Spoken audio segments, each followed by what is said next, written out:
You get everyone excited.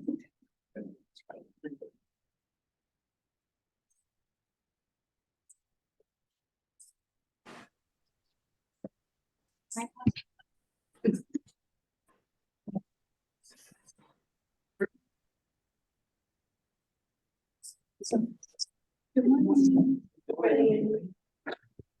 Good morning.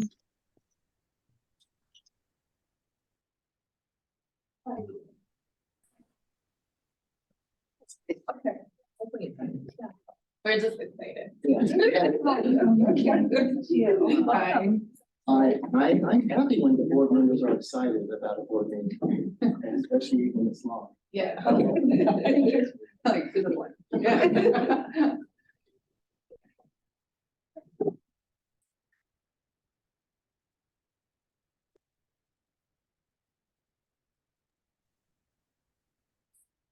Wasn't that faster than a little fast? Another meeting, but too. The clock. Yeah, that's all we have, because that's off the computer. Yeah. Laptop, it's not- Oh. Oh, right now, it's on my actual- put up. How you been? Good. Good. How are you? Good. Yeah.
I'm good. Okay, all right.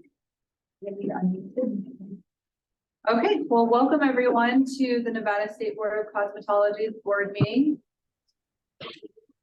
The date is October 9th, 2023. Good morning.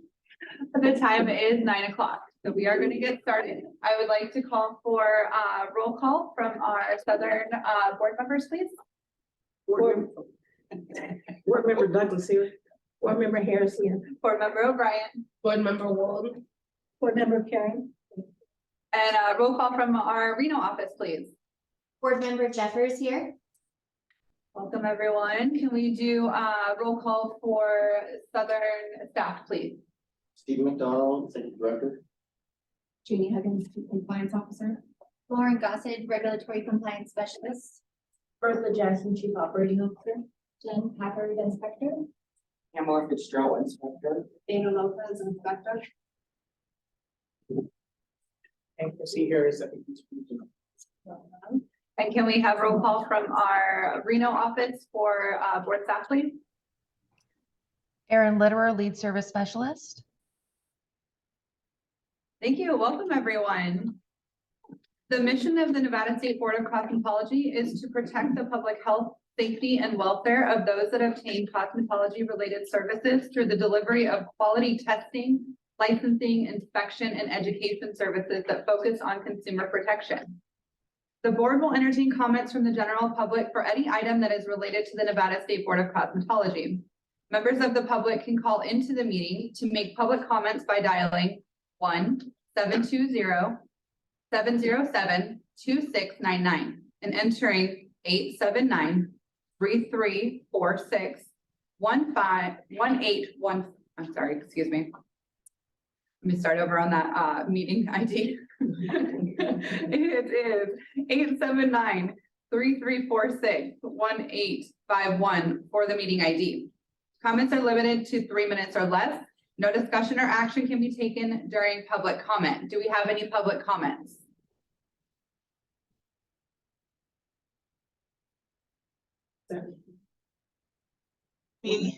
Okay, good morning, everyone. Good morning. Okay, good morning, board members and staff. I'm here today on the behalf of the New Path Expertise New Path Cosmetology Program. And I wasn't able to make it to the facility this morning, but if any board member have a question or concern regarding the New Path program, I would like to be sworn in and be the one. If Ms. Roxanne McCoy cannot answer any questions, I would be happy to answer your questions or concerns. Thank you. Thank you, Gwen. All right. Are there any other public comments?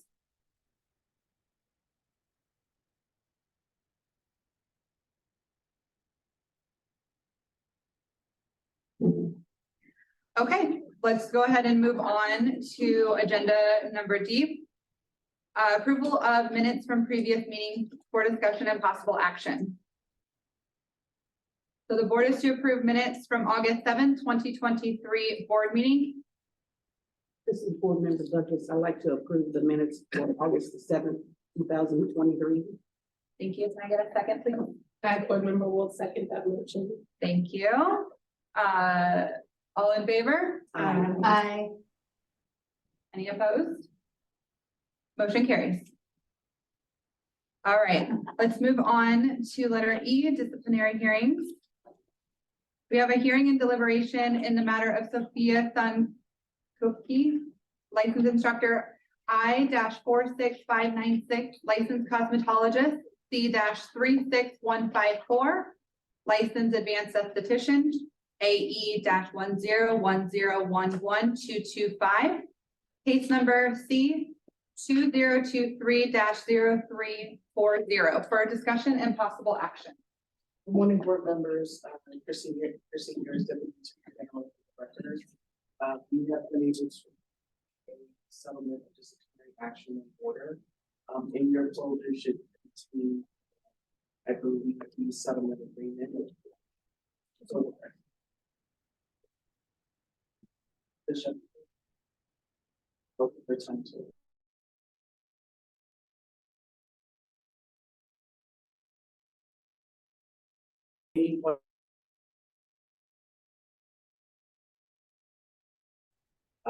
To address it for any questions that you might have. After I read the settlement agreement term.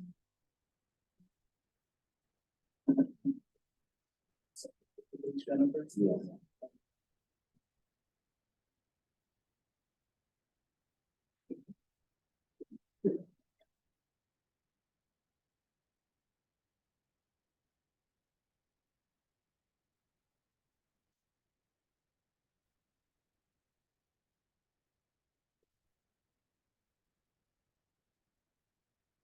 Just make sure I get Jennifer first.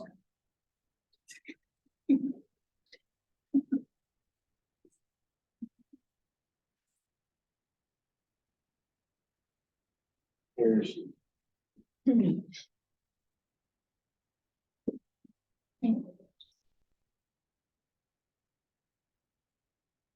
Jennifer, can you hear and see us? I couldn't hear the, it's a little spotty on the side when they're speaking. Okay. Can you hear me now? Yeah, I can hear you now. Okay. All right. Where I left off was I wanted to go over the settlement agreement. I'll read it in the record. And at any point in time, as I'm reading through the record, should you have any questions, feel free to stop me and I will address those questions. At the end of reading the settlement terms into the record, be asking for a motion. I would request that the board would approve the settlement terms as written. And that, of course, can only be demonstrated via motion. All right, so in the matter of Nevada State Board of Cosmetology versus Sophia Sun Cupkey, whereas more fully addressed below, the parties hereby enter into stipulation for settlement of disciplinary action, further known as settlement agreement, as follows. Jurisdiction: 1, respondent was previously approved by the board to practice as a licensed cosmetologist, licensed instructor, and licensed advanced esthetician. 2, as a licensed instructor, respondent did engage in the business of cosmetology and is therefore subject to the jurisdiction of the board and the provisions of NRS Chapter 644A and NAC Chapter 644A. Pursuant to NRS Chapter 644A, the board is vested with the sole discretion to discipline cosmetology establishments and licensees in cosmetology. 4, pursuant to NRS 233B121 subsection 5, the board is authorized to enter into a settlement agreement to resolve the disputed matter. Part 2, factual allegation. 1, on or about March 15, 2022, respondent was issued an initial license as an instructor. Upon issuance of her instructor license, respondent began working as an instructor for Ability School of Athletics, located at 3880 Ship Drive, Las Vegas, Nevada 89103. At all times, material to this complaint, Ability was owned by Nathan O'Hara and operated by Jerry Zhu as the school administrator and registrar. 2, on or about March 2nd, 2023, Inspector Dana Lopez appeared at Bay Spa, salon number 708531 for opening inspection. Respondent was present and designated as a point person for any questions or concerns during the inspection. And notably, respondent was present for the entire inspection. 3, at the same time of Day Spa's opening inspection, Ability has scheduled class instruction hours, which both of its instructors are required to be present. At all times, material to this complaint, Tricia Foss and the respondent are the only licensed instructors for Ability.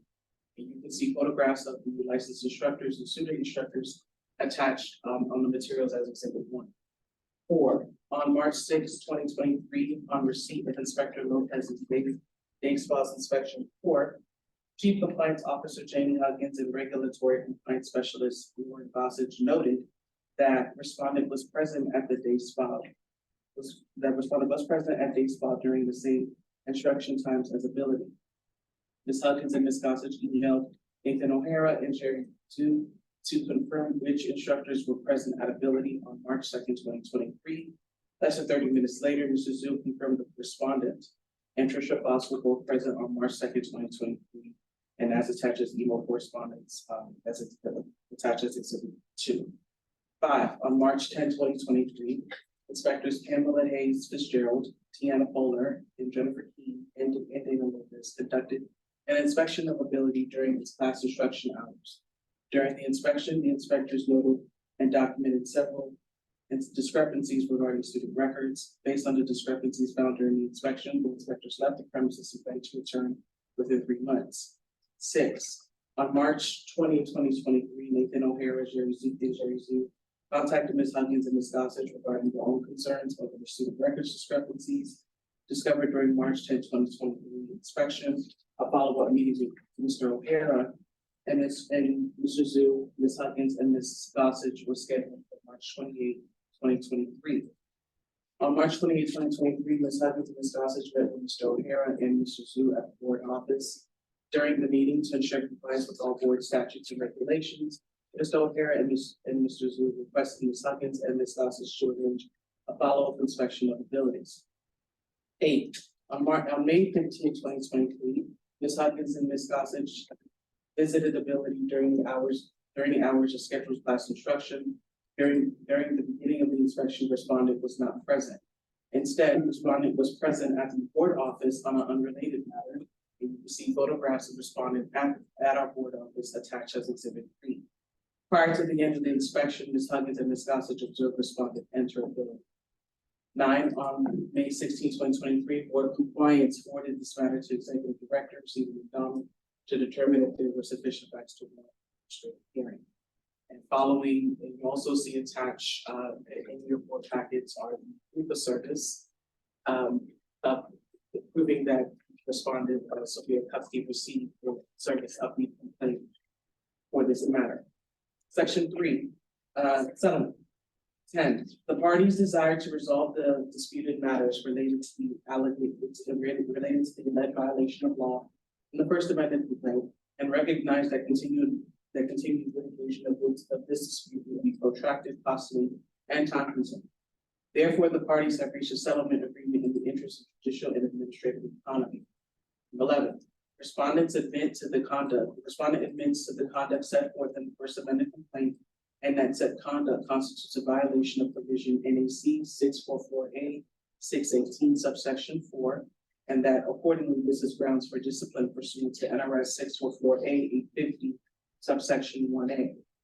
12, respondent has elected to enter into the settlement agreement rather than face the possibility of further disciplinary action by the board if the board were to prevail at a disciplinary hearing. Administrative penalty. 13, respondent shall pay a fine of $1,000 payable to the board in 30 days of the board's order.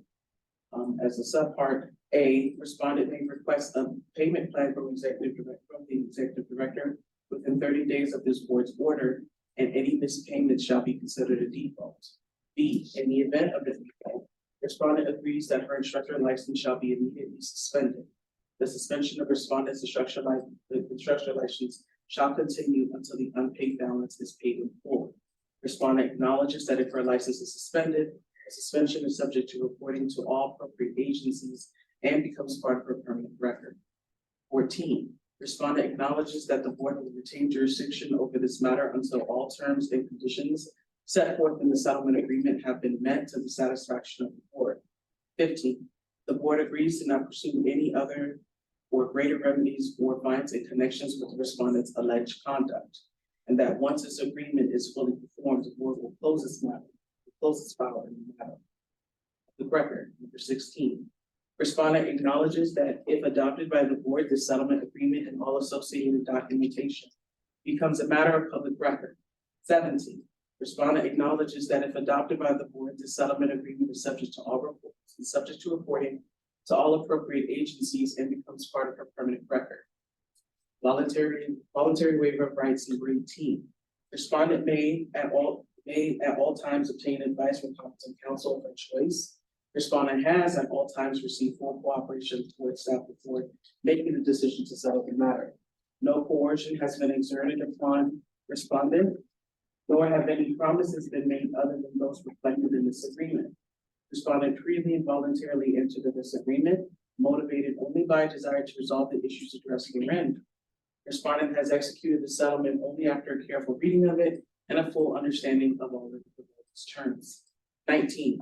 Respondent is fully aware of her rights to contest charges pending against her, and these rights include representation by an attorney at her own expense, the right to a public hearing on any charges or allegations filed, the right to confront and cross-examine witnesses called to testify against her, the right to present evidence on her own behalf, the right to compulsory process to secure the attendance of such witnesses, the right to testify on her own behalf, the right to receive written findings of facts and conclusions of law supporting the decision of the merits of the complaint, and their right to obtain judicial review of the board's decision. 20, a special note, respondent in exchange for the board's acceptance of this settlement agreement is voluntarily waiving all of these rights cited in paragraph 19. Release from liability, paragraph 21, an execution of this settlement agreement, respondent for herself, her executors, successors, and assigns, hereby releases and forever discharges the state of Nevada, the board, and the Nevada Attorney General, and each of their members, agents, and employees in the individual and representative capacities from any and all manner of actions, causes of action, suits, debts, judgments, executions, claims, and demands whatsoever known and unknown in law or equity that respondent ever had, now has, may have, or claim to have against any and all persons or entities named in this paragraph, arising out of by reason of this investigation, this disciplinary action, this settlement, or its administration. Indemnification 22. Respondent for herself, her heirs, executors, administrators, successors, and assigns hereby identifies and holds harmless the state of Nevada, the board, the Nevada Attorney General, and each of their members, agents, and employees in their individual and representative capacities against any and all claims, suits, demands, actions, debts, damages, costs, charges, and expenses, including poor costs of attorney's fees against any person's entities, as well as all liability, losses, and damages of any nature whatsoever that the persons and entities named in the paragraph shall have or may have at any time sustained or suffered by reason of this investigation, this disciplinary action, this settlement, or its administration. Acceptance by the board. 23. This settlement agreement will not be submitted for board consideration until after it has been agreed to and executed by the respondent. The settlement agreement shall not become effective until it has been approved by a majority of the board and endorsed by a representative member of the board. 24, it is hereby agreed between the parties that this settlement agreement shall be presented to the board with a recommendation for approval at the next regularly scheduled meeting of the board. 25, respondent understands that the board is free to accept or reject this settlement agreement. And if rejected by the board, a formal disciplinary hearing on the complaint against respondent may be scheduled. The board members who review this matter for approval of the settlement agreement may be the same board members who ultimately review the disciplinary complaint if the settlement agreement is not approved by the board. 26, respondent understands and agrees that board staff and counsel for the board will communicate directly with the adjudicating members of the board during the meeting regarding the settlement agreement without participation by respondent or her counsel should they choose to not appear at the meeting. 27, respondent hereby agrees to waive any rights she might have to challenge the impartiality of the board to hear the disciplinary complaint based on prior knowledge obtained by the board through consideration of this settlement agreement. If after review by the board, this settlement agreement is rejected. 28, if the board does not accept the settlement agreement, it shall be regarded as null and void. Admissions by respondent in the settlement agreement will not be regarded as evidence against her at the subsequent disciplinary hearing. Respondent will be free to defend herself and no differences against her will be made from her willingness to have entered in this agreement. A complete agreement. Final paragraph 29. This settlement agreement consists of 7 pages and embodies the entire agreement between the board and respondent. It may not be altered, amended, or modified without express consent. And so those are the quite lengthy terms, but in terms of the settlement agreement that we were able to reach with respondent, so those are and so it is recommended that we are able to this settlement agreement is approved. It's for the position of the fine. She understands the responsibilities of the fine. And given the fact that she's not willing to drag this out here in disciplinary hearing as the evidence is quite clear, a saving of administrative resources. I have no issues or concerns with the terms as written. And so I've been asking for the board to settlement agreement. And I have any question, should there be any questions available to address those now. Well, this is board member Wool. My question is, what is going to change in the classroom despite being minimized with audience? Is she still going, is she gonna be present? Is she not gonna miss any more class? Right, so she understands that any time during class instruction that she's to instructors, she was expected to be there during all types of class instruction. And so in the event that she happens to read a film, that opens up for possibility of severe sanctions. And is there a reason why she hasn't been passed with the statement as to why she's when one's supposed to be somewhere but somewhere else? Well, she visited the board on a separate matter, and her schedule and what she chooses to do, that's separate. The main issue is you're supposed to be there during class. It's not that you don't have any other coverage. Yeah. And so whatever she has going on doesn't justify her absence with that. She just when asked about it, she just said, listen, I know I was there at the commission, she took accountability. Well, I understand her accountability, but it's not fair to the students who are paying all this money to go to school and they don't have an instructor. That's my concern, because they're supposed to be being educated, and if there's no instructor there, then there is no education. And so my only concern, because, you know, I just want to know why she wasn't there, because if I was a student paying a lot of money to go to school and my teacher's not there, I would be really upset. So my only concern is that if we don't suspend her license and we just give her a fine, is what is gonna change in the classroom, because if my teacher's not there, I'm probably not gonna have good rapport with my teachers. And so you know, once again, we're here to protect the public, and the public is still our students. And so I just want to make sure that, you know, this isn't something that happens again, because she hasn't shown up to anything in person, and she hasn't been showing up for her students, which is why this happened. So that's my only concern, to, you know, be fair, because the ones who really are getting stuck with it are the students. So. And with this settlement agreement, she definitely has created a record in terms of that. So I would hope that anyone in her position, she has definitely want that. Yeah. 'Cause, yeah, I was thinking, you know, you went through the trouble to get all these licenses and then you're not showing up. I think that says a little bit about your own regard for the business. And so I guess that's just something that makes me uneasy about approving this settlement, because I read it and I was kind of upset. Because, you know, I'm a student myself, I've been a student, and there's nothing worse than having instructors who don't care or don't consider your time, energy, you know, so that's my issue. This is Board Member Douglas. I had a question as far as what made the inspectors go back so many times? Was there a complaint? Or was it just once they opened up, she wasn't there as far as being an instructor? Well, related to that particular school, I'd rather not dive into, because for ongoing matters for which we received a complaint and there is an investigation, that aspect is confidential. I feel free to answer any questions as an attorney wants communication to you off record, but anything related to ongoing matters.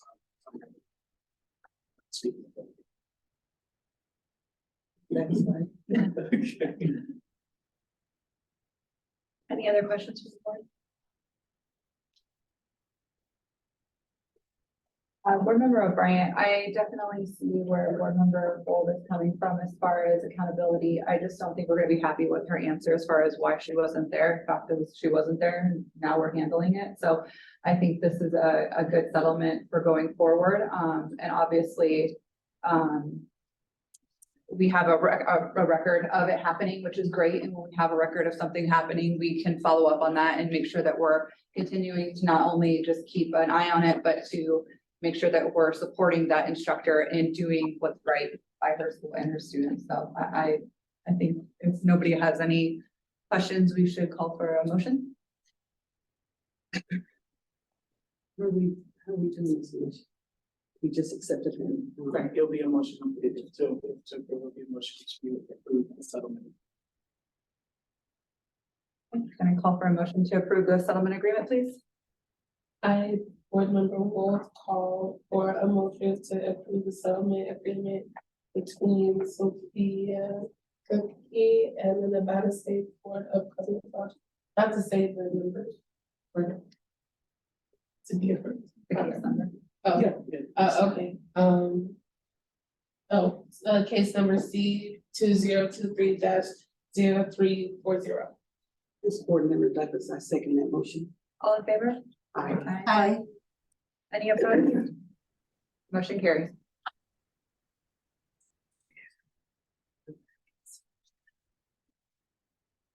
All right, moving on to agenda item F, felony review. We have petition Malika Dabney, C-27167 for discussion and possible action.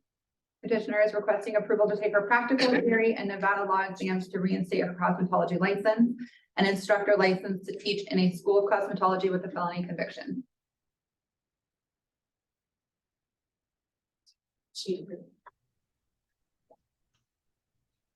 She's here. Do you want her to speak or do you guys have any questions? Do we have any questions for, Mr. This is Board Member Douglas. I'd like to know how long your license been out of service. Okay, so I'm gonna introduce myself. I'm Roxanne McCoy, and I manage the New Path Expertise Program, and Malika is right here, so they're asking how long your license has been expired. I do believe it's been expired since 15. I've been. I'm so sorry, excuse me 1 second. Can we get you sworn in, please? Yeah. Okay, Both of thank- us? yes, please. Good morning, Ms. Dabney.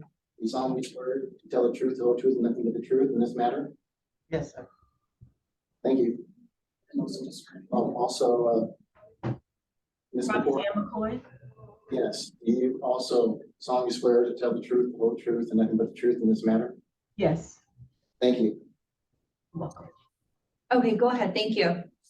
I've been incarcerated since 2015. I do believe it's been since then. Oh, so you haven't had any license since 2015? I'm not sure when it expired. Okay, I've been incarcerated since 2015. okay, thank you. Can you hear her okay? Yes, we can. Yes. Any other Um, questions? No, I just was gonna ask them, is it the 4-year stipulation as far as? Correct, yes. Oh, They retest at 4 years. Okay. She's been expired since January 10th of 2015. Okay, and she's just trying to get approval to retest, is that correct? Right. Okay, Approval to retest for her cosmetology license as well as her instructor's license. Okay, thank you. Do any of the board members have any questions for Ms. Malika? Hi, this is Board Member Walls. How are you doing today, Ms. Malika? I'm wonderful. How are you? Good, thank you very much. So my question is, since you were incarcerated, and you would like to get your instructor license as well, what methods have you learned while being away, and what could you implement in the classroom to be a good role model to the students? Well, my qualifications, I'm very qualified. I'm very hands-on. I'm very excellent with theory. And anything that they need help with, I'm very capable of doing. this is Board Member Douglas. I wanted to ask, are you incarcerated still or you're out? I'm incarcerated still. Okay, So are you ladies familiar with our New Path Cosmetology program that we have here? yes, ma'am. Okay, so yes, we have recruited her and she has been a part of this program. She's been an outstanding student in the program. She has experiences that she has learned both personally for herself and some that she can impart to her fellow students that are in the classroom with her as well. And this program is all about giving them a second chance, an opportunity in order to, do things differently once they're out of here. And they will be out of here at one time or another. Okay, thank you.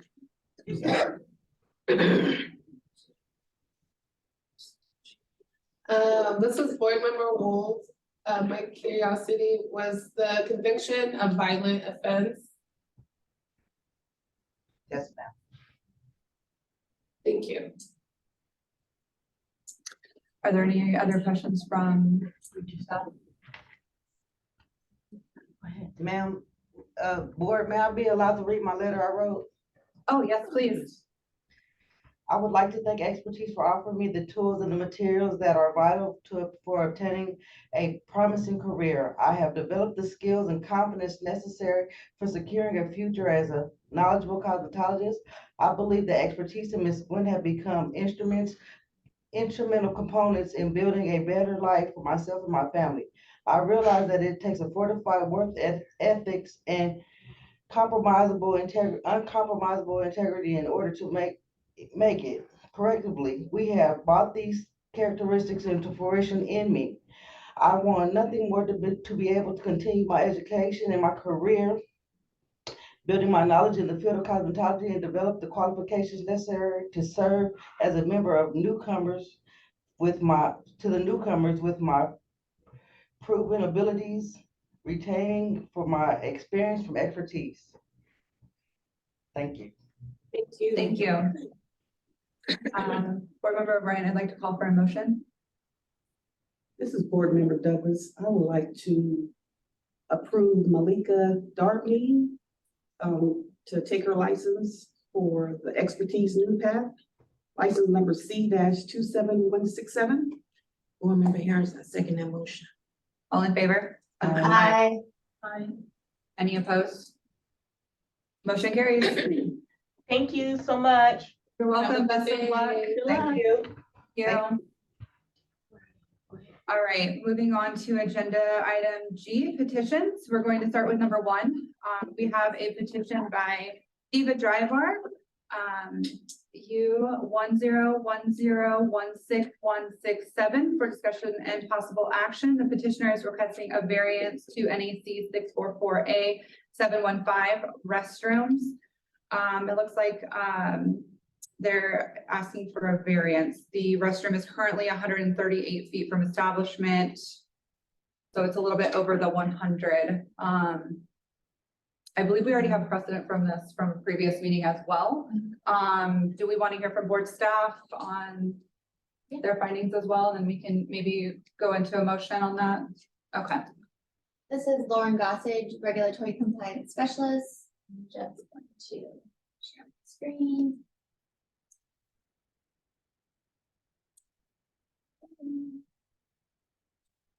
All right, so this is Diva Dry Bar. They submitted a new salon application. They are located inside of the Link Hotel, and their restroom is just 38 feet beyond what's in our regulation. We had Inspector Puller go out and measure just to confirm the exact distance, and our recommendation is that the variance is approved for them. Okay. Board Member O'Brien, they met all other requirements. Everything else is the only holdup for them. That's Okay. correct. Are there any other questions or concerns by the board before we call for a motion? Okay, let's call for a motion, please. This is Board Member Harris. I would like to approve the motion for the Dry Diva Bar U-101016167. This is Board Member Douglas. I second that motion. All in favor? Aye. Any opposed? Motion carries. All right. Let's move to number 2, petition Brian Howell, C50047 for discussion and possible action. Petitioner is asking for his late fees of $400 pursuant to NRS be refunded. Mr. Howell, are you present?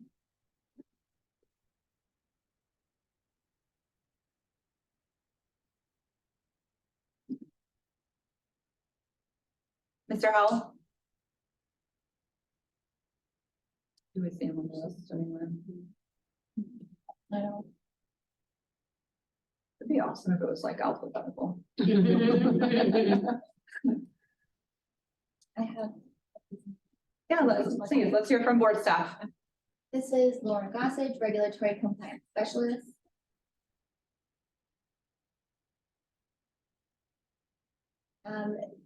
Petitioner Byron Howell is requesting for his late fees of $400 pursuant to NRS 644A 520 to be refunded. His license expired on December 6th of 2021, and we received his renewal on July 25th of 2023. At the time of his renewal, his license was lapsed 1 year, 7 months, 2 weeks, and 4 days. So the $400 was his late fee for renewal. And this is the specific NRS that speaks to the late fee. Right. Are there any questions from board staff? Or, I'm sorry, board members? No, I think it's pretty straightforward. All right, can I please call for a motion? This is Board Member Douglas. I would like to uphold Brian Howell license C-50047 for his $400 late fees. Board Member Harris, I second that motion. All in favor? Aye. Any opposed? Motion carries. All right, let's move on to number 3. We have petition for Jasmine Gaddis, U-1010125547 for discussion and possible action. Petitioner is disputing V3143068, V3143069, V3143070, V3143252, V3143253. Ms. Gaddis, are you present? Yes, hello. Hi, how are you? I'm amazing. How are you? Good, thank you. Let's get you sworn in. Hi, Ms. Geddes. Um, You have your Hello. Hello, do you have your right hand up?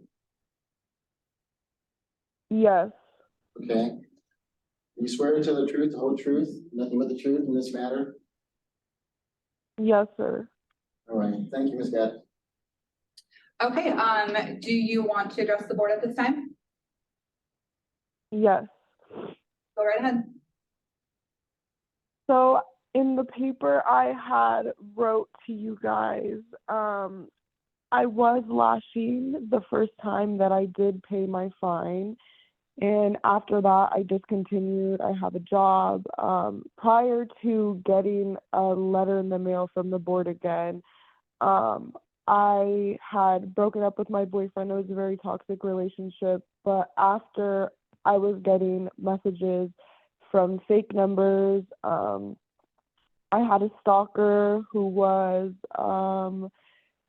telling me that they were going to report me even though I wasn't doing lashes. I was working. I don't have a business page no longer anymore, and this person was just sending threat messages, not even just for the board, but just threatening messages, period. Still to this day, I never found out who the person was or the person who reported me or threatened to report me. It was somebody in my area, as I was able to get a back trace for the area code, but to this day, I still have no idea who it is. But to this day, I don't do lashes. I'm not involved in anything beauty-wise, and yes. Okay, thank you for sharing that with me, or with us, I'm sorry. Of course, right, no worries. Thank you for sharing that with the board. And all jokes aside, you know, I'm sorry that that's something that you went through as far as the stalking and the threatening messages. That can be kind of scary for anyone. At this time, I'd like to invite board staff for their presentation. Yes, of course. This is Lauren Gossage, Regulatory Compliance Specialist. Hi. So I'm just going to share my screen. For Jasmine Gaddis, she is disputing her operating a salon without a license, second and third offense, and practicing without a license, second and third offense, and then practicing without a license or certificate for teaching classes of first offense.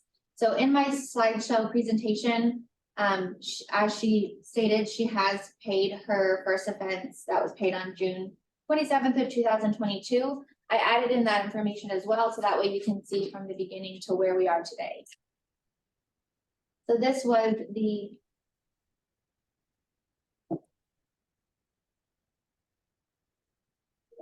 there we go. Right. This is her Instagram that was found on April 5th of 2022. So as it states here that she does lash extensions, they're hybrid. New clients must direct message her before booking online. Book appointments with Book Now through Instagram. These were some stories that were taken on that Instagram. So here it will show you available booking dates, her booking policies, and then her new policy that was also found on April 5th of 2022. Another post that was found on April for Book Your Megas Now, tagging lash extensions, lash technician, lash tech. and her booking website that was found on April 5th with all of the services that you're able to select and book with her.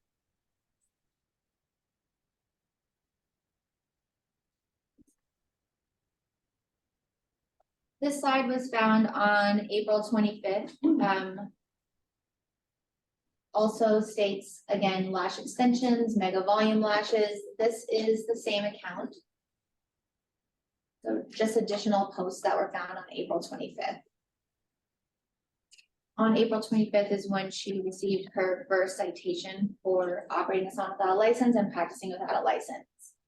On November 28th is when she received her second offense. So this is a new account that was found on November 28th, and it has the same photos that were in the previous account. So it's a different name, new account, featuring Las Vegas and Los Angeles lash extensions, home-based travel tech, direct message to book. This is a lash course that was also found on November 28th, which corresponds with the citation that she was cited for operating a salon without a license for teaching classes. One of her individuals that she taught a class to, a certificate of completion, and then additional stories that were from this new account. So booking availability, the lash course, and reviews. This is another photo of the training, lash training available. It was posted on Wednesday, November 23rd, and we found it on November 28th.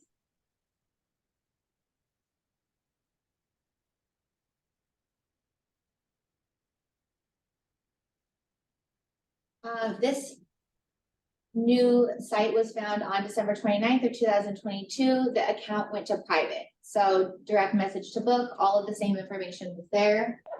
Found on October 2nd of 2023, there was 197 new posts and the account is no longer private. That's last week.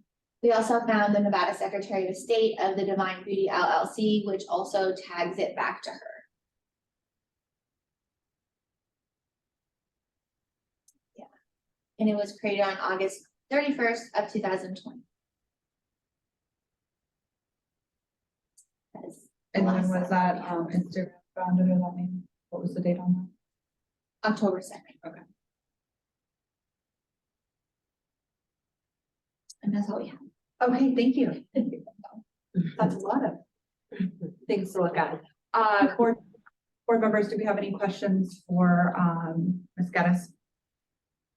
This is board. So for my old account was lashed up by Jasmine.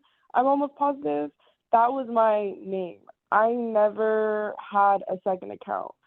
So the person who, like I said, the stalker, whoever it was, had taken these photos and I don't know, reused them. They even have one of my old numbers as well because I don't have the same number that I used to have.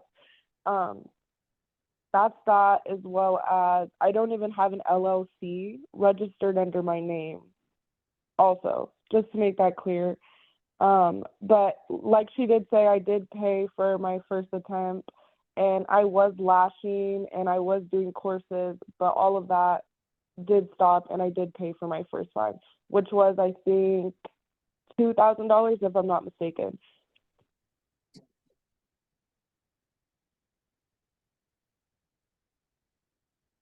So the invoice on April 25th, 2022 of 2,000 was paid.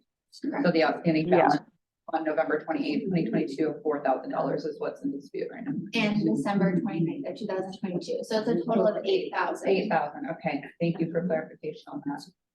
Okay, can we pull up the slide of the business license again?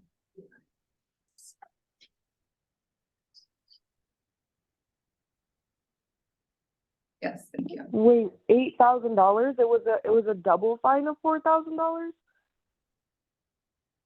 So there was two. Go ahead. Sorry, miss, go on. This the third offense was issued on December 29th of 2022. For a third offense of operating a salon without a license and practicing without a license. I have a question. Okay. You guys hear me?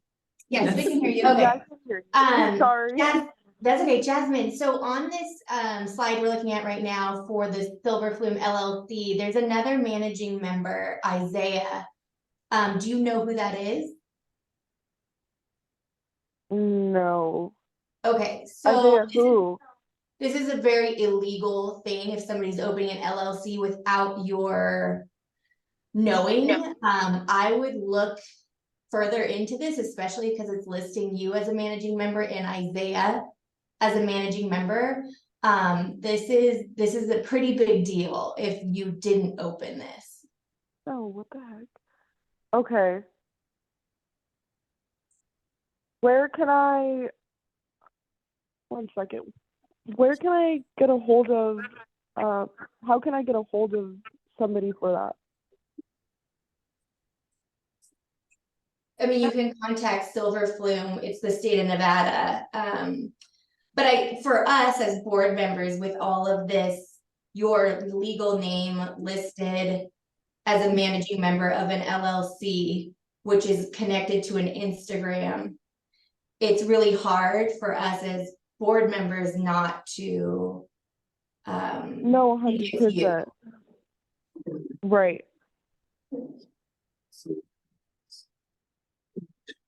This is Board Member Douglas. Jasmine, I have a question for you. Are you Yes, licensed? ma'am. Are you licensed? No, ma'am. No, Okay. I actually was going to go to school for that also. I was waiting though until I had finished my other school. That's the Okay. crazy thing. Because my other question was, how come you just don't go to school? Because you do good work, so how come you're not in school for this? No, 100%. I had some family issues going on, so I graduated from high school a little bit late, due to everything that was going on in my life, and it kind of set me back a little bit from being able to go to school. Okay, but you're still practicing lashes, so that makes no sense. No, ma'am. No, I have a job. I work on the strip. I don't do lashes. Not anymore, or you just never did them? No, not anymore, ma'am. The last time that I had did them was when I had got my first $2,000 fee. After that, I was having a stalker. I was getting messages. I was having people text me. I even got a letter from somebody else who does lashes that wasn't even for me. I got sent a whole fine that was for another person when it was sent to me. So the address that we have on record, those are not your address? No, ma'am. So you never lived at those addresses? Yes, I did, but I don't know more. When I had stopped, lashing was at 6567 Gertrude Court. That was the last time I had ever lashed. Okay, thank you. Yes, ma'am. This is Board Member Harris. Hi. So the address is on the Silver Flume site. You don't know either? That we just presented here. So you didn't pay any money to get an LLC?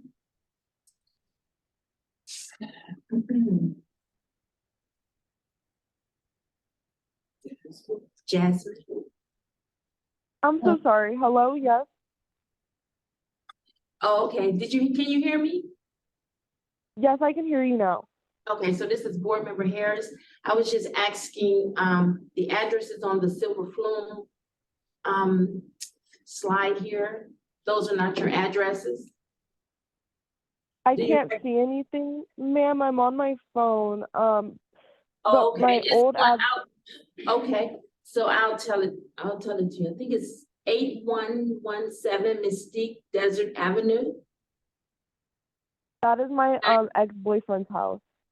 Oh, okay. So 180 East Neal Avenue, 89183. Yes. You know that Yes, address? that is my new house. Yes. So, so this is on Silver Flume, as Member Jeffers said.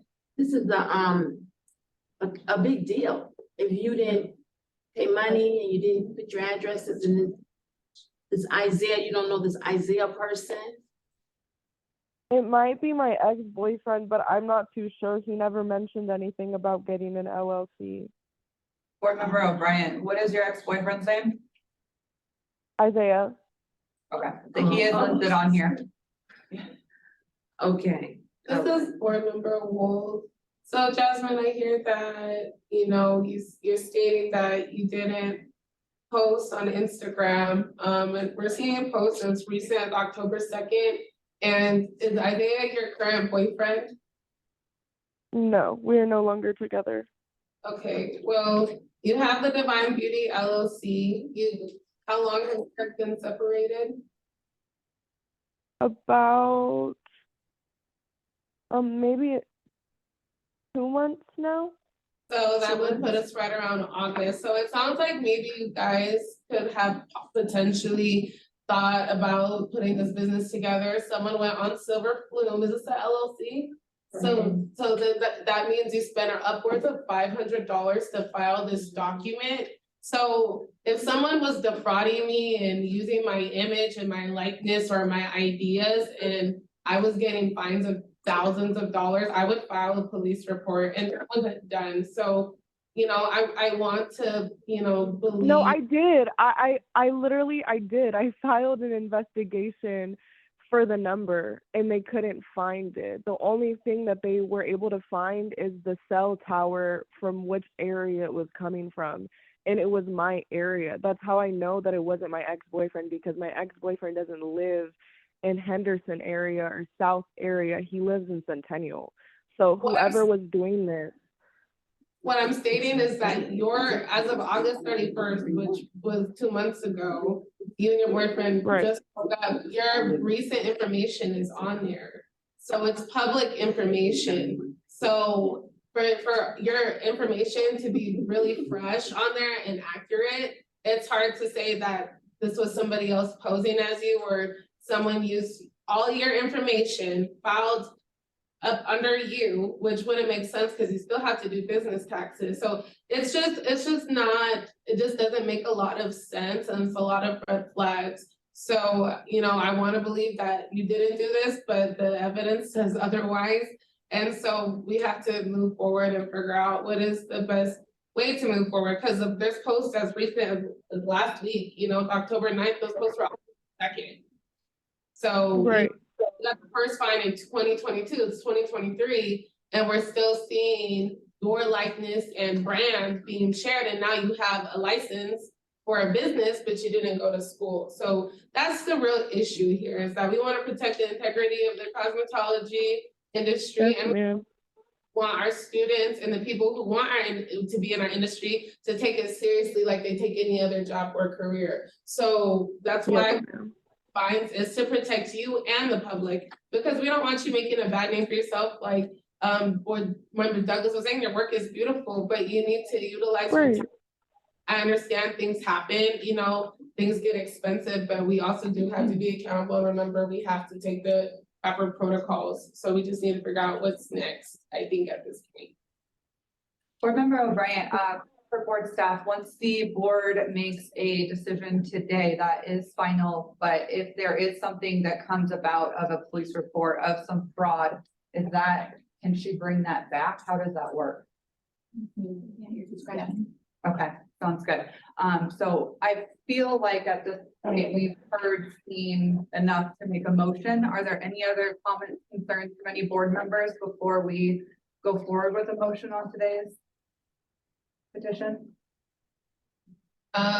Board Member Walter, I just want to state, no matter what happens, Jasmine, if you do want to practice lashes or anything beauty, I highly encourage you to apply for school, get into school, at least talk to and see what resources are available to you, because it seems that you do love it. And sometimes we think that we can skip or we can take a short turn, and it can sometimes prolong things, but that's just can be part of your journey. It doesn't have to be your forever situation. So whatever happens, don't be discouraged. You got this wherever you go in life, but Just, remember that especially here in Nevada, regulatory and compliance is huge. So you, your friends, anyone who talks to you, don't let them shortchange you into taking shortcuts because it can make a big headache later on. So that's all I have to say, and yeah.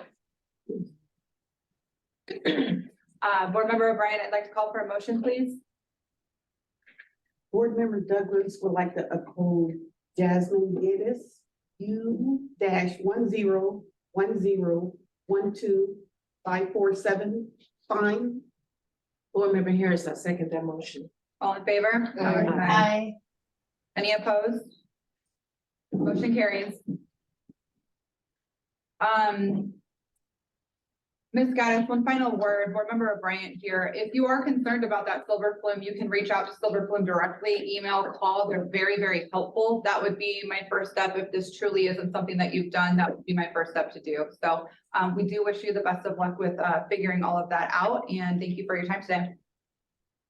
Okay, thank you so much. So where am I supposed to, what am I supposed to do with the fine, or what's I'm just a little confused. Sure.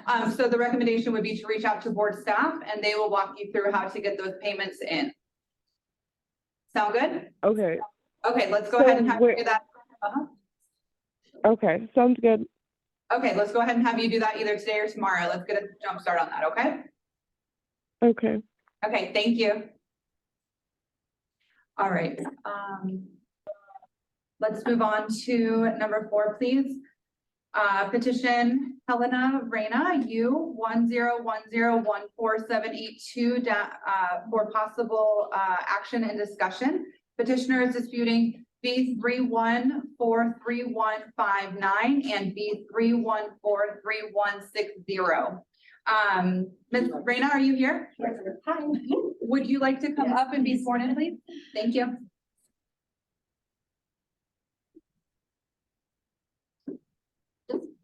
Yeah, watch mine the here, board. please. Don't trip. And like. Good morning. Good morning. I said, welcome to you once. Welcome again. Do you swear to tell the truth, the whole truth, and the truth in this matter? Okay, the floor is yours. And don't be nervous. Okay, so thank you so much for having me. I appreciate the opportunity to speak for myself. I have notes here. Okay, so I moved here to Vegas from Los Angeles, where I was working as a massage therapist, licensed massage therapist. I got married and my husband was in the Marine Corps and he retired. And so we moved here. And I used to do hair extensions also in Los Angeles. And you didn't have to have a license to be licensed cosmetologist back then. I got the certificate from the hair shop in Los Angeles. And that was in 2008. My massage therapy was in 2004. I got licensed. And then we moved to Wisconsin, or my husband was stationed in Illinois, Great Lakes. And from there, when we came, I was doing also hair extensions, stay-at-home mom over there. I did some, here and there. The law also over there was not regulated in there. So I did some, a little bit that too, because I was with my son at home. And then when we moved here, my son started preschool and I started driving for Uber and Lyft because it was something I can do right away. I'm basically doing it on and off until. And when COVID happened, I basically had to stop working. And as a self-employed person, I did not get unemployment, anything, but then I got back paid once it became, in the law that you can get unemployment. So I basically used the money to, I don't know if you guys see money. Yeah. So I signed up for the classes and I was not aware, back then, that's basically bless you, that you have to be licensed. So but I really took a lot of time like to do classes. I did lots online. I did the Paris Lash Academy and all this stuff. Bought a lot of supplies. I had a lot of like mannequin work at home. I basically, made my room really beautiful, and I have a massage table, all that stuff, of course, from before. On my hair, like I made my my girl cave, I guess. And then I find out in like 2021 that you should have a license to perform this. And so I was so mad. And I did find out I really love, the beauty and stuff. But then I actually came like a long time ago before even to ask somebody what does it take? And I was told that, or I was online too, I looked up, you have to have a high school diploma. And I don't have my high school diploma from Czech Republic, where I'm from. So I kind of started studying for the GED.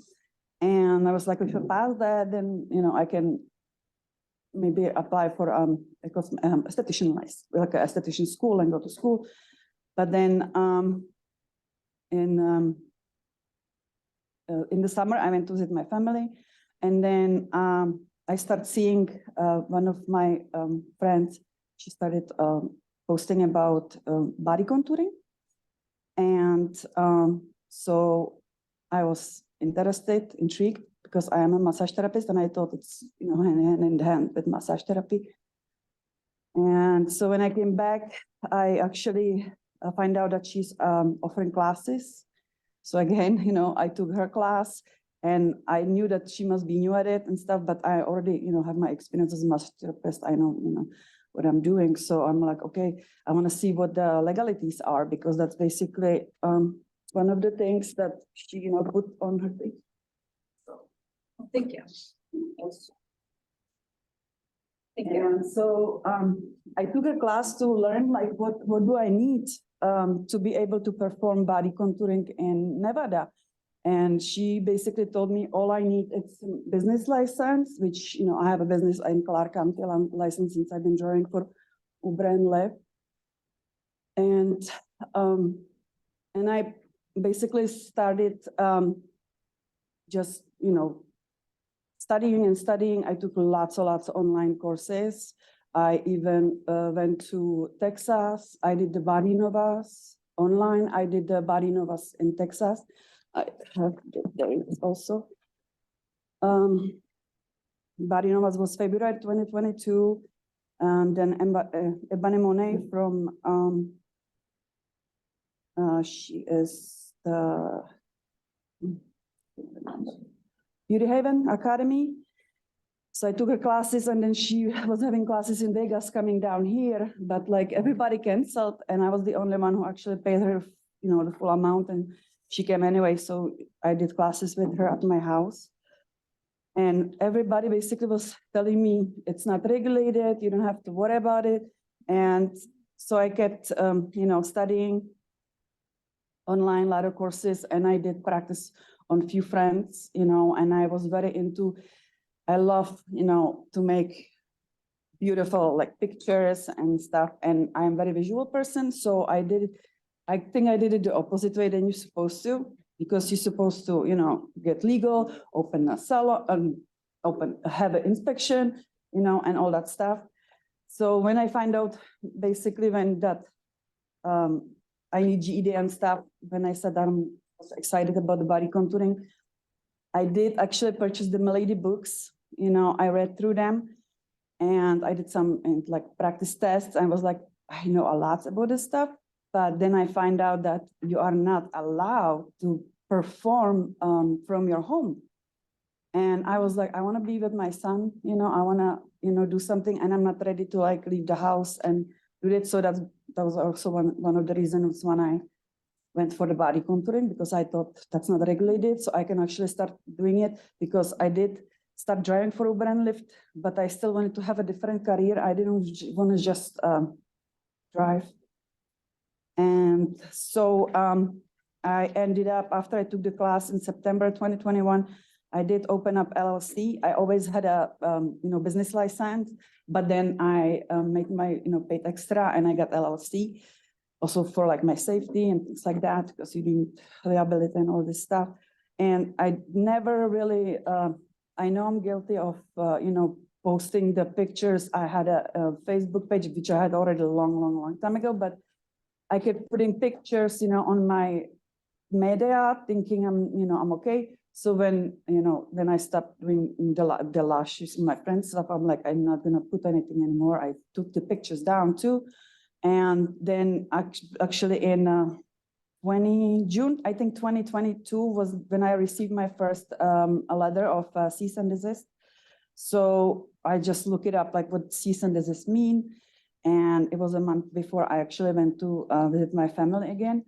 And I thought, oh, okay, I'm not doing anything. I'm not really running a salon out of my house. And I'm not actually performing the services. And so I thought to myself, oh, I should go talk to somebody, but I really didn't. And I regret that very much. And so basically when I came back from Prague, I got another letter in September. And I again thought like, I'm not doing it. And I promise you that I did not know, it was brought to my attention not long ago, maybe last week, that even if I just leave the old pictures, what I like used to take and post, it's like false advertisement. So I just took everything down. And I was like looking at my stuff because I was using a lot of like hashtags and stuff. And I'm like, I need to take all this down because that's also like, saying like I'm doing it, but and on December 14, I had the city inspector came to my house. And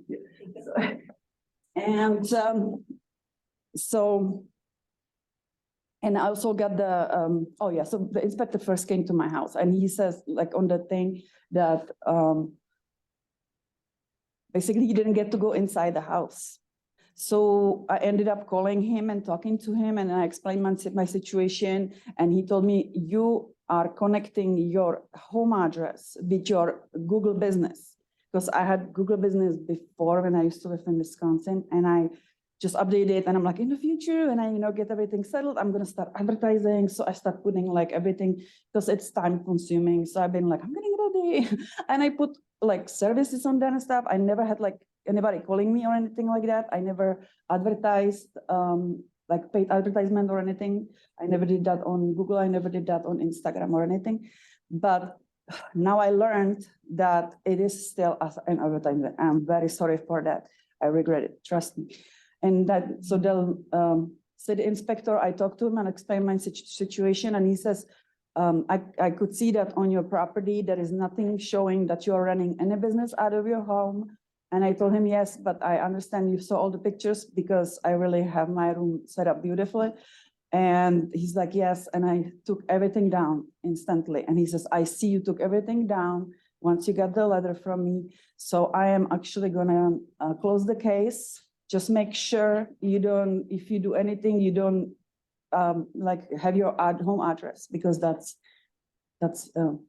illegal. Or, I don't know. So I took everything down. And then I received the letters from you guys from the board and it's stated $2,000 and that like woke me up. I'm like, oh shoot. So this actually is serious because I thought with my actions, I'm showing that I'm not basically doing it, but I didn't fully understand what I'm doing. I'm very sorry about that. I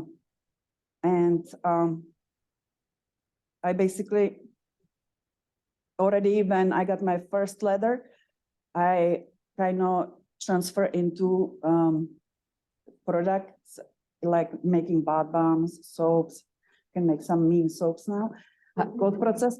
And basically you just got my Instagram that way. And I have to be honest, the last time I deleted the rest of my hashtags and everything was last week because I really did not know that I'm supposed to like have nothing connected with that. So I just want to say I definitely shouldn't have done that. I'm not saying I'm not guilty, because I did stuff, and I just want to say that I wish that people would be more honest and like tell me the truth when I was really trying to be doing everything correct. And I wish I could just go to school, but I have to get my GED. Guys, I work so much and all this stuff, and like now I'm gonna get the time. But I just want to say that I am guilty. I apologize that I did this, and it was not intentional. Thank you. Thank you. Board Member O'Brien, kind of a breath of fresh air, I think, right? We're kind of comes up here and gives it all the extra spin-offs on it. So thank you for being truthful and telling us your story. Thank you I for do listening. agree with you. I feel like you did get duped on some things. You know, we are responsible for kind of trying to dive deep into it, but I think they played on, thank you. If they played on your innocence and kind of fed you whatever they need to fill in that class. So we don't love hearing that either. I would think that we should hear from board staff. Yeah. Do we want to hear from board staff? What do we think? Yeah, let's I go wanna see forward with my that. work. Yeah. And you can turn if you want to see the presentation as well. Hello. This is Lauren Gotham, Hello, Lauren. Regulatory Compliance Specialist.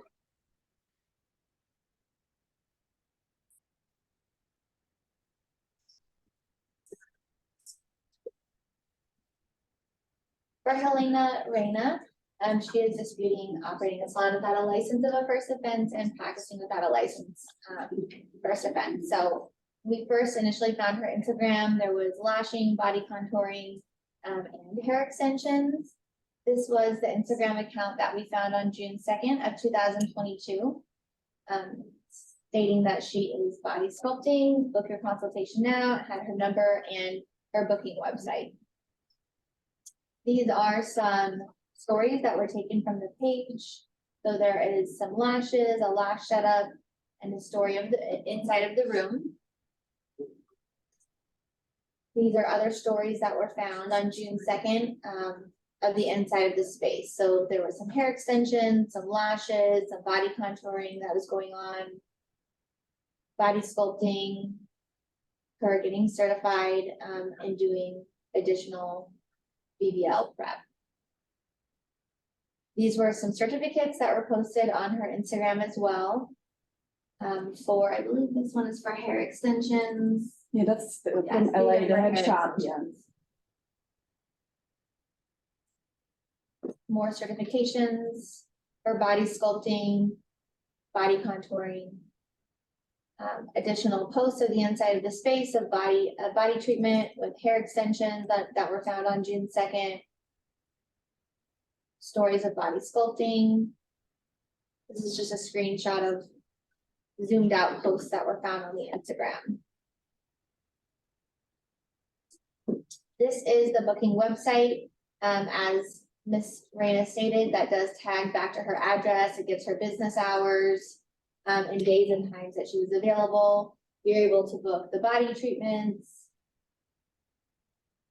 put down a deposit, and then this was the LLC that we found that corresponded with all of the Instagram. Additional body contouring that was found on September 6th of 2022.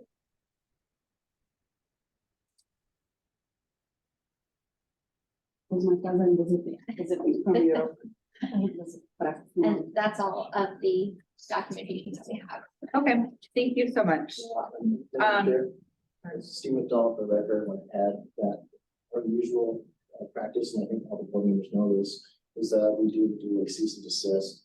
We're not, as I've told the world, we're not here to cite people to put them out of business. It's more as a deterrent, where the legislature has given us the authority to do so. It's in the law, allows us to do that. So we typically do not try to cite people. Very reasonable. It's there to change behavior. That's all of that. When we cite people, it's just to get them the compliance to public health safety. So we did look at the jurisdictions, and she noted that the city of Las Vegas wasn't involved. And we worked with all different jurisdictions, but you definitely must have our license in order to do what you're proposed to do.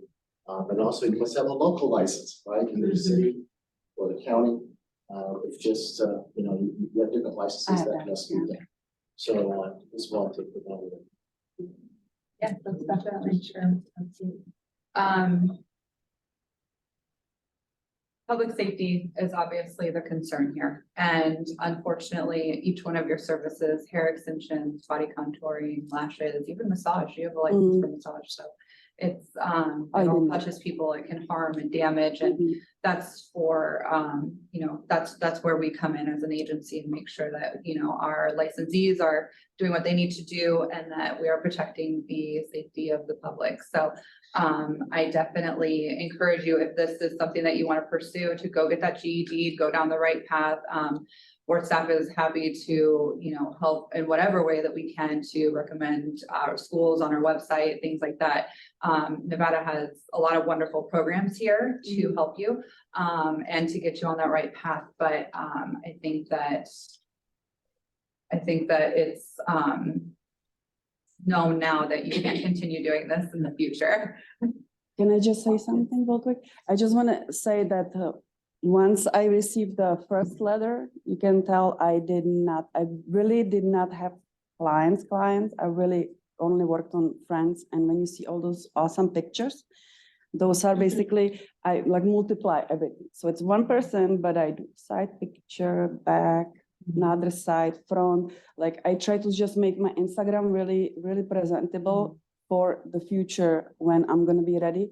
And I just want to say I did stop doing this right away when I got the letter. And you took everything down at this point, correct? I took down all the pictures, but I like most basically, but I did not take down stuff. I like forgot about I never got any appointments from anything, but I just left the Google on, and that's what the inspector told me, that's not allowed.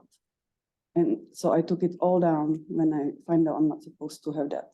Okay, so everything is down at this point? Yes. Okay, all right, yes, and that it will need to stay down until you do get that license. Absolutely. I'm trying right now. Okay. Yeah. All right, well, thank you. Thank you. We call for a motion? Any other questions before we call for a motion? I Do you want to call? Oh, yeah, go for it. How long have you lived in Las Vegas? I moved here 2016. So 2016, in the other two states that you mentioned, did you look into, you're doing services in those states, did you look at their boards to see what they're doing? In LA, I only did hair extensions, but not like full-time or anything. I did here and Did you there. need to be licensed in California? You did not, no. And the same thing was, no, I looked up the law, and if you, as a cosmetologist in LA, I know I print out the papers back then, that you have to take extra special classes to be able to actually perform hair extensions. So you need over to be there. licensed cosmetologist before you can do hair extension in California, correct? I did not know. Okay, and then when you're. My understanding was not, I did not have to. And the same thing was when I moved to Wisconsin, I was stayed at home mom. And you didn't need to be licensed in. No, they didn't even know what, it was really not like regulated, the hair So extension. In Las Vegas since 2016, you didn't look into our board and regulation? Well, when we moved here, my son started preschool, so I basically needed to work. So I started just driving for Uber and Lyft. And I did not really try to do hair or anything.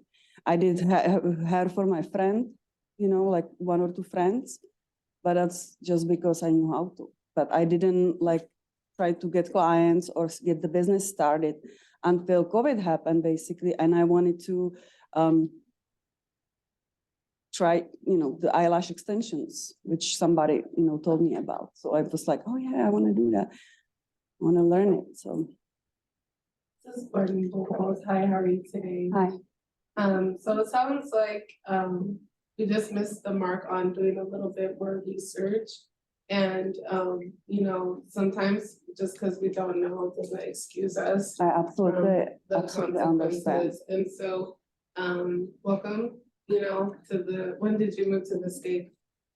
To the States, I moved in 2001. Nice, well, welcome. And Glad you're here. I don't know how it is in Czech Republic when it comes to industry and trades, but each state has their own set of laws and Yes. regulations. Yes, So exactly. any industry you want to get in, I mean, you said your massage, right? So any industry here, would highly recommend to, read the laws about it, don't listen to what other people say. I 100%. Because that can behoove us sometimes. I And learned my so- lesson, ma'am. Yeah, and our industry is always changing, Mhm. so even for me, I'm a licensed esthetician, but a long time ago, I saw deregulation was happening in my industry, so I got my RN, and so I'm going for my That's RN, right, I'm that's almost right. licensed now.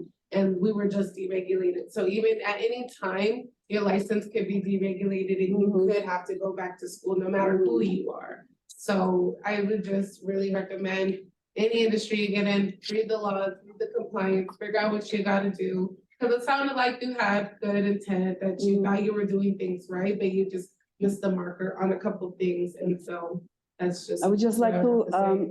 say that when I was learning about the body contouring, I did try to call and get any information because basically the trainer did not give me anything. And I was trying to make sure I'm not doing anything wrong because I knew that I cannot go to esthetician school because I don't have the GED yet. And so I was like, okay, I can maybe start doing this, and that's very close to my home because I did work as a massage therapist for a chiropractor. And then I called several numbers. I tried to find out information, and basically all kept coming, oh, we don't know, you gotta call this number. And I really did not see that anybody would tell me, no, this is gonna be this, and that. Everybody was telling me it's gonna be under massage therapy. Yeah, well, your best bet is to always call the board, send a call, email. If they don't answer right away, they will call you back. So just moving forward, that's my recommendation to you. I'm totally guilty for what I've done. I am very sorry about it. I would just maybe plead, if you please, maybe just lower my amount a little bit because it's a lot of money nowadays. And I'm really sorry for what I've done. Thank you. Thank you. Okay, can we call for a moment? This is board member Jeffers. Sorry, I was just looking, doesn't it show 0? Scroll down. Oh. Oh, sorry. I was like, I don't understand. That too. Did you have So- another question pertaining to that? There was two infractions. Okay, that makes sense. Sorry about that. The individual practicing without a license or certificate, NRS 644A850, and then also operating a salon without a license, NRS 644. Okay, so in December of last year and March of this year. Because the December of 2022 is zeroed. Mhm. Okay, Voice is front, yeah. okay, sorry. No worries. Any other questions? Should we call for a motion?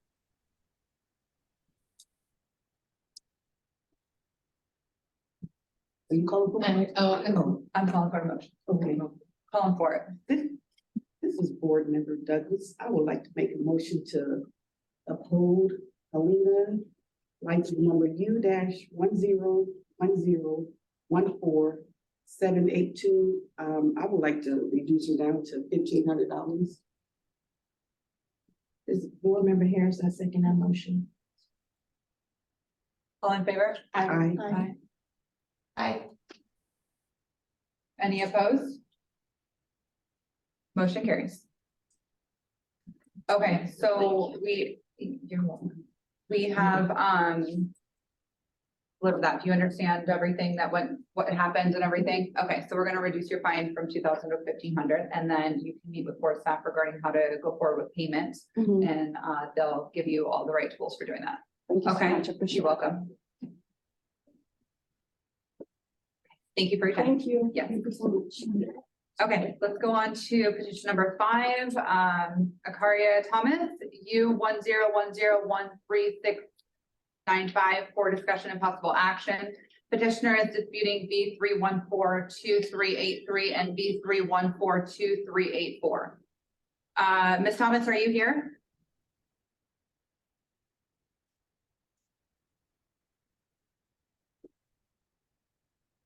Bye. Bye. Appreciate it.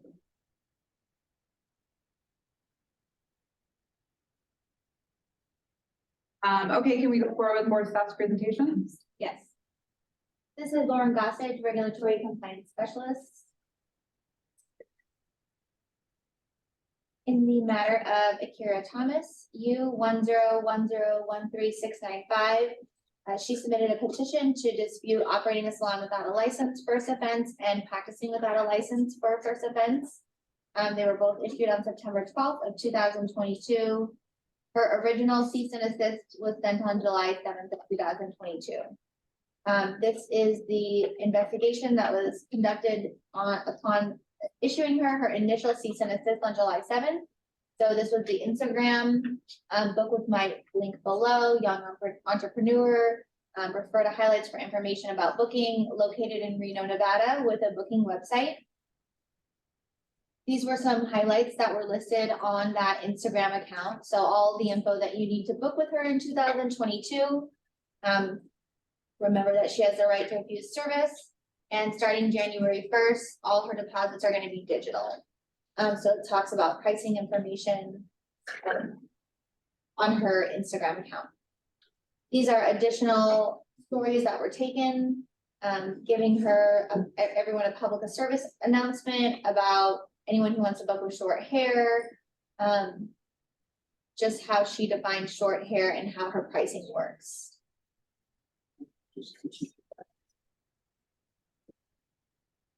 This is a post on the Instagram that we found on July 7th for braids. Book with me while you can. Limited styles available. Braids, men's braids, braids Reno. Tagging being a braider. Found on July 7th, another post with braids, booking, use booking button below, bio to book.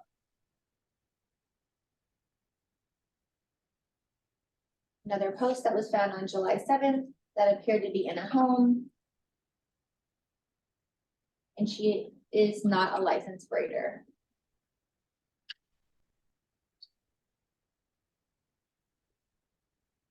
This was found on September 12th of 2022, when she received her second cease and desist and her citation for operating a salon without a license and practicing without a license. So these are additional posts that were found on the Instagram account on September 12th of 2022. This is also a message that was found. She's still taking clients, and it gave her availability on September 10th and September 12th, message her to book appointments.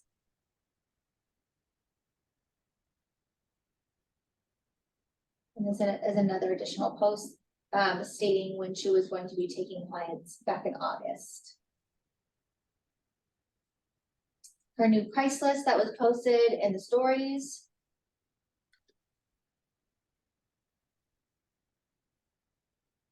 That's all we have.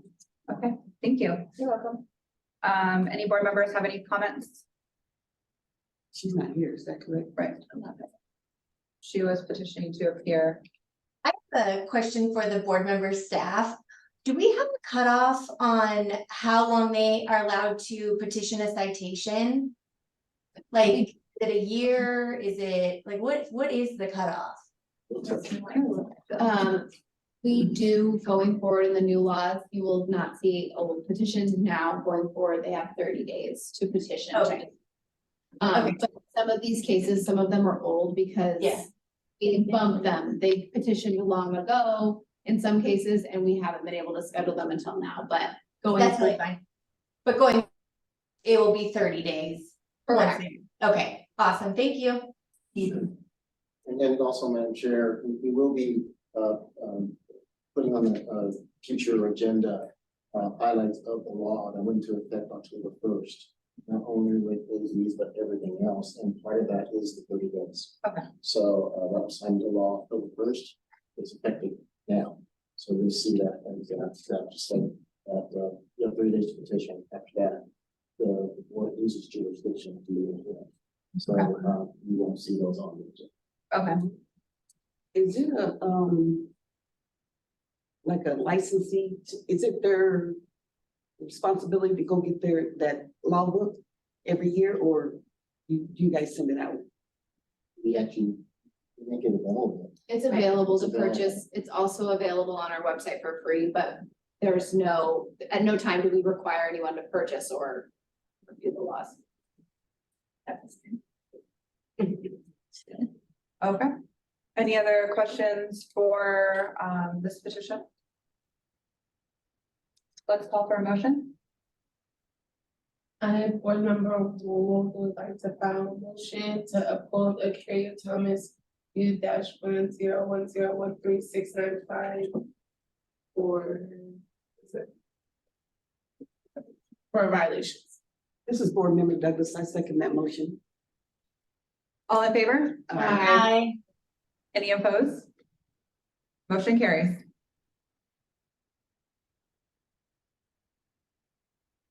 Okay, number 6, petition Michelle Keeler, U-101014801 for discussion and possible action. Petitioner is disputing B3143244 and B3143245. Ms. Keeler, are you present?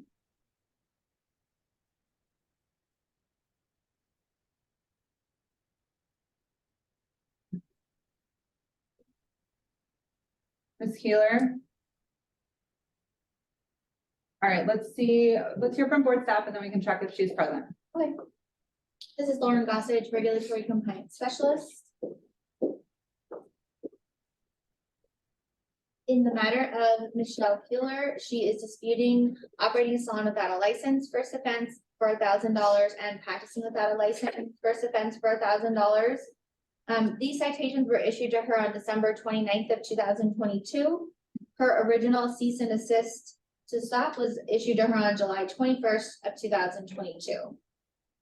So in July, this was the Instagram account that we found up and running for Vixen Beauty LV, for non-surgical BBL, and body contouring. There's a link to her booking website. So this is a part of the advanced aesthetic license as far as body contouring goes. This is her booking website that was found on August 31st of 2023. And as of this morning, her booking website is still up and running. So she is offering body sculpting virtual trainings, and I believe she also has in-person training as well. This is a breakdown of what the course includes. Student kits includes teaching cavitation, lipo belt, booty machine. These are all the upcoming sessions when I clicked to book for a virtual training. So the trainings were still up and going. This is what was available on August 31st.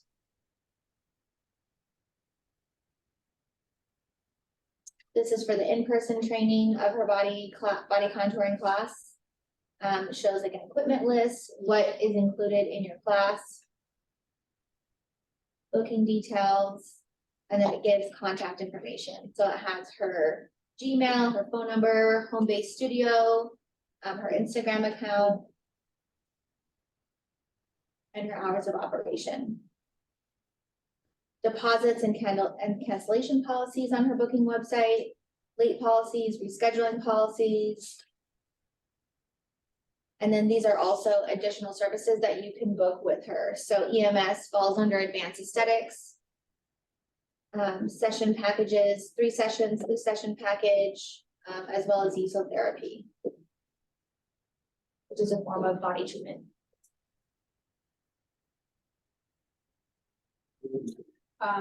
Board Member O'Brien, I see on the citation here, we have operating license or operating a salon without a license, but also individual practicing without a license or certificate. Is there anything going to be added for offering classes without the certificate and license as well? Okay. Yeah, at this point in time, it would be my recommendation to go for a second offense because her website was still up and running this morning. And she has petitioned, so she is aware of what we cited her for initially. This would be at your discretion. My only concern is, does she know, we know that she's noticed existing violations, but the increase in the second. Right. She's good to speak. That was- No, it would just go. Yeah. Yeah. Yeah, we would continue the investigation. Yes. As board staff. Okay, so how would we do that? Would we, do a stay on this petition so that we could add that one on? Or do we vote on this motion and then do an additional one? Okay, any questions or concerns from board members?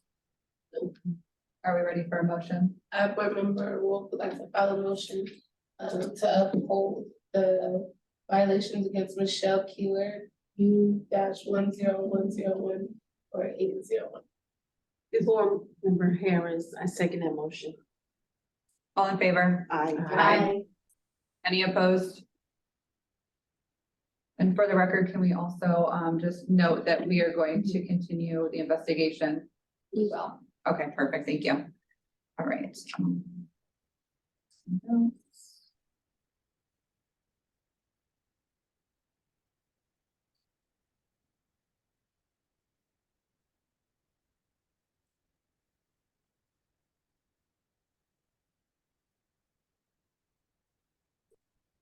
Okay, let's move on to number 7, petition Alyssa Gutierrez. U-10101611 for discussion and possible action. Petitioner is disputing V3144803 and V3144804. Ms. Gutierrez, are you present? Yes. Hi. Can you please raise your right hand and we'll get you sworn in? Yeah. Thank you. Thank you. Good morning, Alyssa. Good morning. Get your right hand up. Yeah. All right. You swear to tell the truth, the whole truth, and nothing but the truth in the matter? Yes. Thank you. Ms. Gutierrez, can you please walk us through your petition? Yes. So back in April, I'm not sure what exact day, I got a warning from the Board of Cosmetology because I was posting on Instagram and promoting for clients for nails. And then after that, I stopped posting. I did still have my Instagram page up, but I wasn't promoting. There was nothing in my bio that said book with me. I did still have the stuff up, but I wasn't posting on that. And then back in May, I got another letter that I had the $2,000 fine. And yeah, so I wasn't taking any clients after that as well.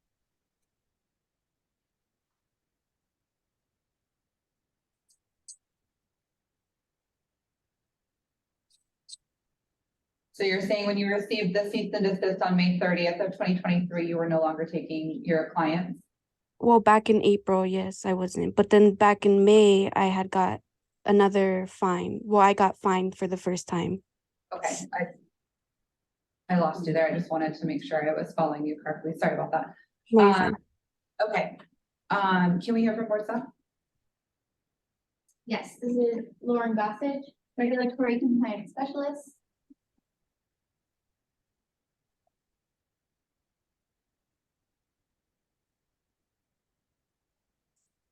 For Alyssa Gutierrez, as she stated, she is disputing operating a salon without a license, first offense for $1,000, and practicing without a license for first offense of $1,000. Those citations were issued to her on May 30th of 2023, and she was sent her initial cease and desist on April 6th of 2023. During our initial investigation, this was the Instagram account that we had found. So it was for Alyssa Nailed It, for beginner self-taught out in Sparks, Nevada, direct message to book. And these are some posts that were within that account. So this one was found on April 6th and was posted the day before. Beginner nail tech, nail art. And these are all posts that were found on April 6th.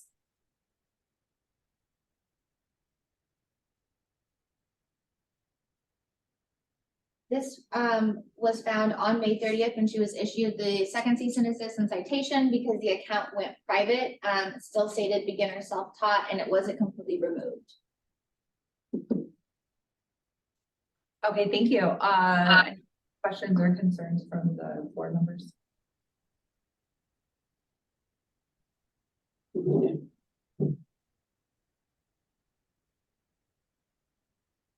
Member Douglas, Alyssa, I would like to know, how come you're not going to school for this? Your nails that you're doing are nice, so. what is Yes. it? Okay, so I was still in high school, and then the schools in here, I heard that you, over here in Sparks, Nevada, or Reno, I heard you have to have your diploma, and I had just graduated in June. So I couldn't go to school yet. And I have yet to apply, but I am planning on going next year, but I am working right now to get money for that. Okay. Do you still live in Sparks? Yes.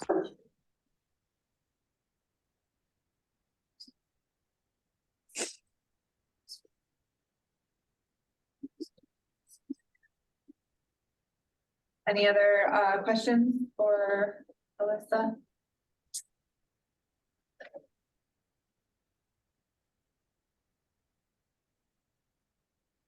Board Member Moreno?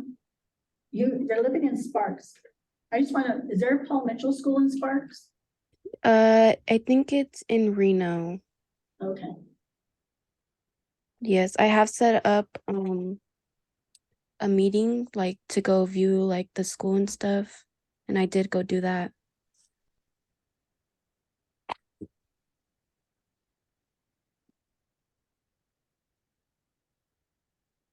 Is the account still up today? As private? Alyssa, is the account still up? No, it's not. My mom had called and they said that I need to take it down because that's what you guys had saw that I got. That's why I got the letter again. So I had took it down. I don't know how to delete it, but I did delete everything from it. It's like under a different username. I could give it to you. There's nothing on it as well.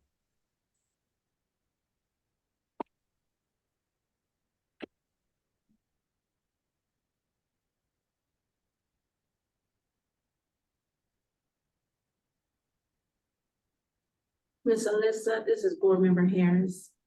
What year did you graduate from high school? 2023. Oh, you just graduated. Congratulations. Thank you. Okay. Oh, you're on your way. Okay. You do great nails. Thank you. Nail school. Great. Okay.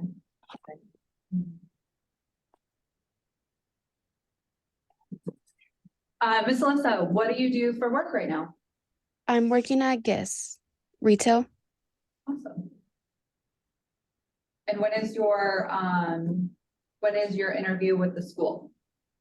I had it back in, I think it was August or September. I can't remember when that was.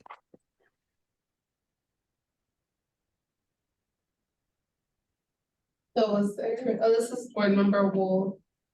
Is there proposed of her, doing work after the first violation? She was still advertising? No, so she was issued a cease and desist, and then after, when we go back to check, it was just made private and all this stuff was still there. Everything was from March and April. Correct. Okay.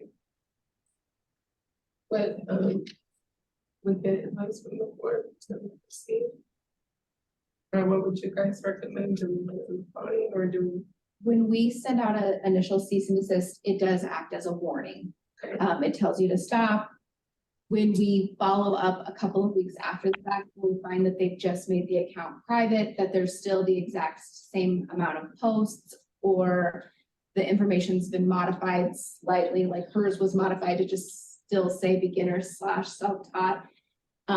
In our investigation, it looks, as far as we're concerned, that they're just trying to keep the Sort of deter us. Right. What's to say I'm if doing the we- bare minimum. Right, if we close the investigation and we're not going and we're not continuing to follow up on her every 2 weeks or every 3 months, who's to say that she's not just going to open the account right back up? Or people who are still following her can still contact her. Right, can still direct message her, even though there's no post and it's private. All of that contact information is still there. The stories can still be available for them to view, even though we can't see can't it. see it. Right. So Alyssa, did you hear the compliance? Yes. So they want you to take all that down because. Yes, if you look up the Instagram page, it's not there no more. He has since deleted it. Oh, she's. But upon receiving the initial cease and desist, it just went to private and the posts were removed. Okay, so even though it's private, you guys just said it was still, she modified it. Right, she made some modifications. We do see that frequently when they get the cease and desist, they make modifications. But they're still available to whomever was following them. Stories are still available, even though she's removed the post. So unless it's completely removed or completely modified to not be a nail page or a cosmetology related page anymore, then we follow through with the citation. So do we recommend that to her so she won't get fined again? I couldn't speak to whether or not she spoke to staff. We don't always hear from the individuals. So I don't know if she spoke to staff in between. Right. Typically, when they do call and they ask, they are Told to remove everything. they're told to remove everything. Which it sounds like, Board Member O'Brien, it sounds like she said that her mom had called Receiving the citation. after the citation. Okay, got it. Okay. Okay. Yeah, good questions. Any other questions for Alyssa? Alyssa's board member role. Alyssa, when you go to school, or whenever you choose to, I would just recommend to make sure that you get compliant and understand the compliance when you become a student, because the same thing could happen again. So just please read your laws, get with your teacher, call the board, and just make sure before you post anything at all, when you go to school, to get in contact with the board staff, please. Okay. Should we make a motion? Or you have another question? No, I'm just thinking. I'm mad. I'm thinking because I don't like, obviously, nobody wants to be fined, and we're all learning, and you know, it just makes it difficult when you're getting out of school and you're already stirring up some noise, which, you know, but it's a good learning lesson to learn earlier than later. So, yeah. Thank you. Let's call for a motion. This is Board Member Harris. So I would like to uphold the motion for Alyssa Gutierrez, U1010164141 for a reduction in her fines due to she's getting out of school to $1,000. And this is her first offense, unlike the last person, just in case anyone was thinking, that was her third offense. So to give her a starting chance in life, you do great nails. And yeah. This is Board Member Douglas. I second that motion. All in favor? Aye. Any opposed? Motion carries. Good luck, Alyssa. Thank you. All right. Petition number 8, Kara Sandoval. Sorry about that. C55232 for discussion and possible action. Petitioner is disputing V3144657 and V3144658. Ms. Sandoval, are you present? Oh, I see.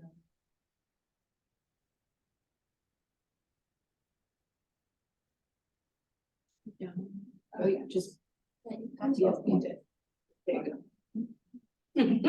No. There you go. Okay, sorry. I have to ask her. Ms. Sandoval?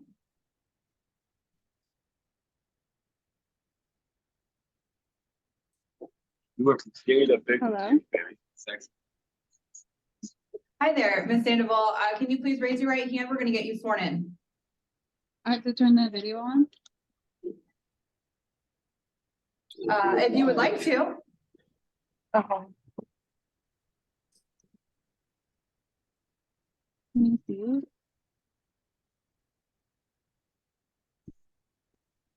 We can hear you. We can't see you. Hi there. Okay.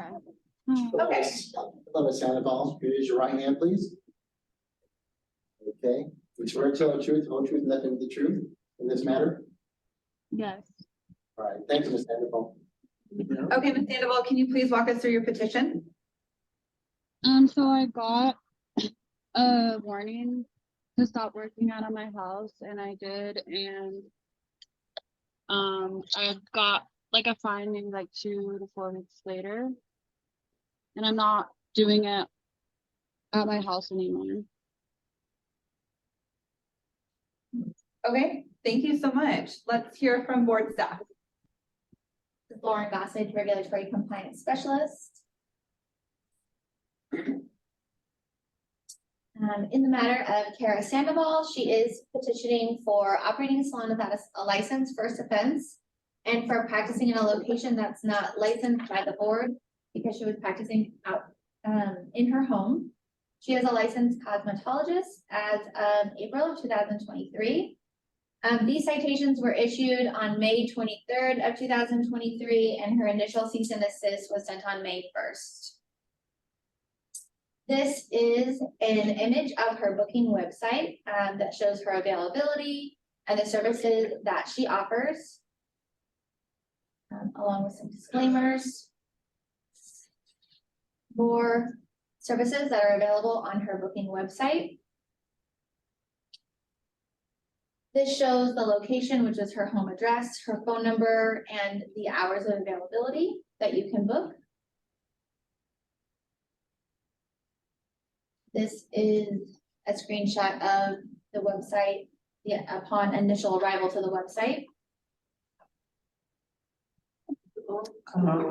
She does state in here that she is a barber in Las Vegas as well. So this is the Instagram that we found on May 1st. Also stating that she was a Las Vegas barber. And then it also listed out some of her doing services inside of her home, as well as some of her pricing. I did reach out to the barber board just to ensure if she did have a barber license. And they did confirm that she is not a licensed barber at this time. You can't see the rest of my message, but there was more information, not just a name, to help her try to locate her within the barber board website. This is a post that was found on May 1st that has all of her services. That was posted on April. This is images of her performing services inside of her home.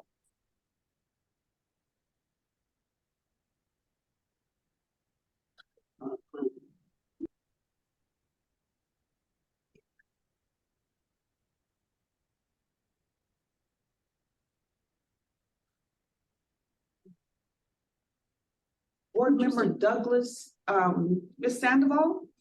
Hi. I wanted to know, how come you didn't reach out to any salon to go work there? Because I work in lingerie, but I don't even work. I don't make money from cutting hair or doing any of that. I make money from videos online, and it's just like clickbait to my OnlyFans. So currently she does not have a work location with us. Her website was still active until recently. We checked this morning and her website was down. Oh yeah, so I never booked anybody through that website. I paid $18,000 for that website, and it took like 6 months to be like put up, and I never used it. Hi, this is board member Wolves. Hi, Kara.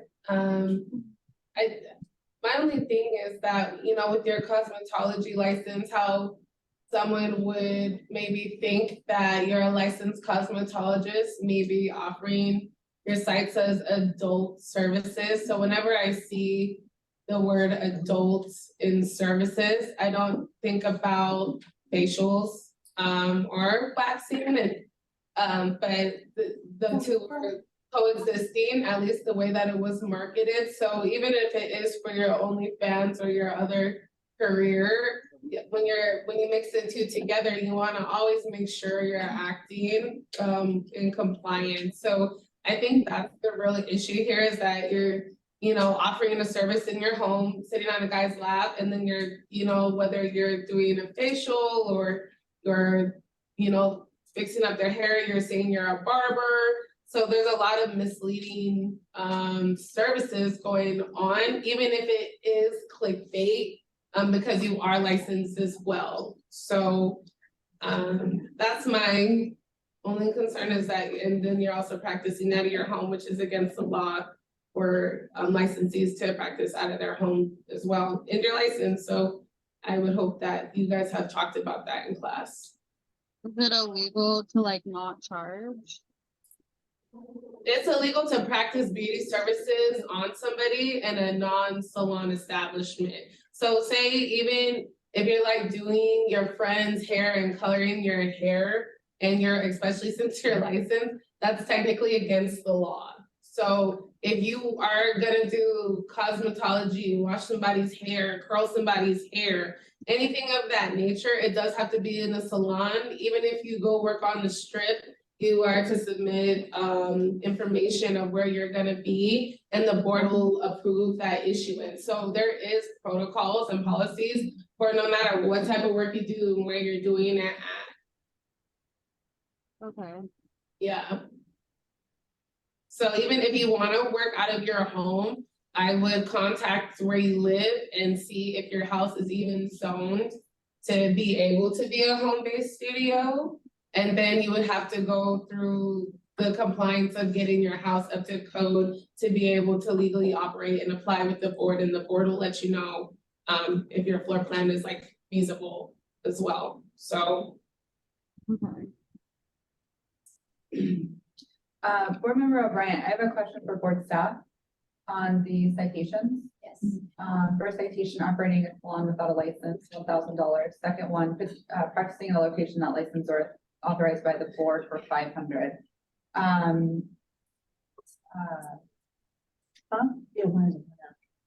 The 500 is the first offense for that citation. Okay. It's different than practicing without a license. Right. Okay. Because she is licensed, she's just not So it's a practicing different. out licensed. Okay, got it. Thank you for clarifying. And Board Member Douglas, Ms. Sandoval, for sanitation purposes, and I'm not knocking what you do, the way you're dressed. Thank you so much, Randy. So much. Okay, take care. All right, be safe. Good luck with that.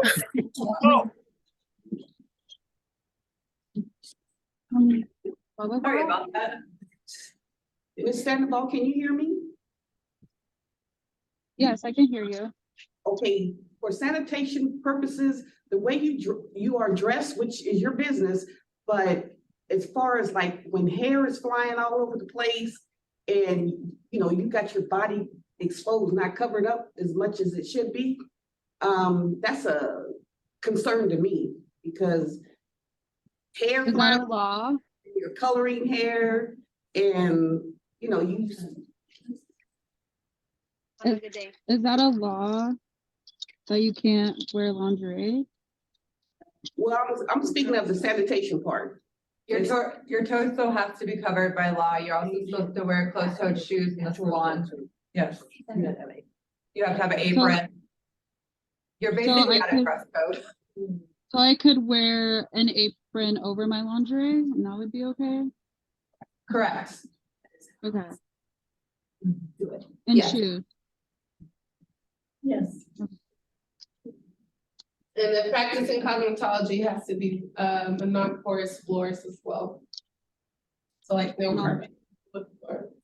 And I don't have, I have marble floors. Marble floors. Is that okay?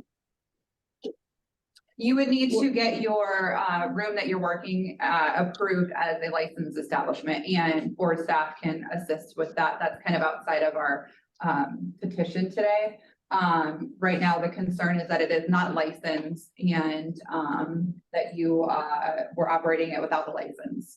But going forward for getting that to be licensed and making sure that you are in dress code, you can reach out to board staff for that and they'll assist you in pointing you to the right laws and regulations on the website for that, okay?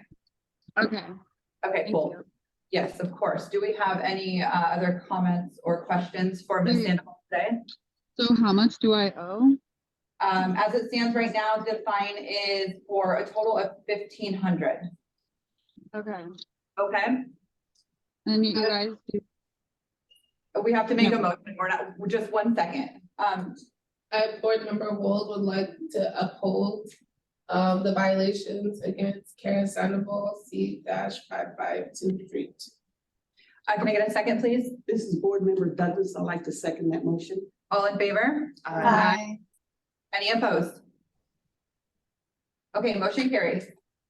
All right, Ms. Sandoval, you can reach out to board staff today or tomorrow and get going on getting into compliance, okay? Great, thank you. Welcome, we wish you the best. All right, let's go forward with number 9, please. Petition Sylvia Cross Bias, A-40153 for discussion of possible action. Petitioner is disputing V3144590 and V3144643. Good morning. Good morning. Can you please raise your right hand and we'll get you sworn in? Good morning, Ms. Cross Bias. Do you swear to tell the truth, the whole truth, and nothing but the truth in this matter? Yes, I do. Thank you, Sylvia. Thank you. Would you start in walking us through your petition, please? Okay, so I now live in Texas. I moved to Texas at the end of December. And in February, I came in to your guys' office and was transferring my license to Texas, and also asked for a duplicate because I thought I lost my original license. And then in May, a friend of mine got sick, so I came back to take care of her. And at the same time, my daughter graduated from esthetician school, so I was trying to help her get started. So the old place where I used to have my salon, I closed it back last year. And she asked, since it's a massage place, if we could bring in the facials again, which I said that my daughter we could try and set it up with her. On May 7th, I did a facial for a friend out of this establishment. I accept that responsibility. I will pay the $500 fines for that.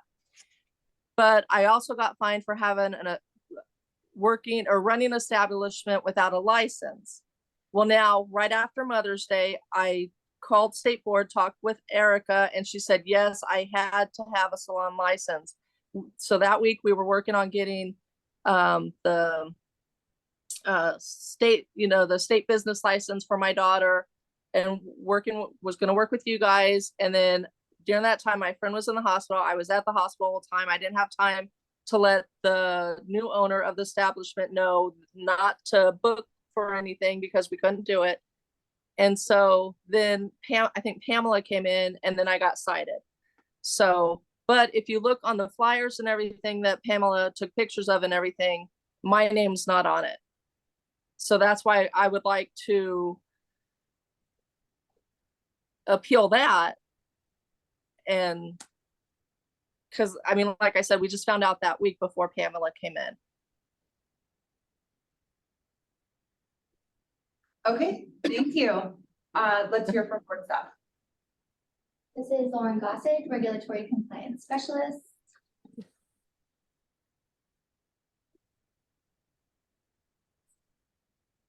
Okay. In the matter of Sylvia Cross Bias, she was cited for operating a salon without a license, first offense, and for practicing in a location not licensed by the board. So the first offense of operating a salon without a license, V3144643, is what she is speaking to that she would like to dispute. Back in November 21st of 2022, this was her establishment, and she had called and said that they were closed in February, so it was marked as closed. When our inspector, Pamela, was out in Pahrump doing an inspection, she came upon this wellness spa, and this was the advertisement that was on the door. To book any service at the wellness service spa, visit us next door in Suite 109, and it gives a phone number. In Suite 109, she did find the advertisement for the services, so these were the service pamphlet that was there on site that has a booking, Instagram and Facebook, and a phone number to book with. This was also posted in the establishment next door. So this license right here speaks to the establishment that was marked as closed, and it's in a completely different location. So it's not valid to be placed where it is. And her license was also posted in this other establishment that Pam found. We went online and pulled the August Cloud Aesthetics, which was based on the pamphlets that were sitting in the establishment. And this was the information that was on that website. So it has that they offer facials, waxing, body treatment, makeup, apothecary. It also gave a booking website. These were some posts that were done on the Instagram for facials being done May 10th. Advertisement for facials. This one was posted on May 3rd. And this was the actual booking website. So it had the email address, the phone number, staff, and services. These were all the services that you could book under August Cloud Aesthetics.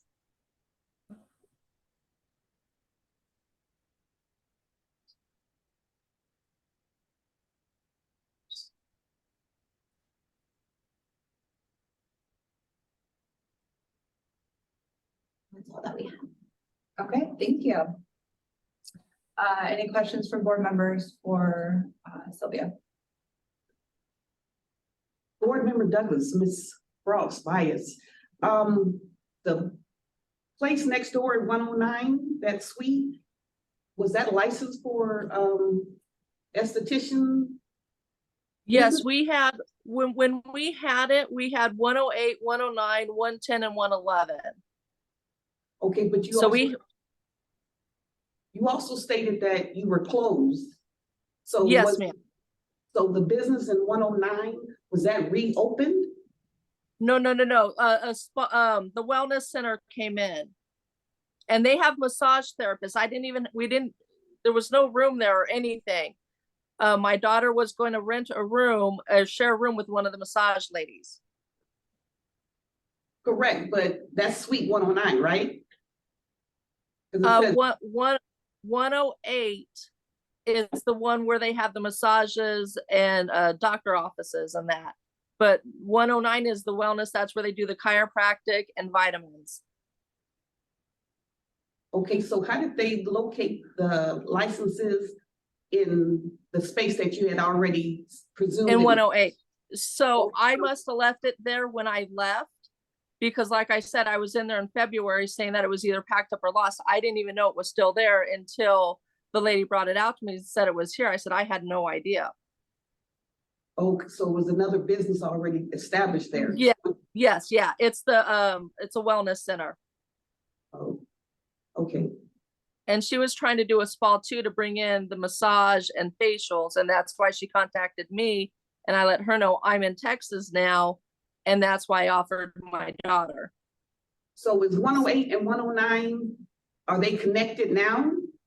Yes, ma'am. You can walk through the back and you can go from one side to the other. And at that time too, though, she had bought the, the petty chairs with water from me, and she has them in the back for her treatments for the wellness center. And you walk through that way. Okay, so you said you wasn't on the advertisement or the flyers. How did they get your license number? Or how did Jake? I guess in the room that I left, it was still posted in there. And that was at the front of 108, but I wasn't even in there. You can go in there now. She uses it for different things. But I had no idea it was still there. And that's why I came in February and ordered a new one, because I didn't have it. Okay, so is that true? How did you guys get her information as far as if she wasn't working there? This was posted on the wall during the inspection. That's what was found. Yeah. Correct. Like, Let's have our inspector and come up and testify. It was left in the office, and I did not know that it was left in there. Like I said, my daughter, she's sharing a bed, was sharing the bed. She didn't even have an opportunity to even get started because all this happened. But on that Mother's Day, I did a facial for a friend, so I accept that responsibility. But my name is not on the flyer or anything. So, and like I said, I did not know that was still hanging in there.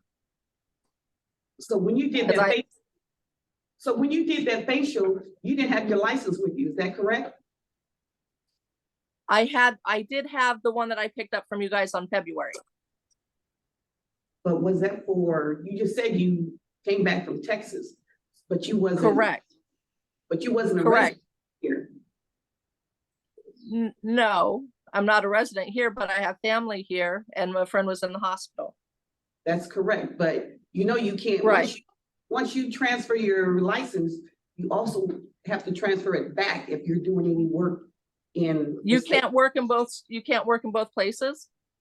As long as her license is still active and current in the state of Nevada, she can continue to come back. And as long as she is meeting all the posting requirements and working in a licensed establishment, she can work under her license here and have an active license in a different state. So by transferring her license out of state, it doesn't cancel the active license here, as long as she continues to renew it and stay compliant with us when she's here and when she's working. Okay. Yeah. Thank you. Thank you.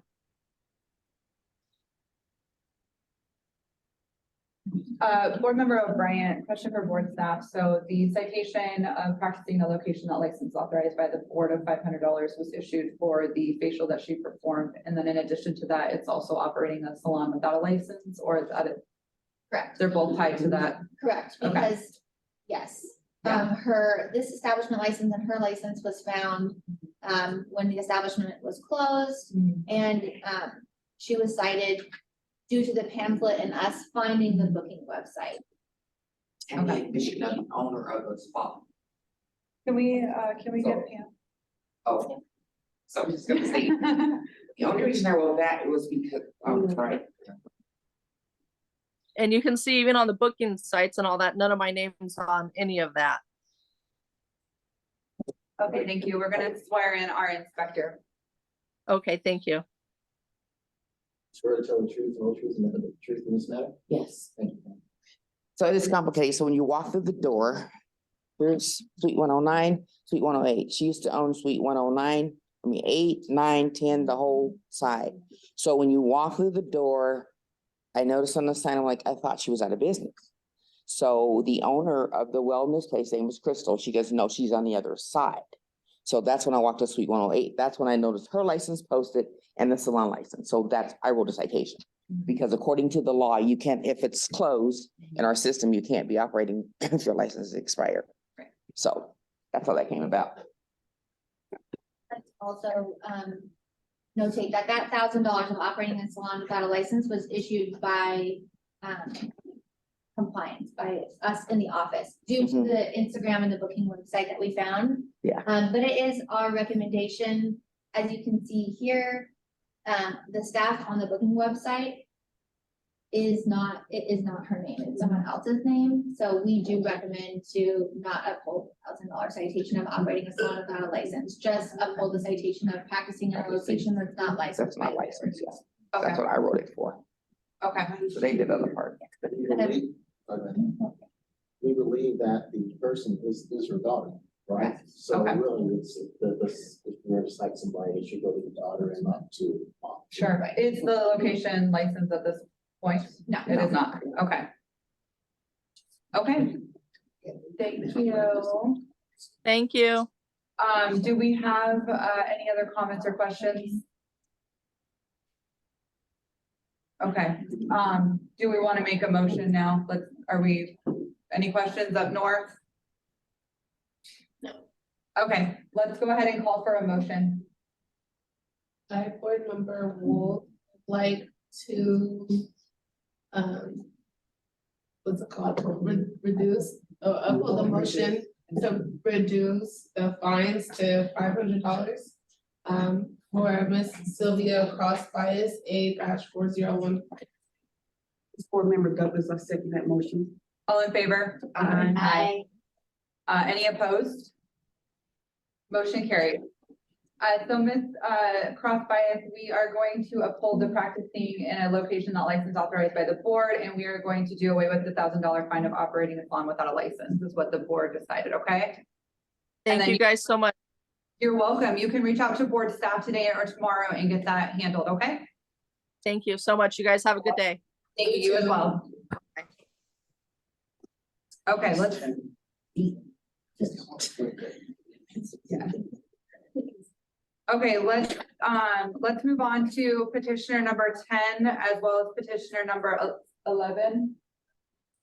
I'm sorry. Okay. We're going to do these both together. So petitioner number 10 is Sierra Vinard and A105471 for discussion and possible action.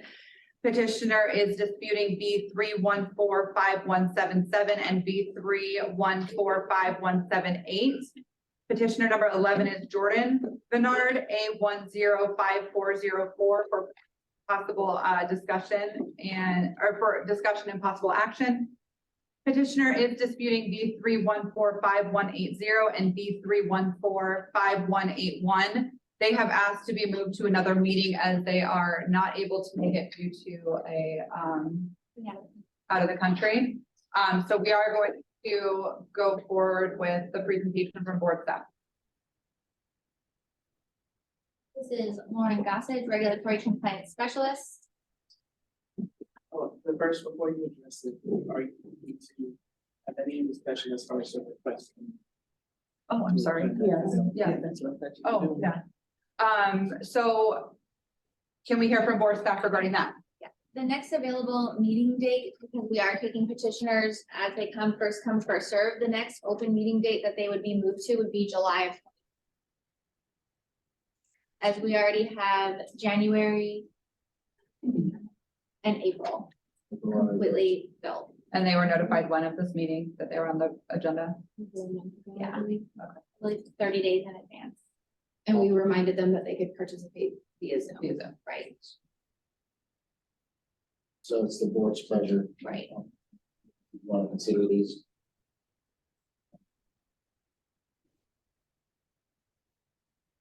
In my opinion, board member O'Brien, Zoom works everywhere. It's kind of the cool thing about Zoom. I think if it's your petitioning and yes, sometimes, a vacation can get in the way, but our meetings go fairly quickly. So I think Zoom would have been appropriate had this been a pressing matter, in my opinion. Anyone else have anything to say on that? I agree. Also, board member Wold, I agree with that, especially if it's your business and, if you are in violation, it should be important, it should be important to get here. So it should have gone on via Zoom. Okay, so, should I make The motion to deny request to. Okay, I'd like to make a motion to deny the request to continue the petition to a future meeting. Can I get a second? Board member Harris, I second that motion. All in favor? Aye. Any opposed? Okay, motion carried. And we proceed with presentation from board staff. Yes. This is Lauren Gossage, Regulatory Compliance Specialist.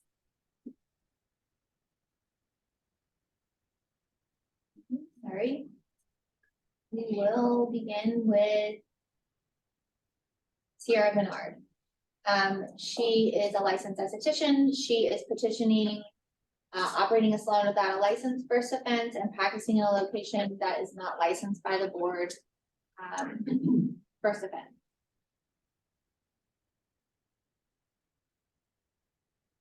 This is her account. She was licensed, her initial license date was November 17th of 2021. These two were found in Reno by one of our inspectors that were out doing routine inspections. This additional information was pulled from the internet, from the booking website. So they were found to have an establishment called Twinning Reno. This gives the street address and the hours of operation. This tags Sierra as the staff to Twinning Reno. And this is the Instagram page for Twinning Reno. So accepting new clients, lash extensions, lash lifts and tints, waxing, and they are located in Reno. This right here is a screenshot of a video from the Instagram stating that the lashes just got done by Sierra. And as you can see posted in the background, there is our licenses that are properly posted inside of the establishment. However, the establishment is not licensed. This is another Instagram post that these lashes were done by Sierra, posted on May 19th. This is a Facebook profile that tags her to Twinning Reno as a small business owner. And this is the outside of the establishment when they were there doing the physical inspection. So it has the Twinning Reno, Sierra and Jordan Bernard, their mailing address number 23, and this is the outside of their room. This is the directory. So this shows that Twinning Reno, Sierra and Jordan Bernard. We'll roll right into Jordan Bernard. Do you want to make a motion, or would you like me to keep going into the? The motion was for both. For both items, okay. This is Jordan Bernard. She's also a licensed esthetician. Her initial license was October 27th of 2021. And she was also cited for operating a salon without a license and practicing in a location that is not licensed by the board. First offense for both. Again, so she is tagged on the outside of this suite as Sierra and Jordan Bernard for Twinning Reno. She's on the directory. And again, the Instagram account that they both manage. And these are posts featured lashes by Jordan. Or I apologize, brows by Jordan. These are their deposit, cancellation, and late policy. Thanking everyone for their business, as they're a small business and they couldn't do it without everyone. That was what we would have for both of them. Okay, thank you. Do any board members have any questions? I do, board member Jeffers. So when I was reading through this, and maybe board staff can help, so salon suites have this, we have salon suite establishments where it's a whole building that are suites for Cosmos, Estes, nail techs. This one looks like because when you guys had a list of the photo of what's in there, like a office suite, am I correct in saying that was like more of an office suite? This is Janie, the Chief Compliance Officer. That is correct. There are different suites. That entire establishment is not salon suites. Okay. You see Merkai Nails up there on the directory. That establishment is licensed for us, or by us as a licensed establishment. However, it's just the room that is licensed and it is only for nail services. Okay, so like when we have other ones, like we have image salon suites and there's 40 suites and they're all beauty establishments, do they need to get a separate inspection and salon establishment if they're going into a place like that, where it's all beauty services? No, typically in those types of businesses, like the one you just spoke of, the entire establishment is licensed as the bulk of our services. They might have PM in there or massage, but there is one main person that holds a license and it's for all the services. So it'll typically say hair, skin, nails, advanced aesthetics. Okay. Whereas in this situation, it's just a room that was already licensed in that building and it was just for nails. And this was another business that popped up and does not have. Okay, because I'm wondering when I was reading through her documentation that she wrote in, if there was possibly a miscommunication with her, you know, it's saying like, oh no, it's, I don't know. I was just kind of reading between the lines that maybe she was talking to somebody on the phone and they were thinking it was more of like an image salon suite or a Sola salon suite where it would already have been where you have your establishment. Correct. And that we don't know who or if she actually spoke with someone. However, that establishment that is licensed in that area, that room is for nails only. So but no one would still have been guilty of the exact same thing, practicing in a location not authorized by the board and operating a salon without a license. Because it's And then the rule about the sink, what in the sink is, there's something in here, right, about a sink not being in the room? In the petition? Yeah, was this the one, there was one where the room doesn't have a sink, but if they, maybe I'm thinking of a different petition.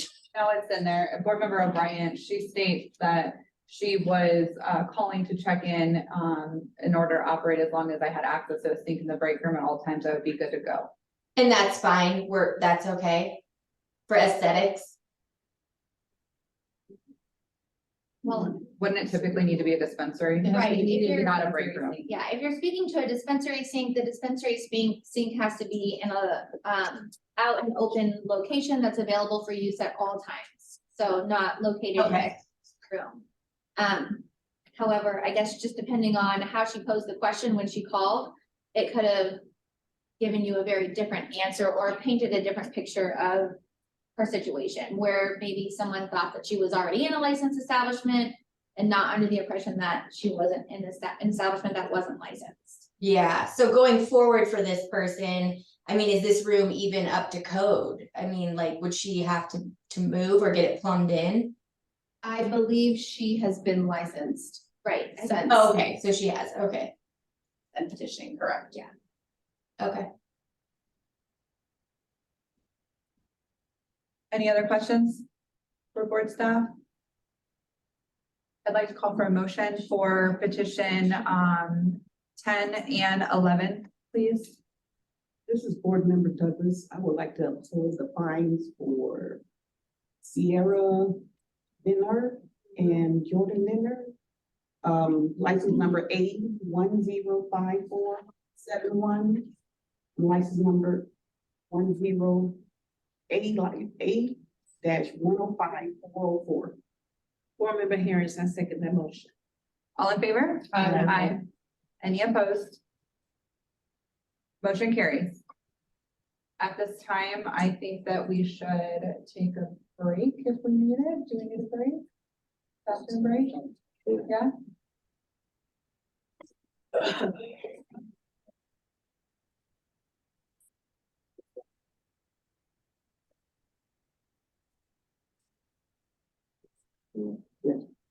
Madam Chair, we'll do 15 minutes and then continue.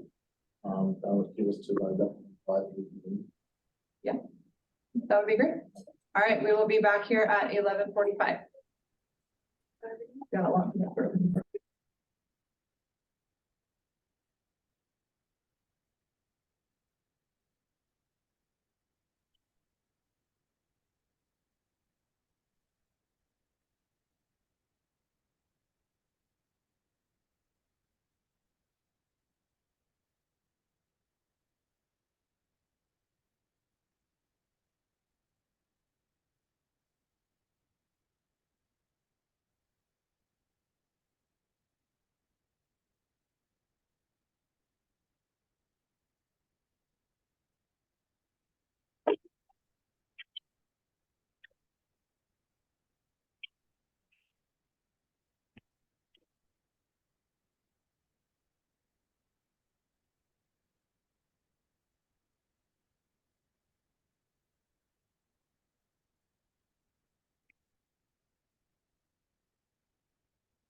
Hmm.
Oh, I'm sorry.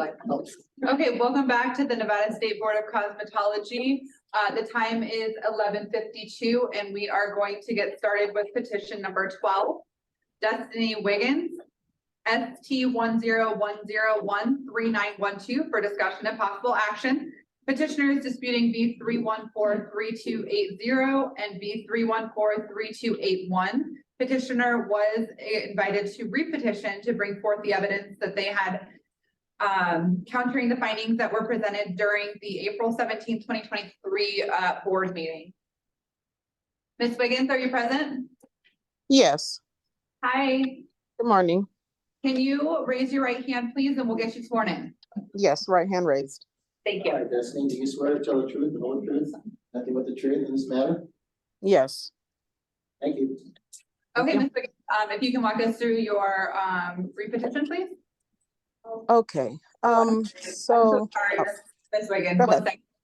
This is Lauren Gossage, Regulatory Compliance Specialist. Ms. Wiggins, I can put on the screen the information that you submitted for the board to review for repetition.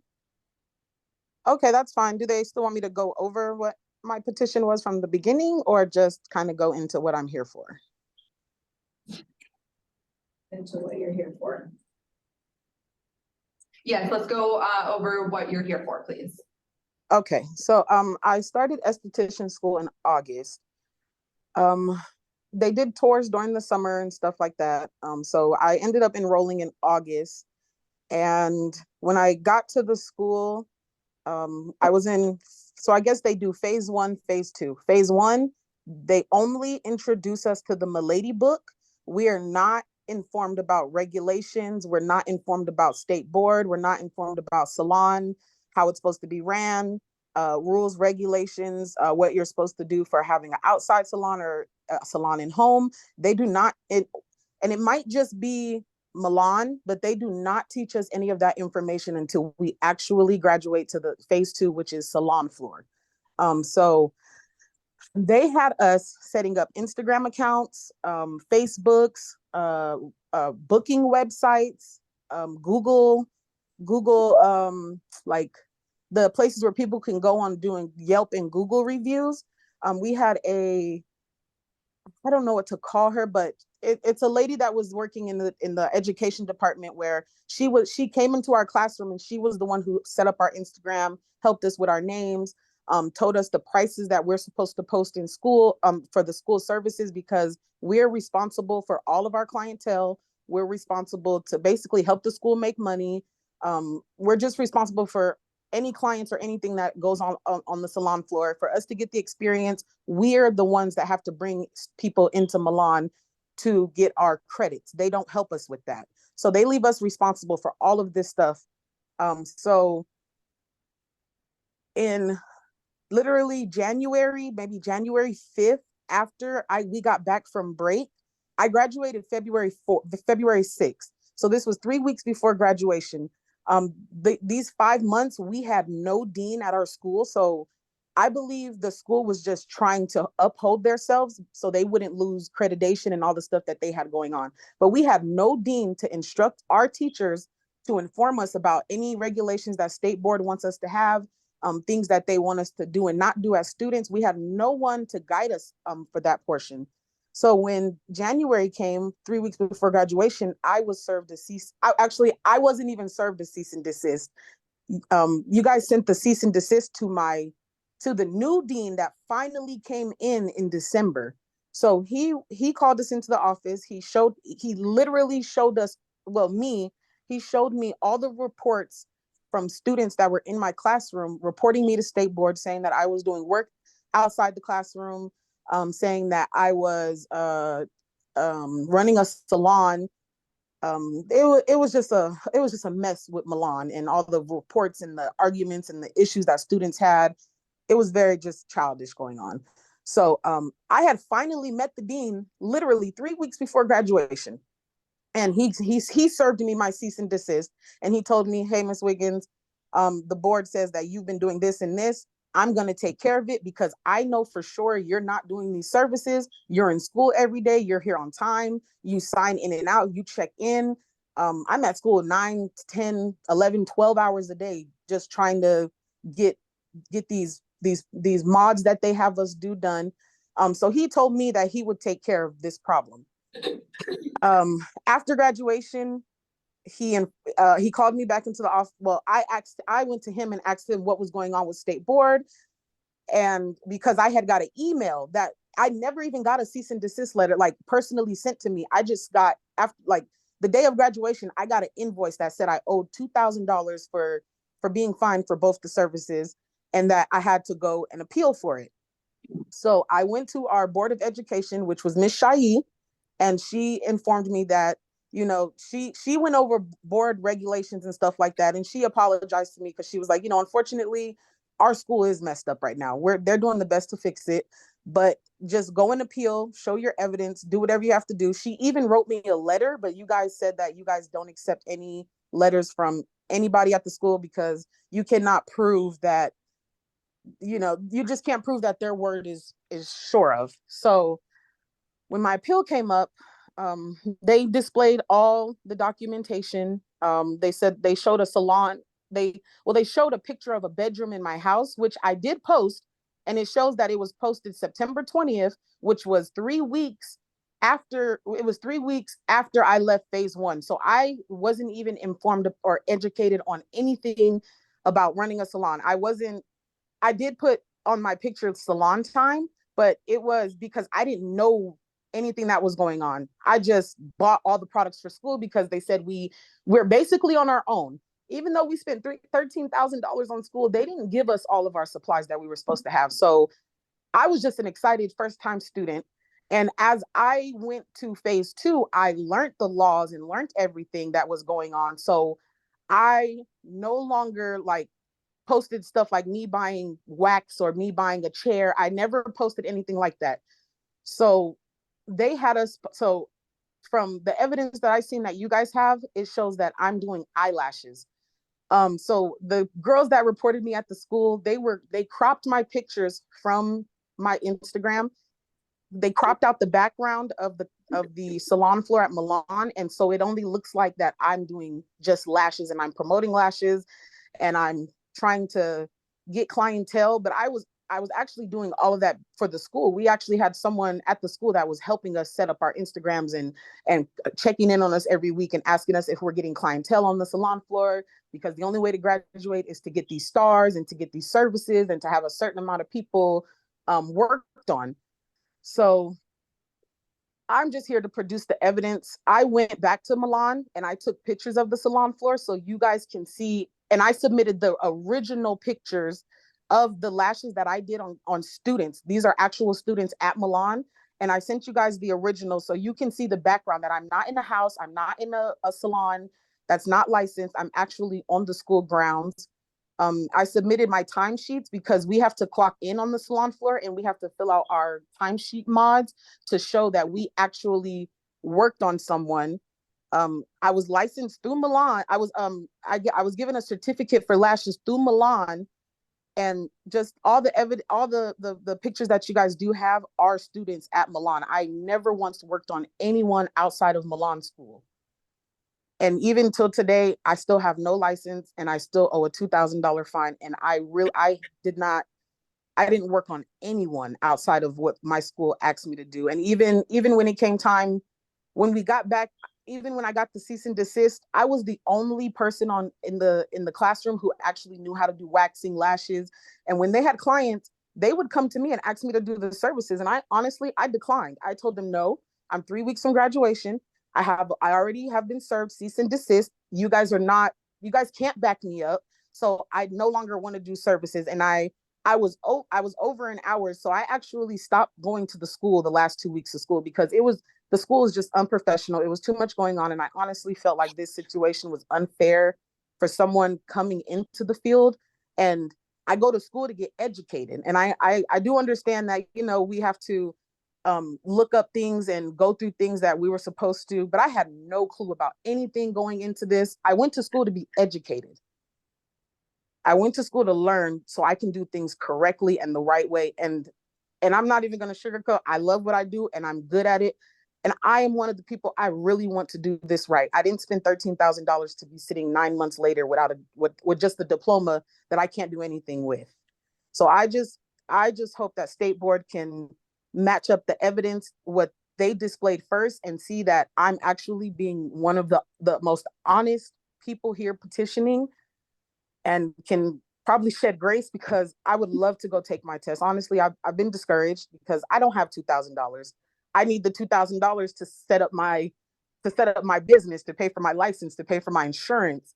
And if I just want the board to take into consideration that I'm really here being honest, and I'm under oath. And I'm just here to just clear my name and ask for immunity, because I love what I do, and to be condemned for something I didn't do, it weighs a little bit. Thank you, Ms. Wiggins. We appreciate you walking us through the petition and what you've submitted here today. We've been able to kind of see that up on the slideshow here. I have a question for you really quickly. What was the conversation like? Did you go back to the dean after our meeting and explain kind of what we said, our concerns? Did you have any kind of dialogue with them on that? And if so, what was their response? I went to Ms. Shahi, which is the Board of Education or Dean of Education. I don't know exactly the term. She was out of leave when I got my cease and desist, so she had no idea what was going on.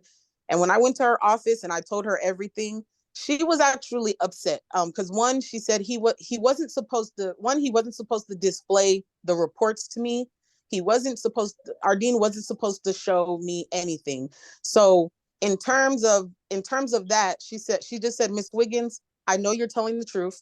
I know you've been here. I'm looking at your hours and you're 40, 50 hours over. Like, you honestly, if you didn't want to come to school, you didn't have to. So she ended up writing me a letter, which I submitted in my first appeal, but you guys said that the letter kind of didn't matter because she could have just said it off of whatever she felt like saying.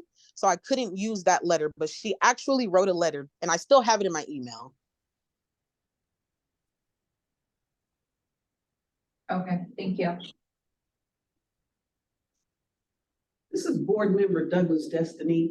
You said you was just putting stuff in your house once you got your license. This on this one page where there's a black bag on the floor, is that your home or is that the school?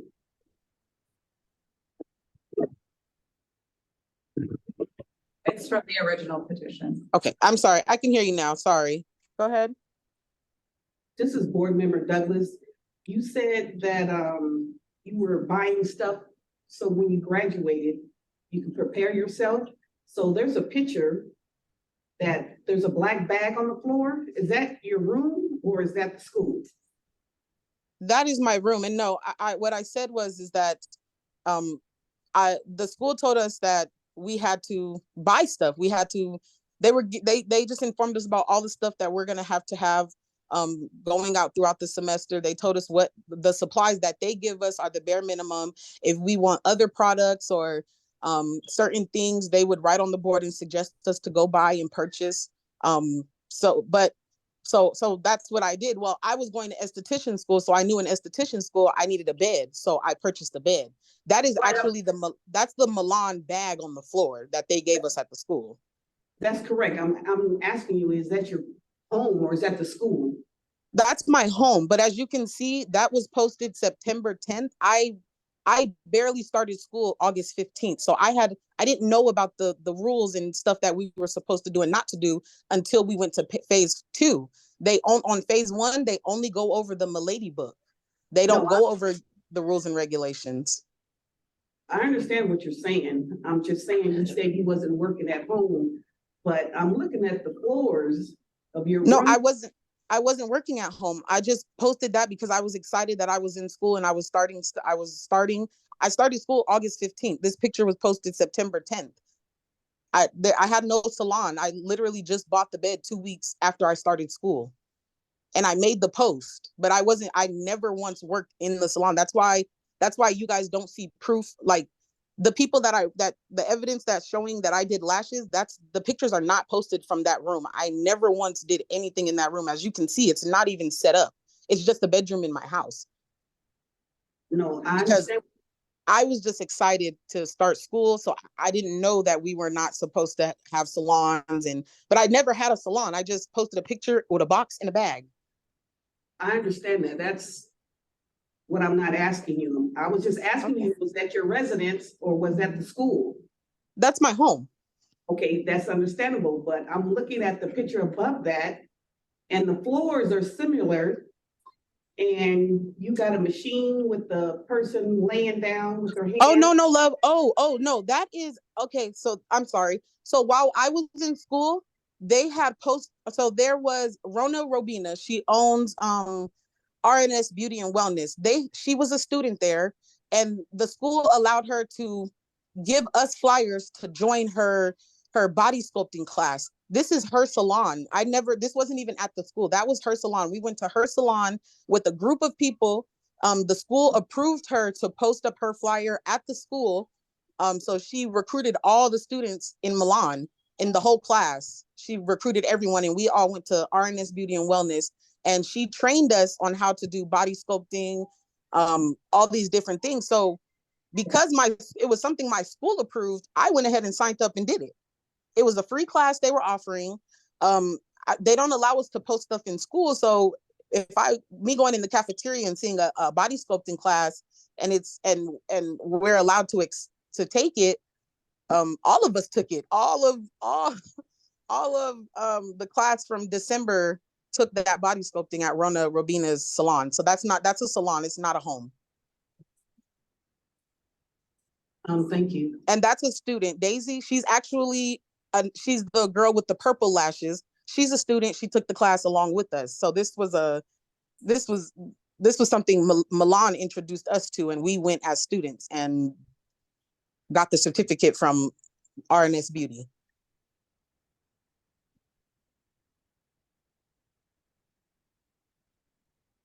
Madam Chair, would you like this presentation from staff?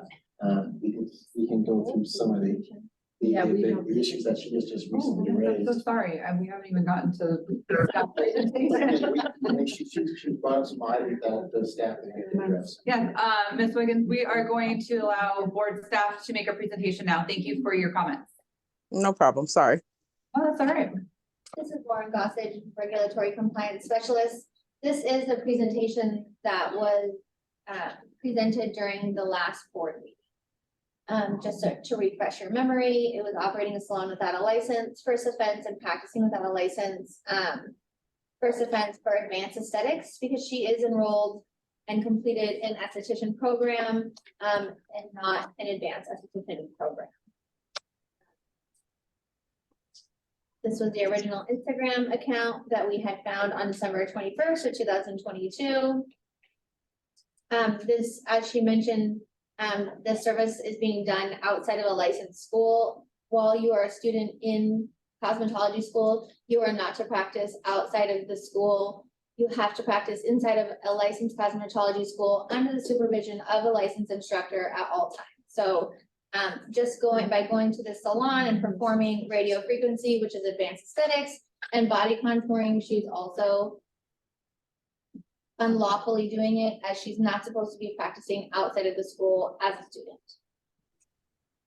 Again, as these were previously set up, this was a salon setup that was inside of her home that was posted on September 10th and found on December 21st of 2022.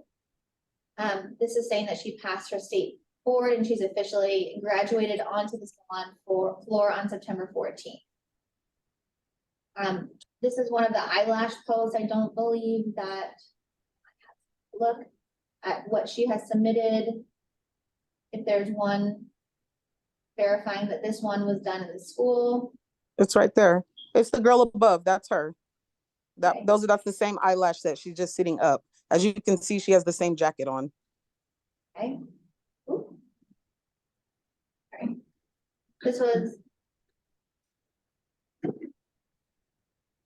What was the last date that you attended school? I graduated February 6th.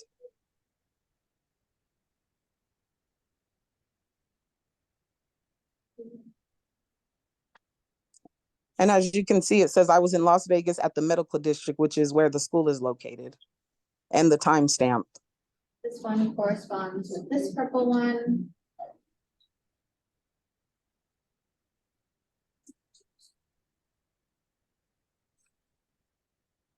Booking website.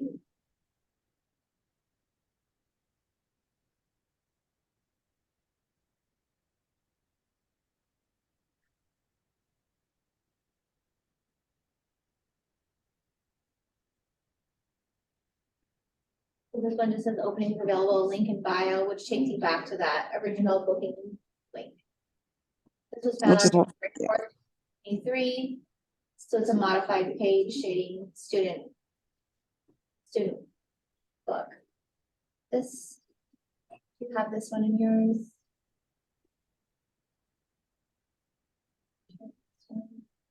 Pink.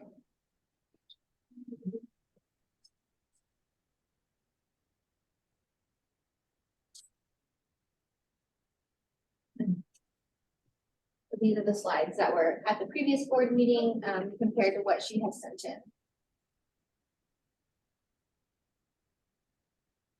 And with the advanced aesthetic portion, we had, I go to school to get educated. So if they're promoting for us to take a class and they're not telling us that, hey, you need to be, well, I'm convinced that what they're doing is illegal. I believe Milan is doing a lot of illegal things, and us as students are being responsible for things. Like I said, I would have never took the class if it wasn't a class that Milan encouraged us to take. They didn't tell us we had to be advanced. I mean, the board wasn't even sure at the time what they were doing about the advanced aesthetics. I didn't learn about advanced aesthetics until the end of me graduating, when you guys put in place about how by October we have to have this advance. I just took a class that my school was promoting us to take. And I feel like the school knew that. So whatever they had going on with the person who owns the salon and them trying to get recognition for their school, I believe they were desperate, and Milan is just doing stuff, and us as students are taking the fall for it. Board member Harris, staff, can we verify that the school sent them out certain amount of students to that particular salon to do those services or practice those services? We can try to reach out to them. I can't guarantee they'll give us an answer during this meeting.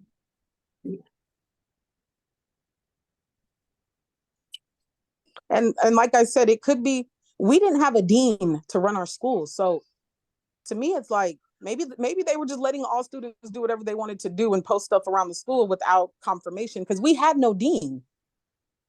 But these flyers were up at the school, in Milan's cafeteria, on their salon floor. These are stuff that they post in their school for us to be a part of. Board Member O'Brien, I struggled with this the last time that we were together, and I'm struggling with it again. Some of the stuff you're saying makes a lot of sense, and then there's still a lot of questions. I feel largely like a lot of your concerns are with the school and kind of going with that, but I feel like we are not able to kind of differentiate whether with enough evidence this did not happen. But I'm just asking, how is it not enough evidence when you guys have a timestamp? If you look at my sheets, and it shows that the date from the timestamp on my pictures and the dates on my mod applications that I had to have a teacher sign off on to say that I actually did these lashes on the salon floor. I gave you guys that proof. The dates match up with the dates that are written on my timesheet that a teacher has to sign. We're not allowed on the salon floor without the teacher's permission and signature or an appointment. you don't get to just hang out on the salon floor. So these are things that a teacher actually had me go and do. And to me, it's like, I understand the cavitation portion. Like I said, we were training, and that was something that the school promoted for us. I'll take responsibility because I can't prove what the school. I wish I would have took pictures. A lot of pictures. It seems though pictures is what's gonna save us. I mean, I will take responsibility for that. I will take responsibility for the pictures in my home. But the thing is that you guys are trying to compare the pictures that are on my Instagram to me doing an eyelash service there, and I didn't. And and even with the cavitation pictures and stuff, you can tell that the background is not the same as the home. And if anything, the person that is licensed for that salon, they knew what they were doing when they came to that school and offered us. So it was a trap, because they knew that we had to be advanced. They knew that we didn't know. We're new to this class and stuff. They knew that we didn't know this information. So to me, it feels like a whole trap now. On the timesheet that we're looking at right now, we're not seeing the school signature. Because Miss Helen is our registrar. So we sign these forms, we give it to Miss Kim, which was our instructor, and our instructor sends it to our registrar, and our registrar puts it into she signs off on it, and it stays in her file. So the file is in her office, which I went to the school and asked them, can you guys please produce these files for State Board? I need help. They told me because I graduated, they cannot help me, and they cannot release anything to me because I have no liability to Milan anymore. So it's not that the evidence not there. I just don't have what Miss Helen, which was our registrar, signed off on. But she does input them into the computer onto our report card to show that, hey, she did do this, she did this, she did lashes, she did facials. I can send you a screenshot of my final report card to show you, like, hey, she did do 53 lashes, or she did do this amount of things. It's like, I didn't lie. I just did what the school asked me to do, which was perform lashes on people so I can get certified.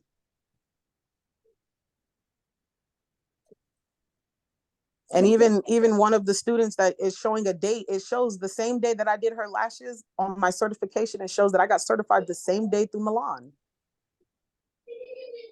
And Steve McDonald, executive director of the record. This is a repetition. We gave the petitioner another bite of the apple. That it was questionable before, and then she submitted additional evidence, as you see before you. There's no signatures on the documents. It's her petition. It's up to her to rebut what staff has put forward to you. It appears to us that she is operating based upon her own posts on Instagram, her own booking information, her own pictures, that she was operating outside this establishment. Yes. So you gave her an opportunity to provide more information, but what's coming forward, maybe it's just a lawyer to me, is that it is, she's saying that Milan is responsible for her not knowing not to be licensed. So the State Board of Nevada, the State Board of Cosmetology is the one that issues a license. It's not the school. So of course she has to come to us because we're going to get issues the license. So she must know what the licensing rules are, and it is available. All us. But the timelines. Come on, let him speak. Oh, I'm sorry. It's okay. And so no, I thought he cut out. I'm sorry. That's okay. So you've given her another opportunity to put forth information and evidence, and from board staff's perspective, it doesn't still rebut the bottom line is that there was advertising done. It appears to us there was licensing done. And it's her petition, and the burden is on her to rebut what we had submitted to you as a board back in April. And so from our perspective as staff, we still recommend that the evidence that's been put forth by her doesn't change that fact. Now, if she had a problem with Milan or has questions, submit a complaint. Submit a complaint. There is a complaint portal. Please, or call us, email us, and we will go out and investigate it. You have a problem with Milan. But again, the contract for education is between the school and the student. It's not between the school, the State Board of Nevada, and the student. The contract, when you paid your $13,000, you paid it to Milan. It does not come to the State Board of Cosmetology. We're not part of that contract.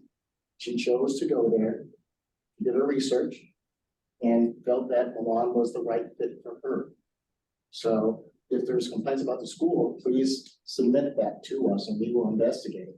But based upon what is before you today, for this second bite at the apple, you allowed her to bring back more information because there were questions. And from staff's perspective, we believe that she has met the burden.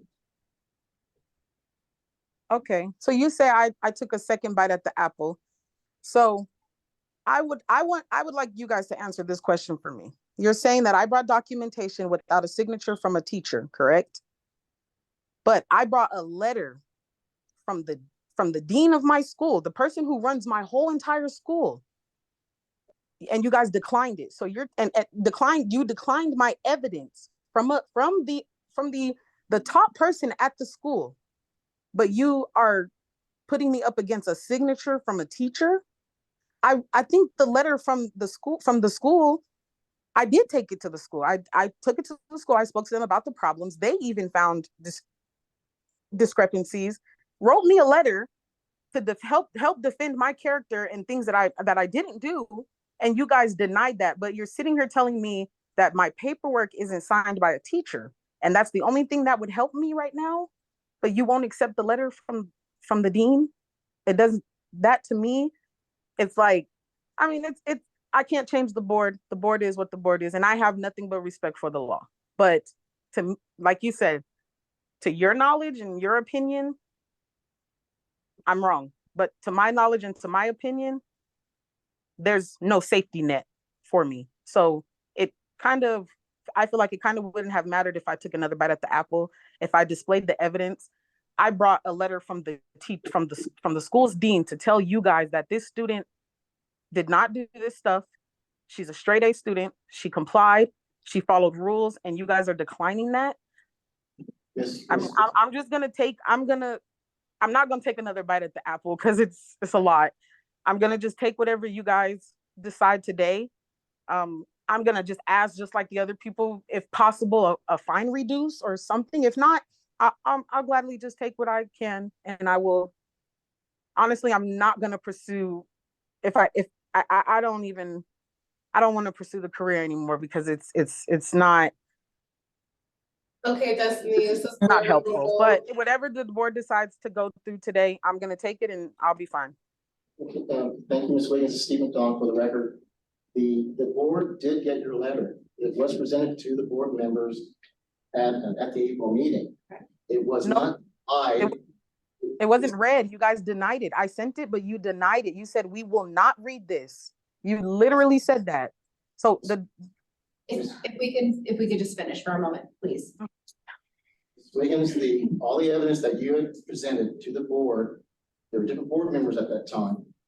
It was considered, and the board voted to give you an opportunity to bring back more evidence. It was not denied. All the evidence that was presented last time, they did review. You have current board members that are here that saw that.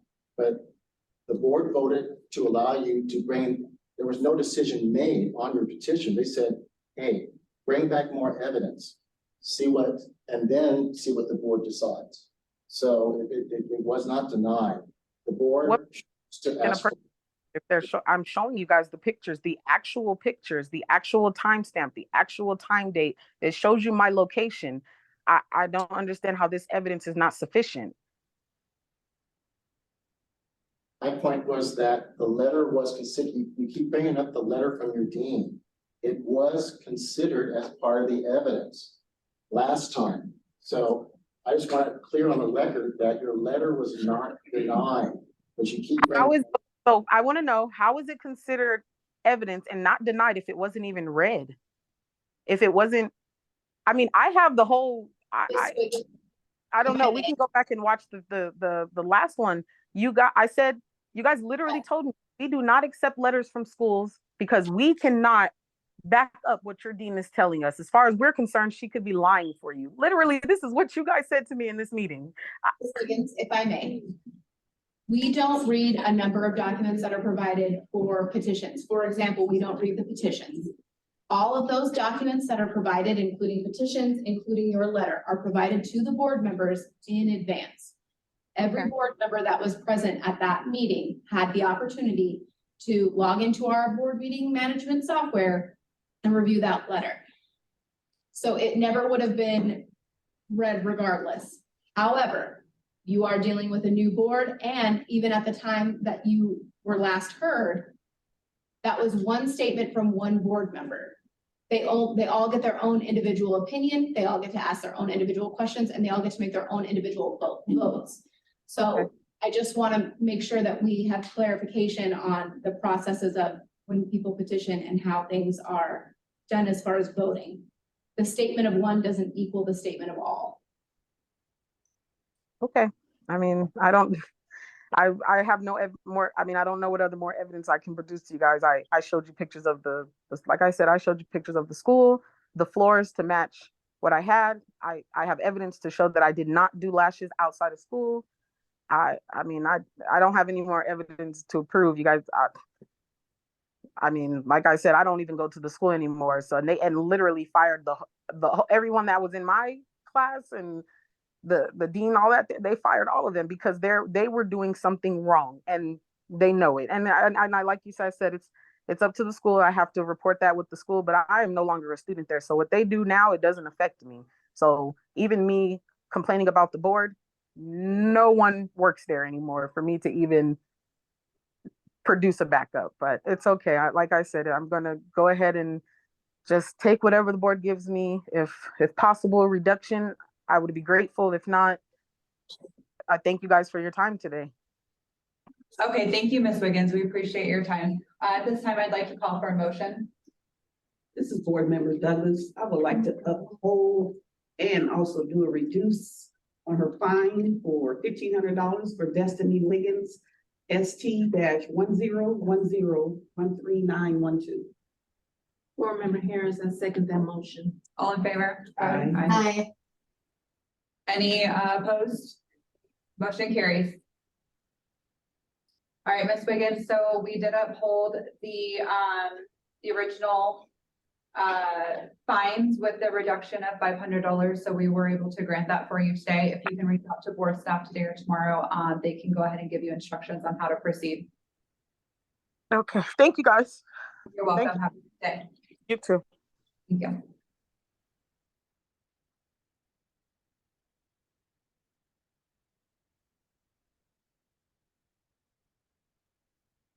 Okay, let's move forward with petition number 13. Petition Sarah Andrews, AE 3028/A105544 for discussion and possible action.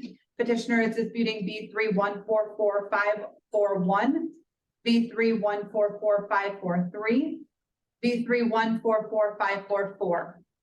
Ms. Andrews, are you present?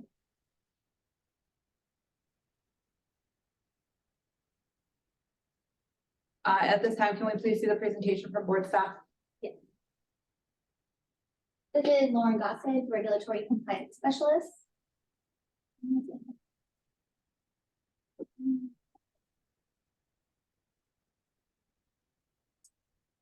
So for the petition of Sarah Andrews, she is disputing practicing in a individual practicing without a license or certificate. First offense, she was doing advanced aesthetics, and at the time that she was found, she was only licensed as an esthetician.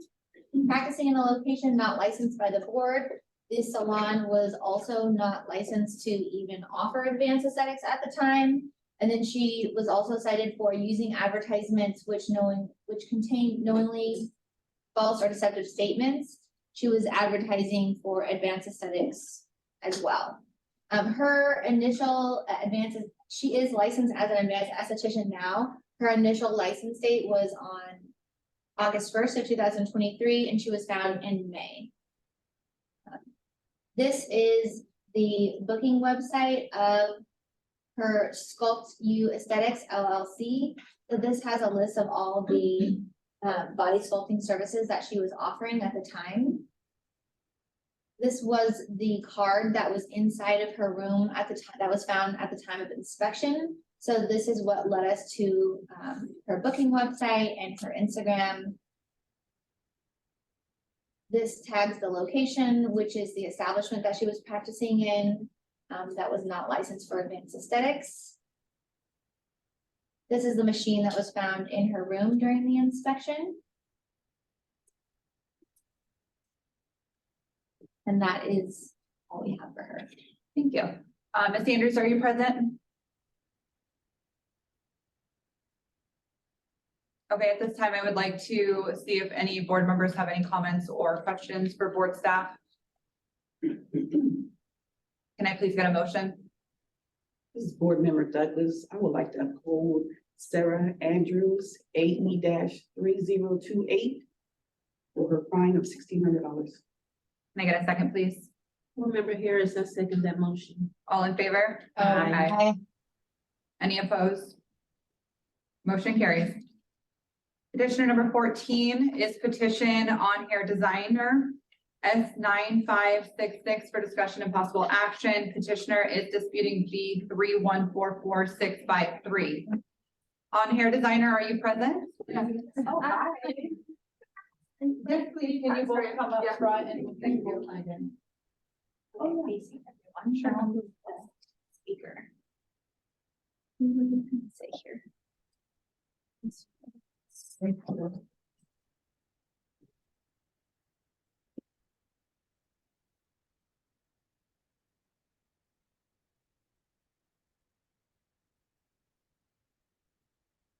All right, will you guys raise your right hand and we'll get you sworn in? What happened yet? You swear to tell the truth, the whole truth, and nothing but the truth? in Yes, this sir. matter? Yes. Thank you. Thank you. All right, can you please state your name for the record? Okay, my name is Bangon Bamlungjit. Before I start, I apologize for the one I'm not there. Sorry. And can you please state your name for the record? Yes, my name is Songla Kradi. I'm her friend. Okay, great, thank you. And in what capacity are you here today?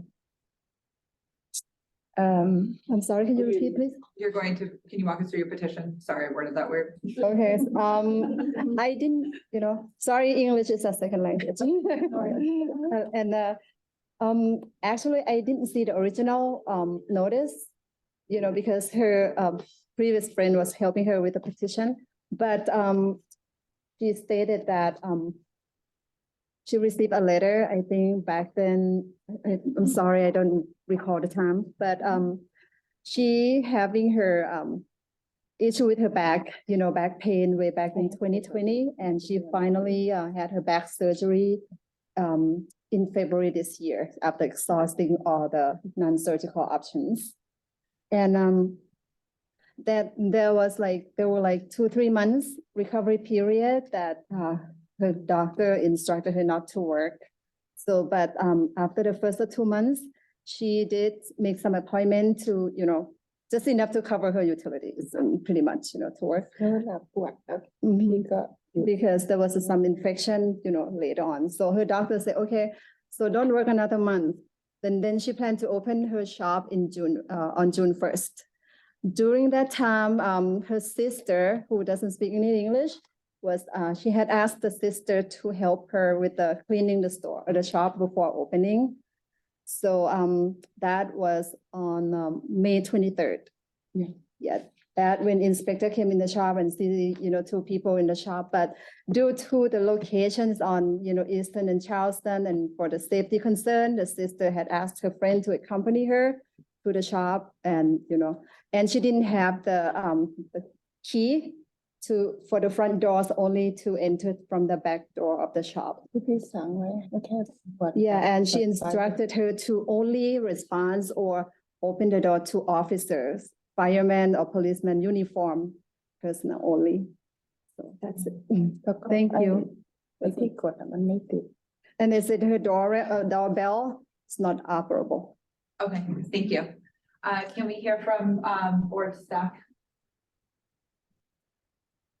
We're actually also gonna bring up the inspector that was there that day, which is Inspector Dana Lopez. เพราะว่าเราทำมา20 ปีไม่เคยมีปัญหา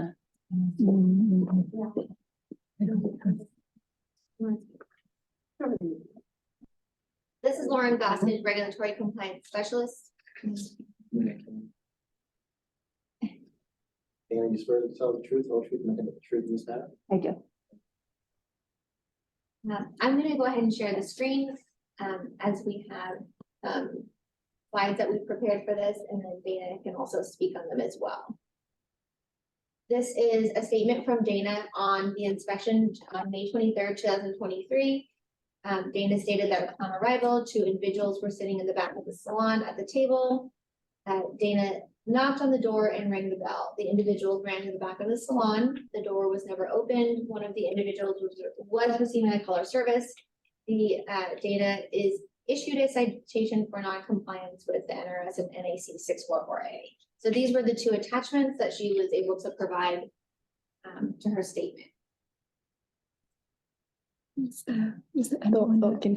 Sorry, my, not very clear, but upon arrival, you know, I went in, knocked on the door, there was a service being provided, which was a hair service. So there was a woman in a cape, receiving a color service being performed, and knocked on the door, flashed my badge, and the individuals got up and ran to the back.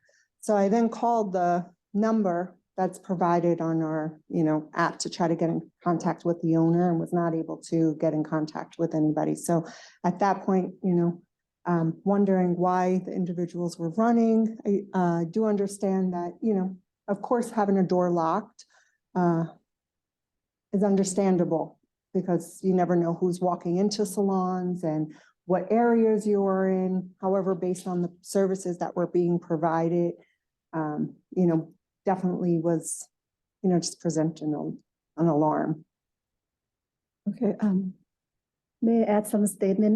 During that time, she was in San Diego as well. That's why she was in. I've been there on 22, come back on 29, and I have last appointment with doctor. 31. If you want record from doctor, I can get later. Do you know who was providing the services in your salon? คืออะไร ใครทำ who's ใครทำงานอยู่ในร้าน It's supposed to be her sister. She's supposed to be only cleaning the store. Yeah, before Nothing else. Is she a licensee? She don't know how to do hair. She's not supposed to be doing any work at all. Just clean it. I tell her to clean before I just start on June 1st, you know. My last appointment for the doctor on this, you know, slide, it's hard to see, but she has a towel around her neck, and a cape on. เขาไปที่ร้านเราไม่รู้ว่าเขาทำอะไรที่นั่นกับเพื่อนเพราะว่า Yeah, I don't know if you're able to. Yeah, I know. What Have you they're had an doing. opportunity to discuss this situation with your, sister? คืออะไร You know, she's strictly, so many times that I witnessed that, she said, you cannot work. Yeah, you cannot do any like, you know, beauty salon or anything in my shop. She's really strict with that. I swear. Board member Harris, is that your sister right there with the hair and the white shirt and the jeans and? Yeah, that's my sister. Oh, it's your sister, okay. So she was doing. Yeah. For receiving a sister. service. There were 2 individuals at the time. Maybe another one. There were 2, one was providing a service, one was receiving a service. Yeah, when I saw them running to the back, I just try to, for the moment. Board member Yes, probably. My question is this your salon?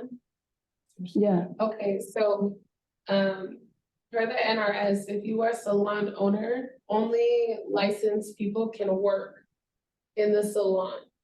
So if you have had issues with your sister, before, then you are still gonna be held liable if she chooses to perform work. Yes, yes, she's not denying any responsibility at all, so. Yeah, no, I'm just saying that the law states, even as a salon owner, if you have someone walk in and is just supposed to be answering the phone, they cannot work. You can still get in trouble too. So even if you were physically unable, just the fact that your sister was there taking clients is still also breaking the law. And this is Janie, the Chief Compliance Officer, and just to be clear to the petitioner, we're not citing them for unlicensed activity because we don't know who that actually is. We're citing them for refusing an inspection. When our inspectors show up and knock on the door and let them know they are to allow us entry into our licensed establishment. Thank you for clarification on that. Are there any more questions in regard to that particular citation from our board members? If not, I'd like to call for a motion. This is board member Douglas. I would like to hold the hair designer license S9566 for the fine of $1,000. Can I get a second, please? Board member Moreno. I second that. All right, all in favor? Aye. Any opposed? Motion carries.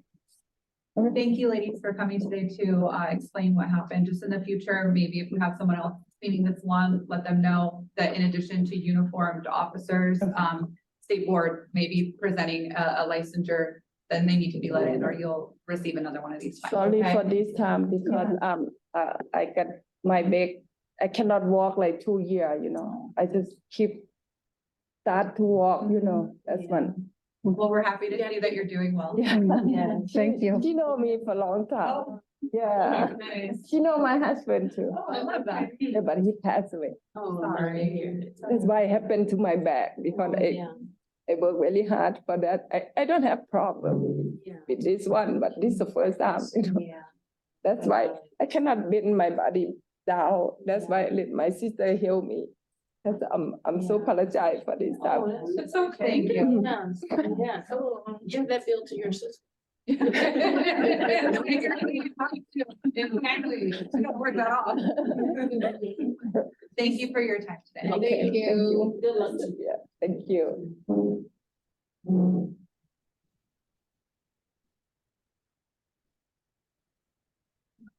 Thank you. I'm gonna leave for the next two. Okay. Is there anything specific that you need to say on record? Yes, I still want, it to be on the record that one she's. Okay. Can you give can you put it on the record that you're these two participants and then we'll need a reason as well. Okay, board member Moreno, I'm recording myself. Oh. Sorry about that. First time ever recusal. All right, here we go. All right, we're going to move on to agenda number 15, petition Cavarici Salon S9261 for discussion and possible action. Petitioner is disputing B314448. Board member Moreno, I'm gonna recuse myself. I know these people and also recuse myself for petitioner Leslie Blackman. Thank you. All right. Is there a representative from Cavarici Salon?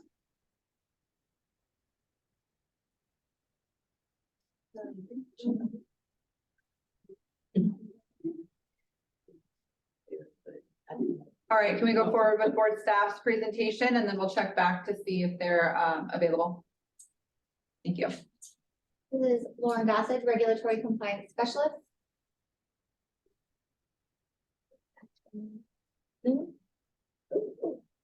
Okay, Cavarici Salon, item G15. They are disputing B314448. So this citation was for failing to properly make walls, floors, ceilings, furnishings, equipment, and fixtures in the salon. Specifically, what they were cited for was this drain not being in good repair. So while it is clean, it is stained and it needs to be replaced. Okay. We have the inspector available if you please. Yes. Can you hear me? Oh, I think someone is on. Oh, hi, could you please state your name? Jeff Cavarici? Hi, can you Hello? please raise your right hand? We'll get you sworn in. Jeff Cavarici. Okay, Mr. Cavaricci, do you have your right hand held up? Yes. Do you swear to tell the truth, the whole truth, and nothing but the truth in this matter? Yes, I do. Right, thank you, Mr. Cavaricci. Okay, Mr. Cavarici, can you please explain why you're here today? Yes, I'm just trying to petition this citation. I have been a barber for over 41 years, and I've owned Cavarici Salon for just under 19 years. We've always had a good rapport with the State Board. In that time, the salon nor any stylist has ever had a citation. And this inspector, she came in on a Thursday. I'm off on Thursday, so I was not there.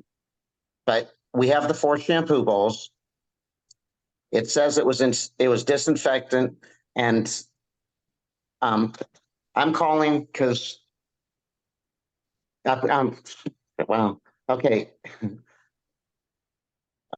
Oh, okay. Wow, this is really. You there? Are you, we can hear you. Oh. Can you hear us? Yes, okay. Yes, I'm there. It's been 41 years and almost 19 years, you know, you had a rapport. The bowl came out, there was one hair in it. It's a gray plastic situation where the only thing,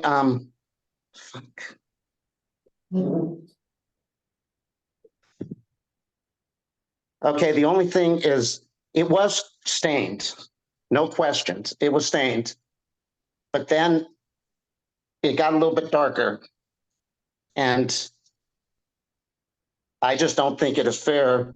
That night immediately I replaced them with stainless steel.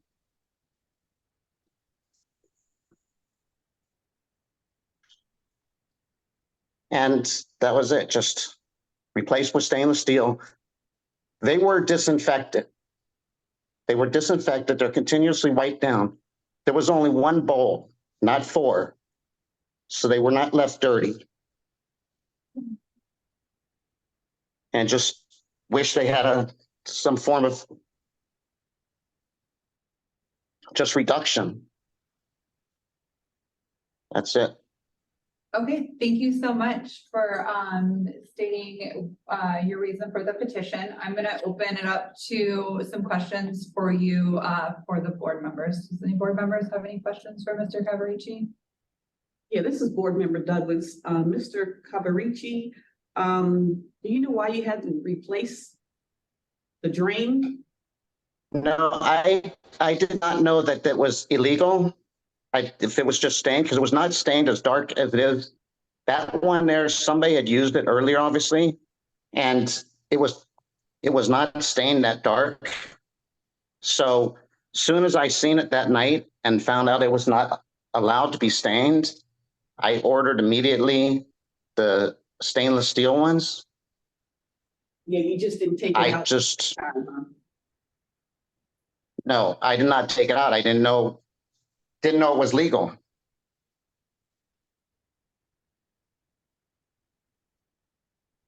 Okay, yeah, it's part of the walls, the floors, the ceilings, anything that needs to be cleaned and kept in good condition.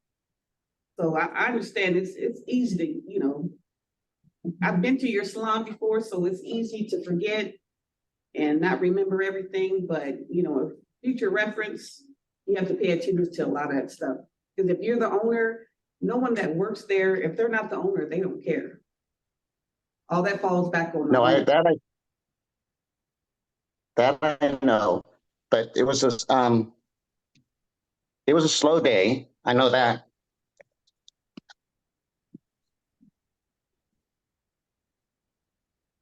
Any other, Yes. any other questions for Mr. Cavarici? No. Okay, are we ready to make a motion, board members? Yes. Can I call for a motion, please? Board Member Wold would like to uphold the violation, the citation against Cavaricci Salon S-9261. This is Board Member Douglas. I second that motion. All in favor? Aye. Any opposed? Motion carries. Mr. Cavaricci, I do want to say that, you know, we love that you've been in business for so long and we hope that you continue to be in good compliance. This is just, maybe, something you didn't know about, and that's the job of the board, is to come in and just ensure the safety of the public and make sure that our licensees know, all those little things that we might forget. So, if you can reach out to board staff, today or tomorrow and get that handled, we can kind of move forward in a positive direction. Okay, Thank you so much for your time. Have a good day. All right, we're gonna move with agenda number 16. This is for petition Leslie Bodnar, C17020 for discussion and possible action. Petitioner is disputing B314449. Do we need Ms. Marina to again? Okay, perfect. Okay. All right. I'm here. Hi, could you please raise your hand? And we'll Yes. get, okay, thank you so much. Hello, Ms. Bodnar. Hello. You have your right hand up. It is. Alrighty. You swear to tell the truth, the whole truth, and nothing but the truth on this matter? Yes. Thank you. Awesome. Can you please let us know what you're petitioning today? Yes, I am petitioning that I got a citation for hair in my brushes. I left the salon in a hurry one evening as I was informed that my uncle had passed away and needed to be there for that, and left everything as is, knowing that when I would come back, I would clean my brushes before I started my day. I also, as I was informed about my uncle, a few days later, my dad passed away. I was not at work for over 3 weeks. My mother had a stroke 1.5 years ago, as I tend to her quite often. And there's no proof that I was even going to use those brushes on anyone without cleaning them, and disputing it. Okay, thank you so much. Let's hear from board staff on their presentation, please. This is Lauren Gossage, Regulatory Compliance Specialist.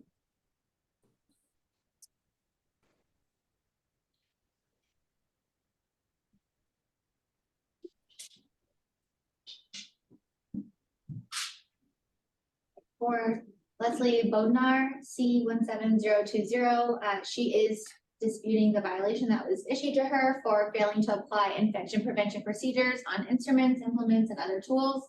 So it's our sanitation and our disinfection process. The citation is for $100, and this is the drawer of brushes that she was cited on. Okay, thank you. We do have the inspector present if you wish to ask her. Do any board members have questions for either Ms. Bodnar or the inspector? This is Board Member Harris. I just have one question. After each service, when you do brush or do a round brush or anything, do you clean out your brush every time you get finished with it? I do. Oh, okay. So all of these brushes you use that day? Yes.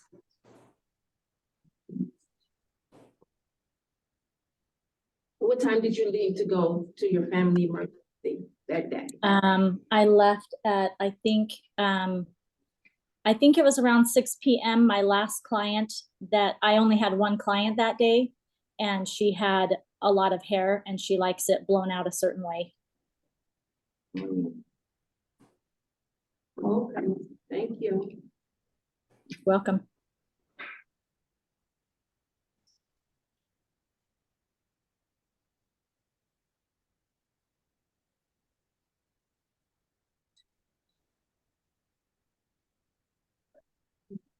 Any other questions? Call for a motion. This is Board Member Douglas.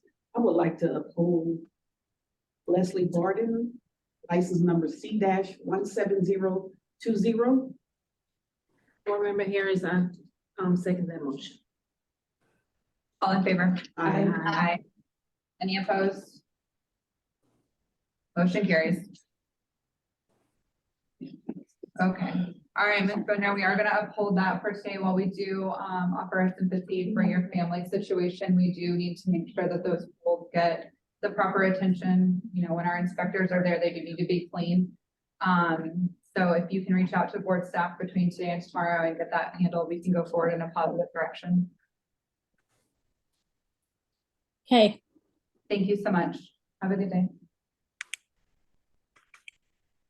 Okay, let's go on to agenda number 17, petition Natalie Oakley. Oh, I'm so sorry. Can we vote? They're getting it. He is actually our petitioner. All right. Decided I should do one of these in my lifetime. Oh, thank you. Let's go. Let's go. All right, we're gonna move on to agenda number 17, petition Natalie Oakley, C18372 for discussion and possible action. Petitioner is disputing VA 3144638 and V 3144639. Can you please raise your right hand? We'll get you sworn in. Natalie, you swear to tell the truth, which we've been the truth in this matter? I do. Thank you. All right, can you tell us a little bit about why you're here today? Yeah, that's, I got fined for having, dirty implements in my container. But, if I was there, I could have shown them that it is written soiled. So that's where all my soiled things are. And when I get to them, that's when I clean them. But as long as it says it's soiled, they should be able to stay in there. It shouldn't matter how long, as long as it's marked. And it was marked, but since nobody was there, a cosmetologist, I couldn't show her that it says soiled on the outside. And then I have, the other one was for files and whatnot. And I keep all my old files and whatnot in my private drawer because I'm a gardener and I put them, you put them in the soil to deter rabbits because they have human scent on them. And I put them in my garden. So I have them in a Ziploc bag in the bottom of one of my personal drawers, and that's where they all were. And all of my new items and unused are in a completely different, separate area. And so I was fined for having dirty used files. Thank you. Can we hear from board staff? Yes. Okay. This is Lauren Gossett, Regulatory Compliance Specialist. For Natalie Oakley. He was cited for failing to properly record a single-use instrument after use on a client and failing to apply infection prevention procedures on instruments, implements, and other tools, which is our sanitation and disinfection process. So the total of her citations is $200. This is the first image that was taken for her inspection for the single-use items that she was cited on. The 2 buffers and 1 nail file. And the second image was the clippers that were located in the drawer. So this is the outside of the drawer that it said it was soiled. And when they're all clean, they're on top of my thing where they're ready to use. So that's where they are when they're nice and clean. Okay, thank you. Do we have any questions from board staff? Board member. I'm sorry, board members. Board member Moreno, on the manicuring table with the files, was that left there and nobody was working? No, that's, I believe she had taken the picture because they were all in this Ziploc bag in my drawer. They must have been, because everything was in my drawer. There's never anything on top of my desk there. Yeah, we also have an inspector here. Yeah. And she did tell the director that she could have written me up for every single one of these. But I didn't know that I couldn't keep them in a Ziploc in my personal drawer. I did not know that I take them home and give them to my friend Helen back. This is Board Member Douglas. Yes. It's kind of like a question for compliance. Is she allowed to keep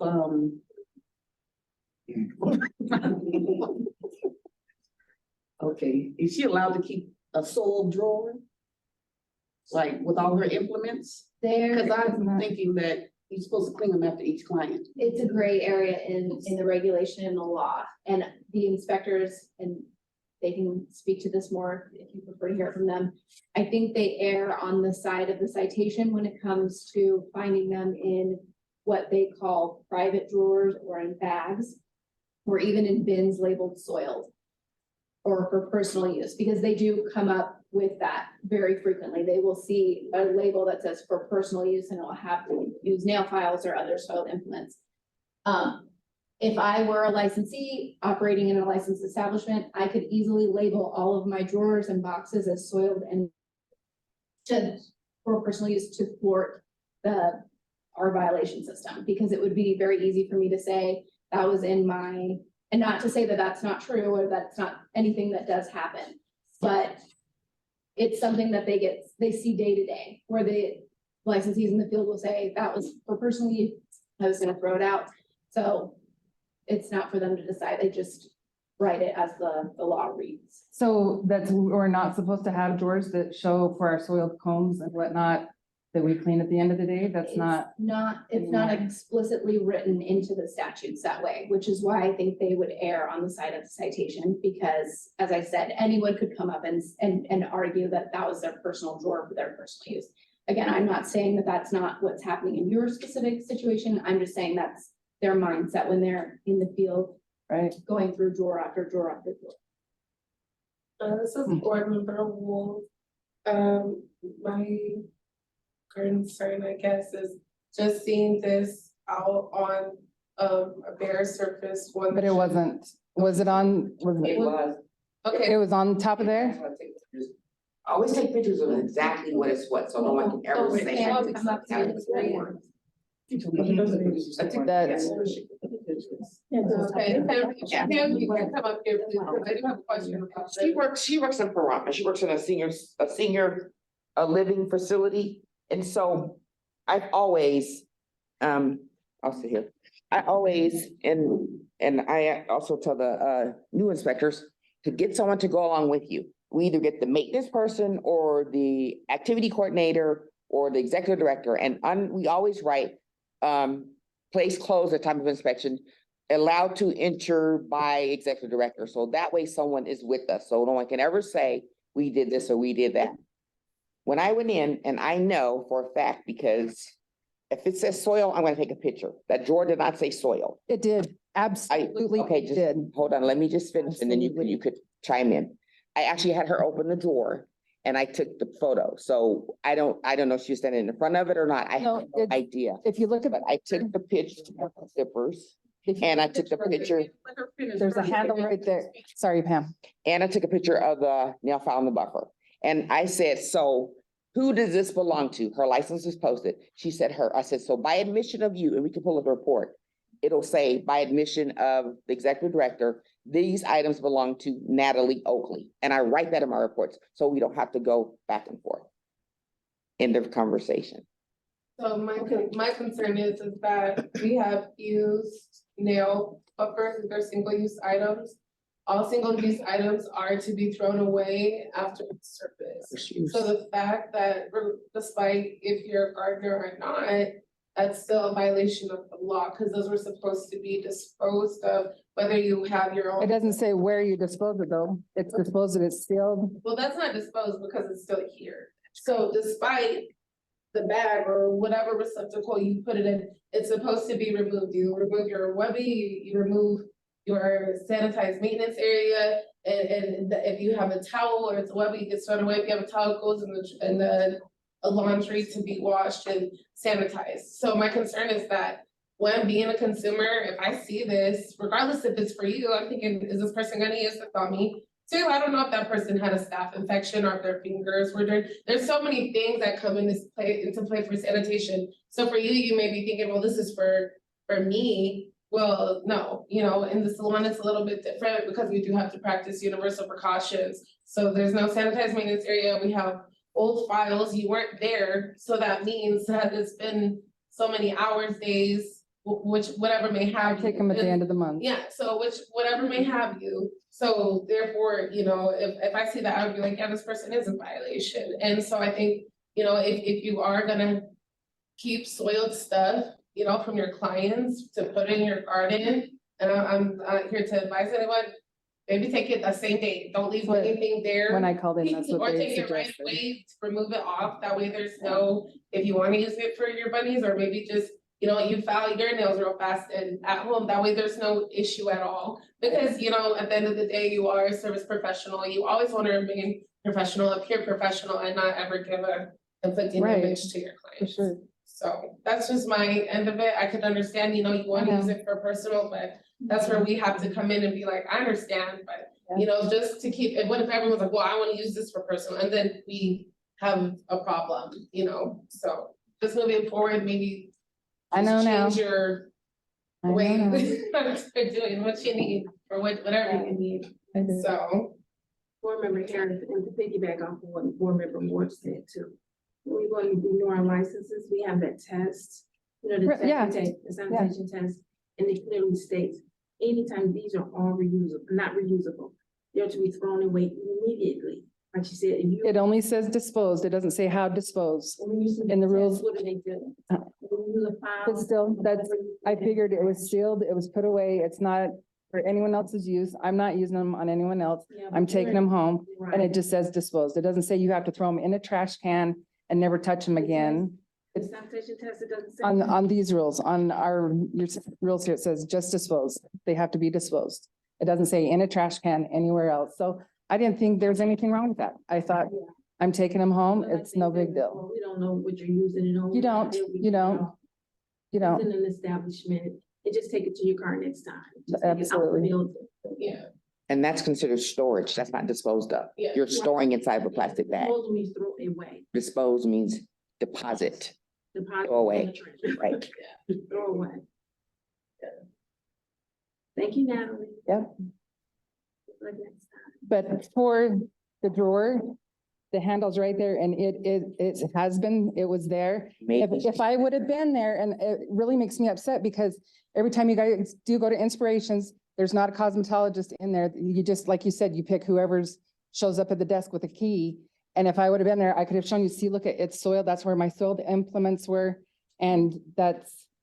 So I would personally recommend you get a, Even the drawer, or if it says that. We've always been taught that it's supposed to be marked soiled. So where's the new laws and regulations that say you can't have anything marked soiled? In the office of the state, So- board, you can go and. And that's even in my salon in Vegas that I work at, they came and told us, mark everything that needs to be marked soiled. So that's, you're saying that doesn't even count. If you have soiled implements or anything in there, you're gonna get written up for having it in a soiled drawer. So this is board member Wolves. I think the issue that it is that you're leaving these implements and instruments for days at a time soiled. And so there And it should- wasn't dates, it was the last day of school. Okay, And I had left and I'm the only one that works in there, so nobody's touching anything. okay, so but despite that, anybody could, whoever has access to the salon, there's other people who have access to the Nobody does. salon? No, Nobody I'm do? the only one. Okay, well. I'm the only one in. Yeah, so even if you had someone come in the next day and you had dirty clippers from the day before. I clean all my things the end of the day, but it was the last day of school and I had done, my husband and my son had come in for quick haircuts. So I threw my clippers in the top drawer, the soiled drawer with everything else. And like I said, all of my clean stuff is always out on the open when it's clean. And that was a one-time thing. And I'm the only hairdresser in there. So my things get cleaned at the end of the day. Or since that, I was leaving early because my husband and kid were in a rush. I threw them in there and would have been cleaned when I came back to work. I mean, I understand, I'm a I know. esthetician, I've done facials, I've done the single-use items, waxing, have to clean the wax pots. Sanitation is just one of the tedious tasks that we do have to perform. We do, And absolutely. so, you know, maybe just changing your sanitation or just adding in steps for you to get all your stuff sanitized, so this doesn't happen again. I do it every day.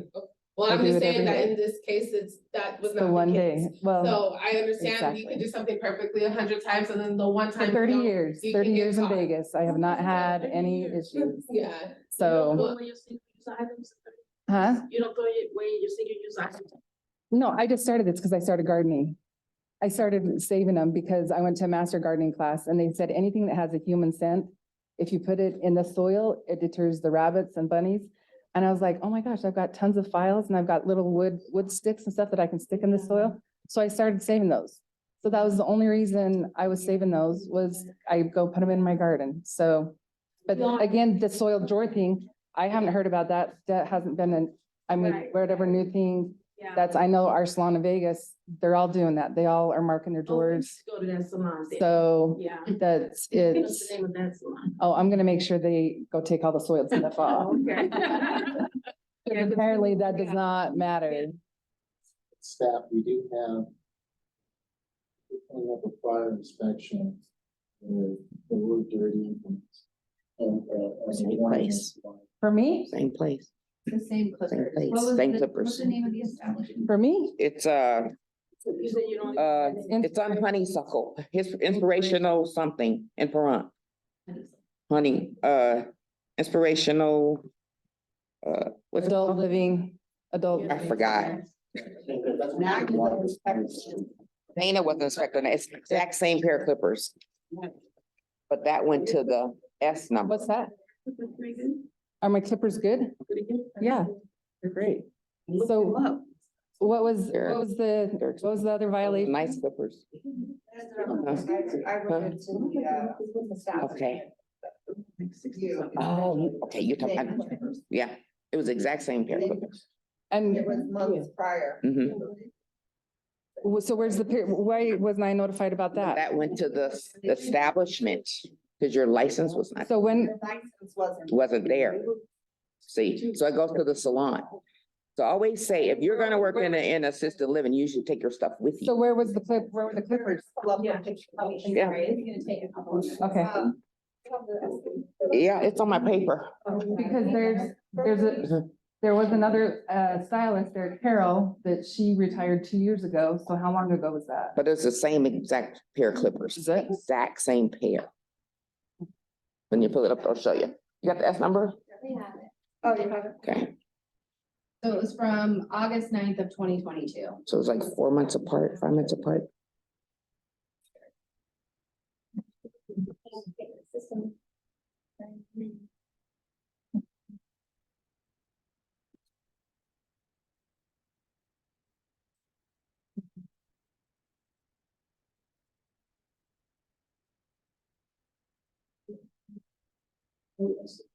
Give us a moment. The water was given.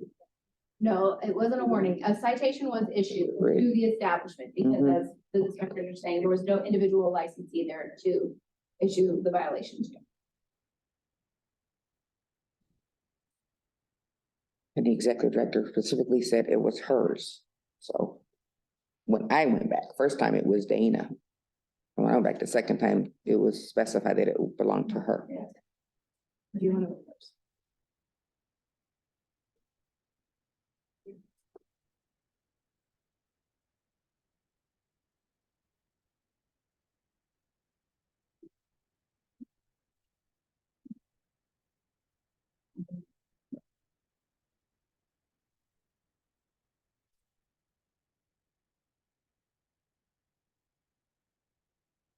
Board Member O'Brien, I just have a question. With this photo, is it something that we can reach out to, her individually about, or do we need it for this particular? I have it. petition? Pulling it up. Oh, okay. If you like it.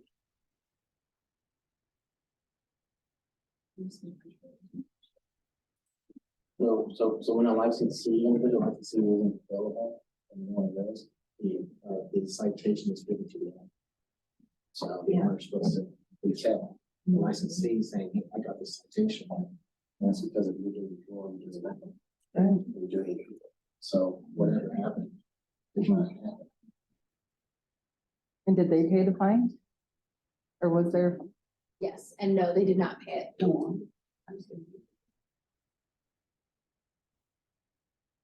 So what happens if they don't pay the citation? It gets written off as debt and we're not able to recover it and it gets sent to the state controller's office. But with many licensees and establishments don't pay the debt until their new license needs to be issued.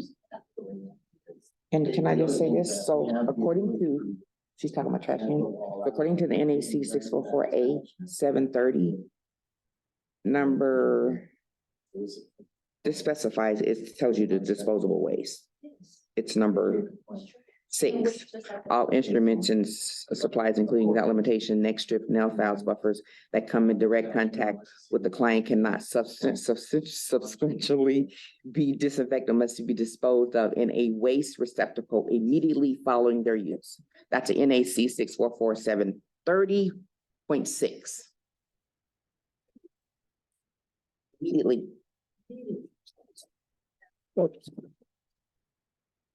You know, it does say waste. Learning things every day. There's the additional. Same clippers. So those are the previous citations, the inspection. And again, that's in the top drawer. And the report. That's in my top drawer with my soiled stuff.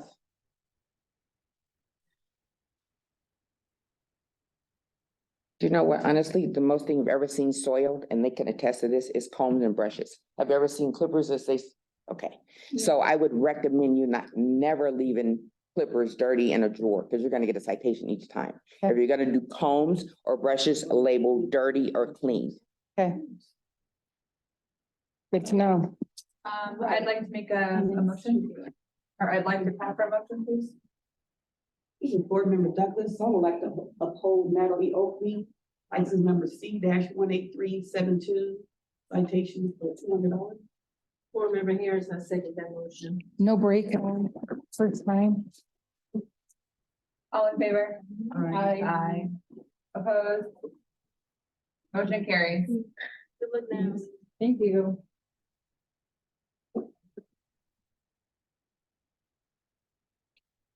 All right, petition number 18, Sierra Academy of Style, SC 16 or 16000 for discussion and possible action. Petitioner is disputing V3145192, V3145193, and V315145189. Is there a representative? Yes, ma'am. My name is Anthony. Hi, Anthony. Can you please raise your right hand and we'll get you sworn in? Yep. Thank you. Hello, Anthony. What's your name for the record? Anthony, Yes, can you state your name for the record, please? Anthony Gaynor. All right. Hey, Mr. Gaynor, could you have your right hand raised? Yes, I do. All right. Do you swear to tell the truth, the whole truth, and nothing but the truth in this matter? Yes. Thank you, sir. Thank you. Okay, Mr. Gaynor, can you please tell us why you're here today? Yes, ma'am. Well, thank you for having my appeal today. I wanted to discuss I received 4 fines, and I really feel like some of them they're misunderstood. Like the sink one, I have plenty of sinks. The inspector didn't look upstairs to see 3 more operational sinks. So I was good with that. Yeah, one of them was broken downstairs, but we were in the process of repairing that.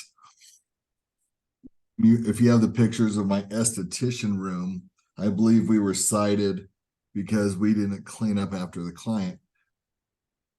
What my students are instructed to do is, because we're trying to put them in a professional atmosphere, is we'll take the client up, we'll ring them up for their services, and then the student comes back to the treatment room, cleans it, and sanitizes it right after the service.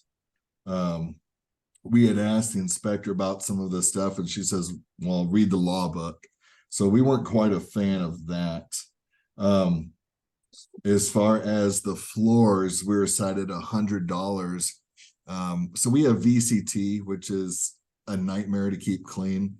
I've cleaned these floors countless times. If you drop just one little bit of color on this floor, it doesn't matter how fast you wipe it up, it's instantly stained. And the only way to get that stain out of the floor is to strip it back down all the way to its basically raw state and then wax it. In a beauty school with the amount of students I have, we do take pride in our sanitation and our cleanliness of the campus, but it's really not feasible to clean the floor every single day. I mean, that's an enormous amount of work. I will say that they are swept and mopped every single day. That's part of our sanitation process. But as far as when the inspector came and said, well, you could just wipe that up with a paper towel, that's not true. I mean, you could wipe it up the second it hits and it's stained. So those are just a couple things. I mean, I'm really looking for kind of 3 of these to possibly be dismissed. I could be wrong, but hey, again, that's all I have. Okay, thank you so much for walking us through that. Let's go ahead and hear from board staff and their presentation at this time. This is Lauren Gossett, Regulatory Compliance Specialist. For Sierra Academy of Style, SC 16000. They were cited for first offense on minimum requirements for equipment, and I have that in a slide. Failing to properly dispose of single-use instruments after use on a client. 1 citation of $100 was issued, and failing to properly maintain walls, floors, ceilings, furnishings, equipment, and fixtures in a salon.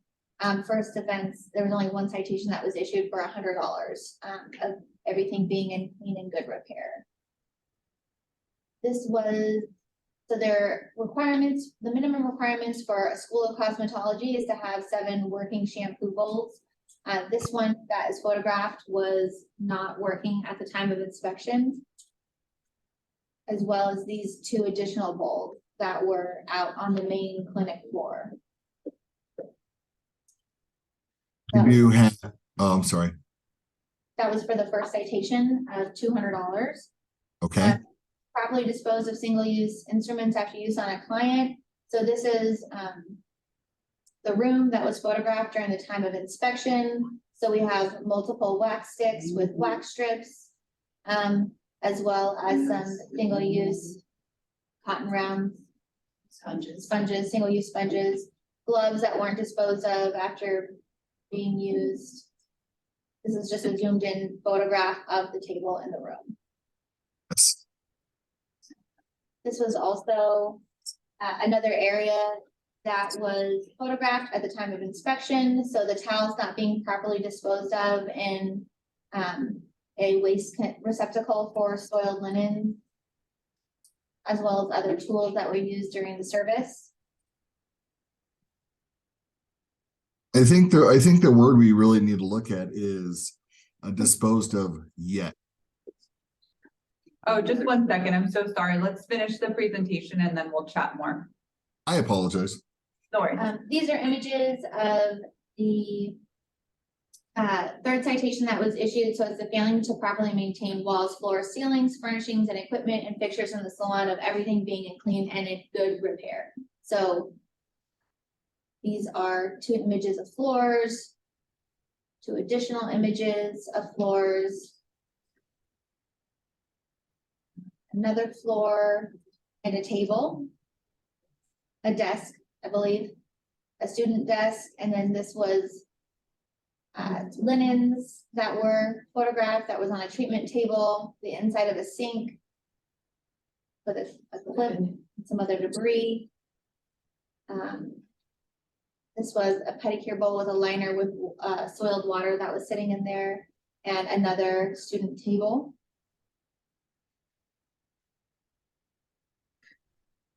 I believe That it was a dispenser. I believe it was a mop. a mop thing. Okay. So I believe it might have been their dispenser or like mop sink area where they kept their. Where they kept the cleaning supplies, and then we have a single-use item here with debris in it that wasn't disposed of after use. And then other soiled linens that were used to clean the floor that weren't properly disposed of. So all in total, in these photos, there was only citations that were issued. So a total of $400. And to confirm, this is a school? This is a school. Yes. Okay. This is gross. And it is setting a very bad example to our future licensees of what to expect their salons to look like. I think that is the main concern that I have, that I wrote down when seeing these. I know in the petition, someone had wrote that we walk the client to the front and then come back and clean the station. But let's be real, a lot of this looks like it's just been sitting for quite some time. I know mention of floor was brought up. I mean, yes, there are some floor types that just, you drop a little drop of color and it just stains immediately, but knowing that this is the third offense on the floor, like, No. oh, I'm sorry. It's not Yeah, third okay. offense on the floor. We don't, with sanitation, there's no first, second, or third. Gotcha, okay. So just knowing that that is an issue, I would think that some remedy would at some point be done between the floors and the tables, the student table. I mean, it just looks like a free-for-all in there. You could be cleaning every single day, and if it's not gonna come up, it's still gonna look like that. At some point, some remedy needs to happen, or these citations are gonna keep happening. So this is board member Wool. Are you hi, it's Andrew? Anthony, No, Anthony, sorry, Anthony. Are you the owner of the school or are you? yes, I am. Okay, awesome. Well, I just want to say thank you for opening up a school. You know, we are all about continuing education and there's just always room for improvement. And it looks like we could use some room for improvement with sanitation. As this is something the students will have to test on in order to pass their exams. So, moving forward, you know, it was really, I'm gonna say it in the best way of nice that the board didn't fine you way more, or issue more citations. Because yeah, this is, you know, being an esthetician, there's no reason that there should be leftover water in the bowl, sponges in the bowl, dirty gloves. It looks like, is that the headband that goes across the head? We have the wax lid on the SMA with dirty wax. Like I could go on about the things that should have been removed in the order that they were used as single-use items. So I don't know if how hands-on you are in the classroom or the teachers, but it looks like we definitely should be, after today, you should be going back to the basics and just really doubling down on universal precautions and sanitation, because, you know, this is pretty bad. You know, I hate to say that, but there's just, this just looks like a kind of a mess. You know, I hate to be negative, but it just does not look good, and we definitely need to improve here because this is not what we want our industry to be setting the standard. Sure. Can I ask you a question? Absolutely. So we're looking at this picture right now. How long do you think this was left like this? It looks like it's been a while because the wax pot is in disarray. You have, they did a wax, they did a facial, the wax sticks are still open. Were they going back and forth to pull out more sticks with no gloves? I don't know. It's a lot going on in this picture. So the assumption is that this was left like this for a while. The truth is this client received a service. My student walked them up to the front, as it's professional to do, charged them for the service, and then came immediately back to clean the area. I don't see the point of making a client wait while we clean up an area before we bring them out. We're in a professional business. Our obligation as instructors is to make sure our people are taught the right way. And the level of professionalism on, like, say, if you were, and you didn't say this, just make the client wait while we clean up. In my opinion, that doesn't make any sense. That's not setting a good standard. That is not a good direction for these kids. By bringing them up, professionally charging them, shaking their hand, and coming back and cleaning, that, in my opinion, is the direction we should be going. So no, this room, yeah, it might look a mess. It is, I can't argue that, but the student came back immediately. I mean, this room wasn't left alone for more than 5 minutes.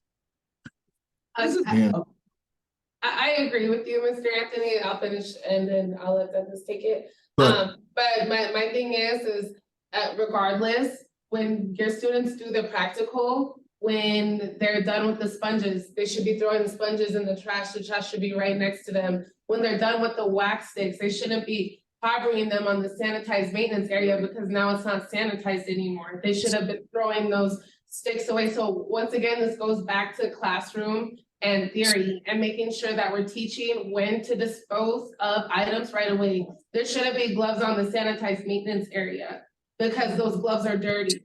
So they should have been thrown away. But I'm not gonna, I could go back and forth with you, but I'm not going to. It's just that we need to improve. And instead of playing the blame game or however long it was left, this doesn't look professional to me at all. And no person getting off the table would probably want to see this either. So despite the citation is failing to properly dispose of single-use instruments after use on a client. So that's what the issue is that we fail to properly dispose. And from what I'm seeing in the multiple pictures that I've seen of consistent unsanitized items and unclean areas, that this would definitely, stick. So that's just from me. I'm not here to banter with you. The pictures are the pictures. Can you have? Yes. At the Okay. time to invite our inspector to share her experience. Do you want to go And first? then with that being said, The sorry, this inspector who came to my campus.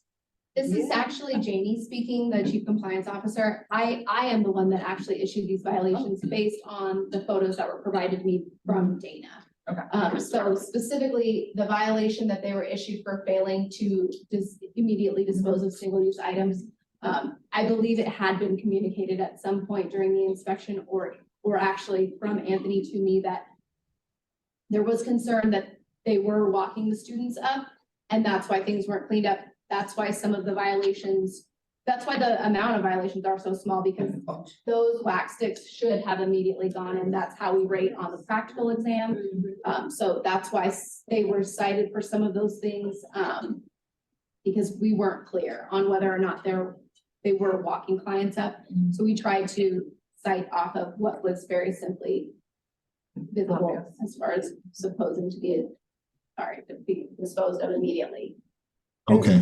I was also just gonna add in, the reason for this inspection was based off of a complaint that was received over the floors, the waxing rooms, and a concern of it not being kept clean. So upon inspections, we're just starting to get back into schools again, as an inspection team and a compliance team. So this was a response up in Reno of going up on a complaint, where we go take an inventory of all of the equipment and then do a walkthrough and, visualize what is going on. Is this complaint accurate as our investigation?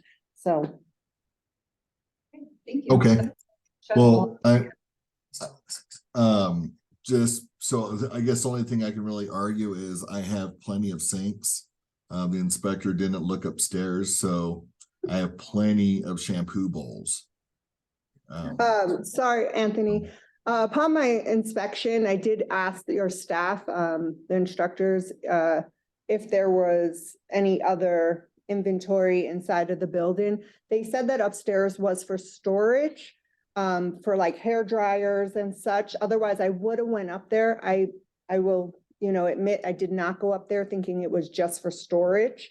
Otherwise, I would have went up. That's one of our phase 1 classrooms. I mean, it has sinks, it has stations, it has everything. I can't believe they would say storage, kind of flabbergasted because I don't have storage upstairs. But I do have plenty of sinks. I have 9 or 10, all in all. This is board member Douglas Anthony. How long have you been in business? 7 years. May will be actually 2017.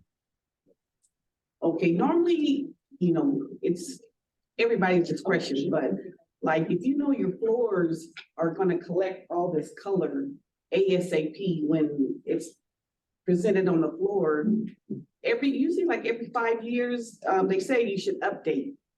So knowing that your floors are gonna be continuous like this, you probably need to update the floors because like they said earlier, you're gonna continue to get fines. Because if your floors look like this now, how's it gonna look in another year? I understand. It's just a lot, it's a lot of floor, but I am listening to what you were saying. Thank you. Thank you. Board Member O'Brien here. I was just going through the citation for what you had mentioned for the sinks, and the exact wording on it is failure to maintain headrest, shampoo bowls, towel lines, and treatment tables, and use of neck strips. Going out to the citation photo, Janie, can we scroll down if you can to the sink? I think the sink in question is, I don't think it's debatable that it's not maintained. Sure. So that's the maintain. I apologize. It's the Yeah. failure to comply. That's just the way, sorry, this is Janie, the Chief Compliance Officer. That's simply just the way the schedule of fines writes out our violations. So if you look either on the law book or on the PDF version for the violations that can be issued, it's simply failure to comply with whatever the applicable NRS or NAC is. So 7 has nothing to do with it? Yes, it does. It is failing to have 7 shampoo bowls, so. Okay, so I have 9 up because I have the 3 upstairs. Can we please bring in Jennifer, please, for the record? Can we get you sworn in, please? Sure. I'm Jennifer Keene. Hello. Will you raise your right hand? Hi, Jennifer. Hi.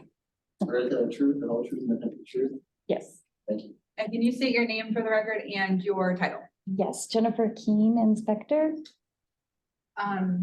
Jennifer, were you just up at the academy? Yes. And can you tell us what you found? It was Or actually a lot cleaner. The shampoo bowls were good. Everything looked pretty good. But I went to go upstairs and I said, oh, that's just admin. They said that it was for people paying their tuition, HR. And so I didn't even go upstairs because I was deterred from going up there. I was told it was admin. Okay, so now we have 2 inspectors saying that they were deterred from going upstairs, whether it's storage or admin. So we can't really inspect what we can't be allowed to see. So unfortunately, I think that isn't something that we can continue discussing at this time. I think we should move on to any other questions board members have. You know, I'm going to stop my argument here in a second, but I have to bring up one fact, and then I'm going to 100% concede and just pay all the fines because I see which direction this is going. That can't be true. That inspector came in. I have more witness reports that she just had no problem opening up cabanas and treatment rooms to see what's going on. So there is no reason why she couldn't have walked upstairs to inspect that as well. So I just want to throw that out there. Ladies, thank you, and gentlemen, thank you so much for your time. I just I can't believe that I was on the phone for 5 hours and don't even get rough benefit of the doubt. So I don't think the number of shampoo bowls is where the board is concerned at this moment, if I can speak for it. I think it's everything else that we saw in the photos. And I think that because that's where these citations are coming from, that's kind of what we're gonna go with. okay. I definitely appreciate your time that you spent on the phone to come and speak to us because you know, we do appreciate when you are able to voice your concerns and we can have this discussion because like board member Wolf said, I think that there's always room for improvement. I don't think that we can get there without discussion and conversation, especially if it's just learning what the board is looking for when we come in for these inspections. So I think that there is, you know, benefit to the call today, even if it maybe not be favoring in the direction that you thought it would be going in. But at this time, I would like to call for a motion. This is Board Member Douglas. I would like to uphold the fines for Sierra Academy of Styles, license number SC-16000 for the $500. Board Member Harris, I would like to second that motion. All in favor? Aye. Any opposed? Motion carried. Okay, so at this time, you can reach out to board staff today or tomorrow to get everything handled and going forward. They can give you more information if you have any questions, okay? Okay, thank you for your time. Okay, let's move on to agenda number 20, petition. 19. Oh, I'm sorry. Yes, 19, skipping ahead. Petition Cynthia Gannon, ST 43302 for discussion and possible action. Petitioner is asking for a variance to NAC 644A 230, credit for incomplete hours in courses for esthetician. Ms. Gahan, are you present? Yes, I am, Gayan. Yeah, you scared me for a minute. I was like, wait, number 19. I apologize. I skipped too far ahead. Can you please raise your right hand and we'll get you sworn in? Right, yes. Thank you. Hello, Cynthia. Do you swear to tell the truth, the whole truth, and nothing but the truth in this matter? Yes, I do. Thank you. Awesome. Can we start with you just telling us a little bit about your petition? Oh, okay. So I think it was 2018, I started the 900-hour esthetician program. And then I had to stop due to my work schedule. And then COVID happened. And so I wasn't able to get back in time. My hours expired last year in April, and I was just hoping for like a 6 month, or not a 6 month, but hoping that you would waive that and allow me 6 months to finish. I have 406 hours and I have 193 to go. And also just I've been a licensed massage therapist for almost 30 years. And so I understand ethics, sanitation, anatomy, physiology. And so I was hoping, I figured it'd be no if I didn't ask. So I thought I'd give it a shot and see if there would be a possibility of an extension. Thank you so much for sharing that with us. At this time, I'd like to see the presentation from board staff. Yes, this is Lauren Goffin, Regulatory Compliance Specialist.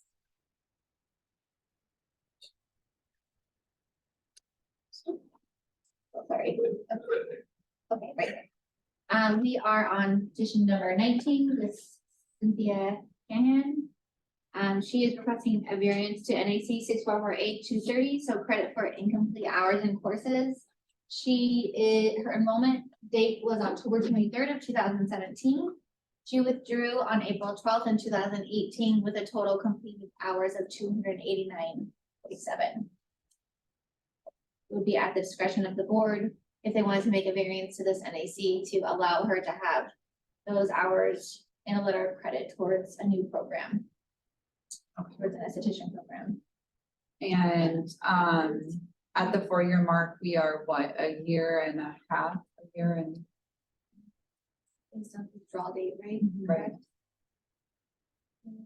The exact time frame for it. I did I put in an appeal in April of this year. So yeah, it would have been a year. Okay.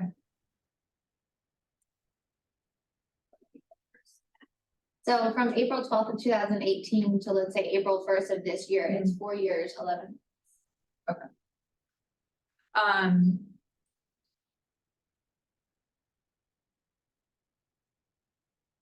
Do you have a game plan for when you would start this program, where you would go?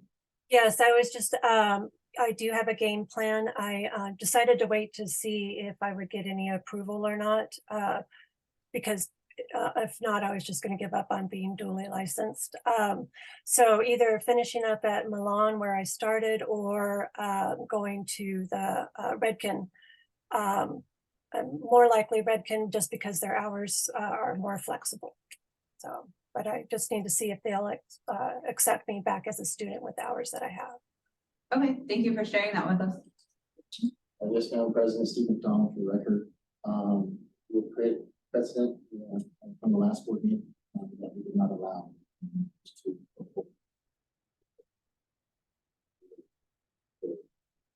The hours have expired. This morning. Is that the board's discussion? I do remember that.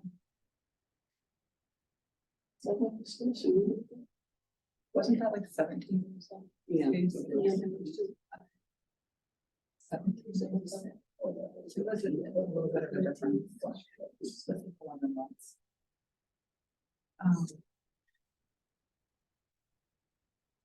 I mean, we have hours for other things.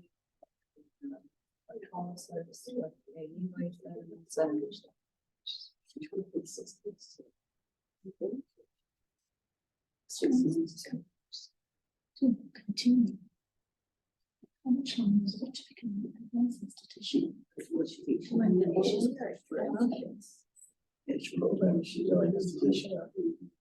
Yeah, Ms. Meehan, can you share with us, are you planning on doing esthetician work, cosmetology? Which program are you going into? Yeah, esthetician, just so I'm a dual, I do massage already. I work at the Refuge Spa here in Reno. And this way I can do either or. So if like we have plenty of massage therapists and somebody wants a facial, I can fill in and just kind of have a more steady work schedule. That makes sense. It does. Yeah, thank you. Any questions from board members? Board Member Moreno, why did you withdraw the first time from school? I got hired on at the Ritz-Carlton full time, and so I wasn't able to go to school, and I had planned on going back. And then by the time, and then everything just got really crazy for a few years. So I'm finally settled down, and yeah, after all that whole COVID stuff and a lot of changes happening.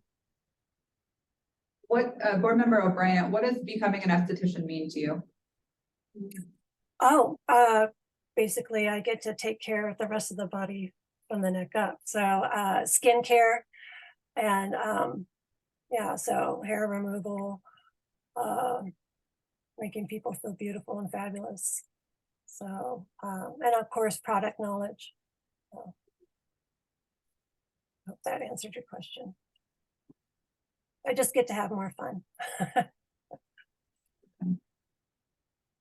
Sorry, I like my job, so.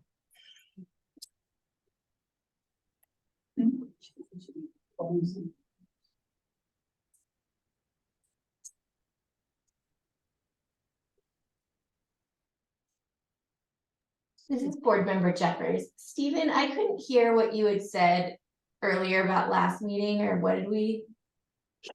Sure. Member Jeffers, the last meeting we had the same petitioner request a variance that the board waived the expiration of that petitioner's hours, but that petitioner, it was like 17 years that they were trying to get those hours back, but they hadn't. So they expired 17 years ago. So then, yeah, it was a long time. So the board went ahead and actually did not grant the variance. In this case, of course, the facts are somewhat different because this is a shorter time frame. Board Member O'Brien, for me also, Ms. Gahan's currently in a similar, in my opinion, industry where touch is still involved in sanitation, and you know, her length of time in that industry is also something that is striking to me. 27 years of a professional setting for that. I know we have precedent from that previous, but it's leaning towards unique in my mind. And because of that, I can see where a variance would be allowed, in my opinion. So I think that this is something that is close enough in time frame from the expiration date where this would be a good example of, you know, someone that has passion for the industry getting being allowed to, you know, get back into it with the board's blessing, of course. Does anyone else have any? This is Board Member Wold. I second what Molly is saying. Just for the fact that COVID was really crazy, and if I were to get an offer at the Ritz-Carlton to work out the spa, I probably would have done something very similar. As we know, it is very competitive to get into some of the more high-end luxury spas, as a lot of things go off seniority, and people don't leave the spas out here for a very long time. So I would have to second what Molly's saying. Also, being dually licensed really helps you out, not only as an esthetician, because there are so many estheticians, but it'll also help you, like you said, have more of a work balance, which, you know, in our industry can be kind of frustrating at times. So I would have to, like, it's not like you just were just hanging out, you were still a part of the industry, still, you know, providing client service, and you seem very dedicated and, you know, probably just kind of threw everybody for a loop. So I would have to second what Molly's saying. I think it is a little bit different than someone who's been out of the industry for almost 2 decades, so. Any other members have anything to say, or should we call for a motion? Jennifer, do you have any questions or concerns? Did we get that answered for you? No, thank you. One more question. So if we do extend this for these hours, do we give a deadline, or does it the 4 years start again, or how does that work? Like for her to complete? I would give her a time frame. Okay, yeah, I think that it would be wise to do a time frame to enroll and have that put into place. Of course, it needs to be realistic as well, as we don't really know what the Redken or the Paul Mitchell School up there requires for enrollment. Is it every month? Is it quarterly? How they're doing it? So that should be taken into consideration as well. She should. Redken, I believe, starts every week. Wow. I could be wrong, either every week or every month. That's another thing in their favor. Staff would recommend, Stephen Tom for the record, recommend that she enroll in 2 months. Okay. And then, Yeah, I like That's it. fine. All right, let's call for a motion. I, Board Member Wold, would like to call for a motion to grant Cynthia Gahan ST-43302 the ability to re-enroll into the aesthetics program and waive the time contingency as long as she enrolls within the next 2 months. Board Member Douglas, I second that motion. All in favor? Aye. Any opposed? Motion carries. All right, Gahan, we are excited for you and wish you the best. Thank you so much. I'm so glad I appealed. I've never heard to ask. I will caution you and remind you of that time frame. Because now that it is put into motion, we'll have to stand strong to it. I'm going to be enrolled by the end of the week. So, can I ask you a quick question? Is on the form it said 298 hours, and then on my transcript it says 403. Is the 298 of what you accept from my education? Is that how it works? Stand by. This is Janie, the Chief Compliance Officer. That was what the school provided us with when you withdrew. Oh, okay. So All right. Look into that further. Discrepancy there, but okay, I'm still happy with the 300. So even still, look into it, check with the school and reach out to board staff, and let's get that work together so that we have a final number on that, and you can make sure that you get credit for where you need it. Okay. Okay, thank you so very much. Thank you. Have a beautiful day. All right, now it's number 20. Yes. All right, petition Vianica Hernandez, U10101635 for discussion and possible action. Petitioner is asking for variance to NAC 644A300. Ms. Hernandez, are you present? Yes. Hi, how are you? Good, how are you? Good, thank you. Can you please raise your right hand and we'll get you sworn in? Yes.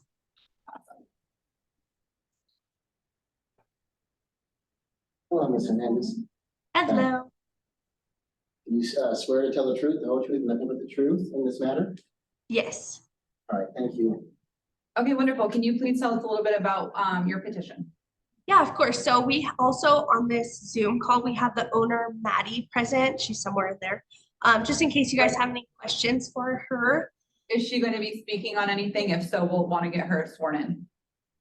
I don't think so. I just think if you guys honestly have any questions for her. Okay. Yeah, but I have like a couple notes on my phone, so I'll be looking down for a little bit of it. But first of all, I would like to say how thankful I am to get the chance to speak with you all today. I've been working at Sand and Sagebrush Salon and Spa for almost 2 years now. I've been I first started as a receptionist / front desk girl, and I quickly became the foundation of the salon. I work full time here, and Obviously, if I got my apprenticeship, I would rearrange my schedule, cut down on some hours, and solely focus on putting my time and effort into this cosmetology apprenticeship. The salon owner, Maddie, would be my instructor during this apprenticeship. She has been an instructor for 3 years at Aveda Institute. Maddie has done one other apprenticeship in the past and had a very high success rate. I feel as this school here in Elko just isn't the right fit for me at this moment in time due to the salon hours of operation, which are Tuesday through Saturday, and the school hours of operation, which are Tuesday through Saturday as well, forcing me to have to leave the salon and the salon owner to find somebody who can fill the duties that I am responsible for. The school here does not offer part-time, which just financially isn't in my budget. Working part-time and trying to afford $500 to go to school a month, not including my living expenses, is just not doable in this rural town of Elko, Nevada, because only a select few businesses are open Sunday and Monday. I also do not have the opportunity to not work and go to school. So it's a little hard because this definitely is a mining town here in Elko. Working for Maddie has already given me so much opportunity to grow into the manager here at the salon in just a short few months. The pros, in my case, as I feel for this apprenticeship, would be building a clientele before getting out of school, learning real-world scenarios, which I'm currently able to do, being the manager of the salon, and having learned already so much from just being in a salon environment has helped. And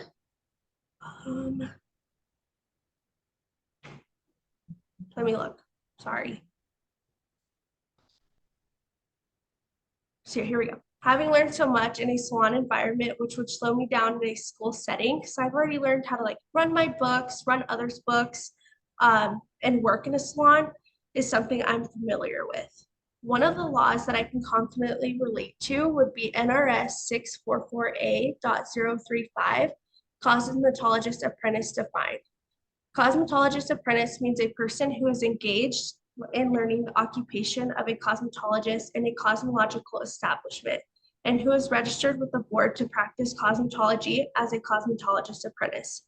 I think I can prove I'm engaged in learning this occupation just by taking the time and researching the laws and evidence, in which I hope to prove to you all why it would be a better fit for me as a particular applicant.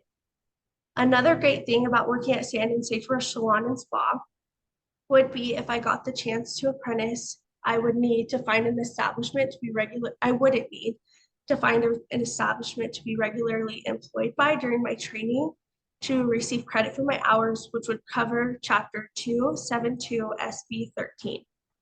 After carefully reviewing the laws and regulations, I did note one that stated qualifications of a cosmetologist apprentice is required to travel more than 60 miles from his or her place of residence to attend a licensed school of cosmetology. However, Section 2 from NRS 644.310 states that the board may, for good cause shown, waive the requirements for subsection 1 for a particular applicant.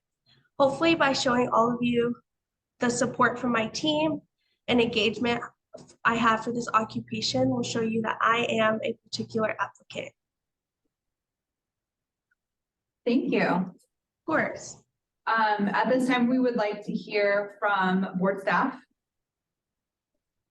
This is Lauren Gossage, Regulatory Compliance Specialist.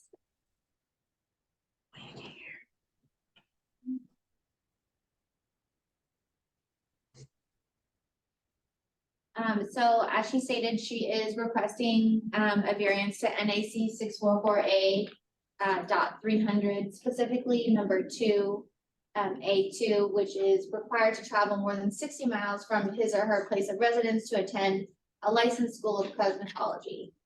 So she would like to complete her apprenticeship at Sand and Sagebrush Salon, license under Salon Spa, license under S188582, under Madison Parnell, C40089. The Sagebrush Salon and Spa is 1.8 miles away from the licensed school, AM Beauty Institute. So this is Ann Beauty Institute and where the salon is located that she's requesting her apprenticeship at. Okay.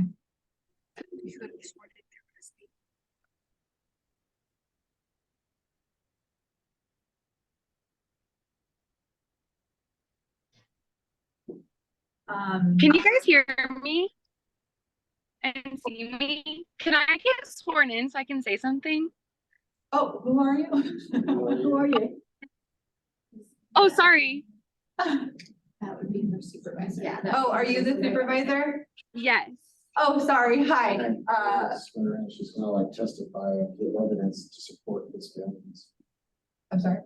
If she's like, if she wants to provide evidence to support the variance on behalf of the other applicants. Yeah, we'll need to swear you in. Okay, can you raise your right hand Yes. and state your name for the record? Madison Farnell. And what's your position? I'm the owner of Sand and Sagebrush. Oh, okay. Do you swear to tell the truth, the whole truth, and nothing but the truth in this matter? Yes. All right, thank you. Okay, do you want to state something to the board? Yes, I just wanted to say that I recently just finished an apprenticeship about a couple months ago, and the school that has opened in Elko is a brand new school. So I can definitely attest to having worked in an institute that was open for a long time in a different state, and the school that has just opened hasn't even graduated a class yet. So I can attest to the fact that the person that I just did her apprentice under me, the experience that she had was honestly like none like I feel like a brand new school could offer. Although I really do have like in my heart love for cosmetology, instructing cosmetology schools, but having had like experience in both, like being a former instructor, not at a new school, but a former instructor, and then also doing an apprenticeship. I just think it would be such a great opportunity for her in a town as small as ours. Just because I don't feel like we don't have the experience I feel like that a lot of other like cities have, and the school is brand new. So I think it would just be such a good experience for her. So I just wanted to share that. Yeah, thank you for sharing that with us. You have your instructor license, you said? So I had my instructor's license in the state of Utah. And so I don't have an instructor's license in the state of Nevada. I just had did an apprenticeship at my salon. So I've never worked in like a school in the state of Nevada. I worked in a school in the state of Utah. Okay, and then you run an apprenticeship out of your salon, is that what you said? Well, I just had an apprentice. Yeah. So it's not like I have multiple students or anything. I just had one single apprentice. Gotcha. Yeah. Who just finished and completed her hours and got licensed. So she just went through this already with someone else? Yes. And she's asking for variance for this, yeah, she got approved for the variance too. Gotcha, but that was. But the school wasn't open at that time. Correct. So this is Jamie, the Chief Compliance Officer. I believe we have not issued any, we have not approved any apprenticeships since AM Beauty has opened in the last year in Elko. But what she is saying is correct. Her apprenticeship did just finish within the last few months. And that was one of the last in Elko before that school opened. Because the school's there. Correct. Which is a huge benefit to that community. So we should probably use it. And this is board member Wold. Hi, Madison. How are you today? Sorry, I'm remuting myself. I'm good. It's okay. So you don't have your instructor's license either? I don't have my instructor's license in the state of Nevada. And then, what services do you offer at your salon? Yeah, so we're a salon and spa. So we offer, full hair services, color cut, men's hair cutting. We don't offer any nails, but we offer everything else, perms, facials. We just started offering spray tans, And then obviously all hair color, hair cutting, men's cutting, all of that. Okay, so, and then right now, so if she were to go to school, then she would just continue to work at the front desk, and then when she finishes, she could just work at your salon. Is that the end goal? Right. Yeah, exactly. Okay, because my only concern is, you know, before the option was for you to do the apprenticeship, because there was no educational resources, but now there is. So I think, you know, just the fact that it's there, one, we do want to support the community there, but two, we also, you know, when you're a owner, it's kind of hard to be a boss and then also manage employees who are still learning and also, you know, build your business to what it should be. And so I think, you know, that might be a benefit in the future when she is licensed. I don't know what we're gonna decide, but personally, I just wouldn't feel comfortable for the public now that there are more options for her to be able to, I would prefer for her to go to school and have that experience to learn, you know, the ABCs of everything, and then possibly so I truly feel like because I was an instructor, I can really offer her all of those ABCs because I taught them already at a beauty school for 3 years. And the experience that she will get is a lot more like real life experience. And the reason I believe that is because I just finished an apprenticeship with someone else. And the school is so new, and because they're so new, she won't get qualified for financial aid because they don't offer that. So you have to pay it in full, and then on top of that, she would have to quit her job at the salon because I would need, you know, somebody to run her position. So she'd have to quit the salon, and then not even would there be a guarantee for her to have a position at the salon that she works at because she won't be finished school for a whole year. Those are good points. Yeah, I feel like they are also points of other people where there might be 10 schools by then. You're always going to run into somebody that might not qualify for financial aid, that has to make a decision about going to school or quitting their job. It just kind of has to. And in the past, when there wasn't a school, it was great for you guys because you could, you know, kind of maintain that. I just have a question for you. So you just finished, right? Yeah. With your previous gal, and it was for cosmetology. You guys don't have a nail program though? How did you meet that requirement? Yeah, so I mean, we have a really big space, and so we don't like specifically offer nails. Like I don't have like an actual nail tech, but we have the space to be able to do that. So we would just tell people that would come in for those services for my apprentice, we would just say, this is a licensed apprentice who's going to be doing your service today. And then they would just say, okay, yeah, I'm okay with that. And I taught education specifically directed towards nail technology. What was that? Sorry, I didn't hear you. Education specifically directed towards nail technology? Yep. Okay. I mean, very good points, you know, about Ms. Hernandez having to quit her job and make a decision. I just don't think that it's unique enough for a variance in this, in my opinion, only speaking for myself, because we run into this with everybody. Like I said, that I had to make that decision. And, you know, I didn't qualify for financial aid and I had to, you know, decide to go to school and all that stuff. Not to say that, you know, that's what everyone should have to do. It's just, it's a fact of when you're making these life decisions and choosing a career path for yourself, it comes into play. And the school is there and I know it's new and, you know, they haven't graduated a class yet, but at that same time, they've gone through all of the, inspections and requirements to get up and running. So I think it would only be fair to give it a chance. So I appreciate all that you've said. And I know that you just did the apprenticeship and you have that going. But I think that the school's there for a reason. Does anyone else have any comments or questions? This is board member. The only thing that I kind of have like some give is the fact, if there really is no financial aid, I did pay my education, you know, out of pocket, but I sympathize with both because I had to work and go to school at the same time. So it was very challenging and I had to work jobs I didn't like myself. So, that's the only thing. I don't know if, I'm sorry, is it Ivanka? Is that how I say it? Bianca. No, Bianca, I apologize. No worries.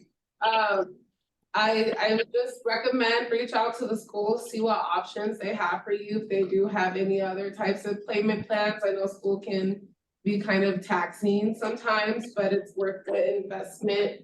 And you also, you know, deserve that experience for yourself. As things change in our industry, it's always growing rapidly and you know, you just don't wanna, you wanna make sure you get those hours, you know, and comply with state regulations. So that's the only thing and see if it can work out for you. And I hope that it can, as this is a great addition to your guys' community, the smaller town. So that was the only thing I had to say is that I resonate, but it is possible to overcome. So Yeah, it definitely is a smaller town and it's super nice to have a school here. The only thing that's really rough is it's such a small town. So I feel like the businesses here are like you go to church on Sundays and then Mondays everybody's home. And so there's only a select few businesses that are open on the days that the school is not. So that's just the only thing that's kind of tricky. And since we are a mining town, a lot of people are able to work and make miners money and then, you know, quit and go to school and make all that money. But I totally get what you guys are coming from as well. Board Member O'Brien, I think because it is a new school and it is a small town, feedback to the school will be helpful. If they hear more people that are, you know, needing different hours like you are, and if all the other businesses are as you say, that should be feedback to them, and maybe they'll start making some other options down the line as they start to enroll more classes. But at this time, I think I'd like to call for a motion. I, Board Member Wold, would like to deny Bianca's request, Hernandez 0-10101635 request to do the apprenticeship. This is Board Member Douglas. I second that motion. All in favor? Aye. Any opposed? Motion carried. Mr. Hernandez, we wish you good luck and please reach out if you have any other questions for board staff. They'd be happy to help you and point you in the right direction, okay? Thank you.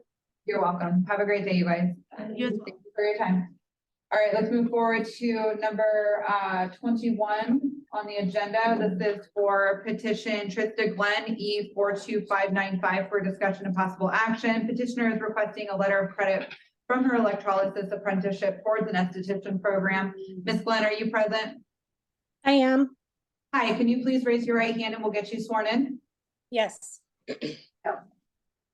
Hello, Tricia. Hi. You swear to tell the truth, the whole truth, and nothing but the truth in this matter? I do. Thank you. Okay, can you please tell us why you're here today? Yes. Thank you for hearing me today. I currently hold 3 individual licenses with the board and a salon establishment license, in addition to laser certification. I have been contracted by the board on multiple occasions to proctor electrolysis practicals, as well as to be an SME to aid in the rewriting of the electrolysis exam. I'm seeking a letter of credit hours to go towards an advanced aesthetic license. I'm currently enrolled in classes with approximately 400 hours completed. And I appreciate any considerations you can give me today. Okay, thank you so much. Let's go ahead and hear from board staff. This is Lauren Gossage, Regulatory Compliance Specialist. For Trista Glenn, who is requesting a letter of credit from her electrology apprenticeship towards an esthetician program. At the time that these were made, she had withdrawn from the program on December 21st of 2022 with 307 hours completed. That was from a program that she had enrolled in, which was a 600-hour esthetician program. So she has a total of 1,000 hours in her electrology program that she's looking for to get a letter of credit from. Okay. So for esthetician's qualification for examination, 4A, a minimum of 600 hours of training, which includes theory, modeling, and practice in a licensed school of cosmetology. B, has practiced as a full-time licensed esthetician for at least 1 year. And C, at least 1,200 hours of service as an esthetician's apprentice in a licensed cosmetology establishment in which aesthetics is practiced. The required hours must have been completed during the period of validity of the certificate of registration as an apprentice, as an esthetician's apprentice issued to the person pursuant to NRS 644A 340. Okay. And then this NAC transfer of credit hours, so hours earned by a student while he or she is outside of the state, including without limitation, hours earned by a student while he or she is outside of the United States may be transferred only for a credit for courses in cosmetology, electrology, aesthetics, and nail technology. To receive credit for such hours, the student must provide the board with complete current documentation of the enrolled hours per subject. Such hours must be properly validated by the appropriate regulatory entity for the jurisdiction in which the hours were earned, if that entity provides such validations. Okay, can you go back to the first page? Sorry. Thank you.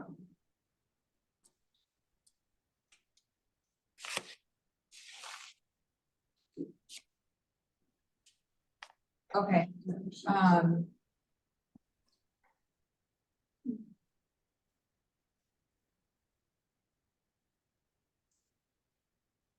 Is she a licensed electrolysis then? Yes, this is Okay. Janie Huggins, Chief Compliance Officer. She is a licensed electrologist. We don't have anything in our regulation that speaks to transferring hours either into or out of electrology. We also don't have anything in our regulation that speaks specifically to transferring hours in and out of apprenticeships outside of, if your apprenticeship license expires, we can then transfer those hours into a new one if you didn't finish in time. But there's nothing that speaks about apprenticeship programs transferring into different license types. So cosmetology into nail technology and things like that, because they go for a completely different amount of hours than what a person would go to in a licensed school. Okay. And how long has she been licensed for? As an electrologist. 2017. Ms. Glenn? Yes. Can you, I know you mentioned that you have been called upon to assist with some tasks for the board, but can you go into more of your day-to-day of what you do with your licensure, please? I have a nail license as well as my electrolysis, which is what I do daily. I do nails and electrolysis. I have an instructor's license, but I don't currently teach for nails. But yeah, I'm in the salon. Currently, I am re-enrolled in classes and I'm at, like I said, almost 400 hours. I'm like 398, I think, as of Friday. So I'm at school 3 days a week, and then I'm in the salon the other 4 days a week, either servicing electrolysis clients or nail clients.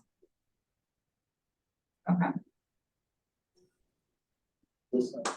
Steve, off the record, I just clarification on what program she's actually in. She's in charge. She's getting a laser certificate. Is she going to be an advanced esthetician? Yeah. We're really kind of confused as to what program she should be in. Yes. Ms. Glenn, could you share with us what program you're in? I'm currently enrolled in the general aesthetics program because when I reached out to my school to re-enroll, they didn't have protocols in place, or if they did, the administration wasn't aware of it. And they said for me to enroll in the advanced aesthetic program, I would have to pay for both programs in full. Now I have, since being in school, I've learned that I can drop for a week and then re-enroll in the advanced program. That is my end goal, is to have an advanced license. Okay, thank you for clarification. Yes. This is board member Wold.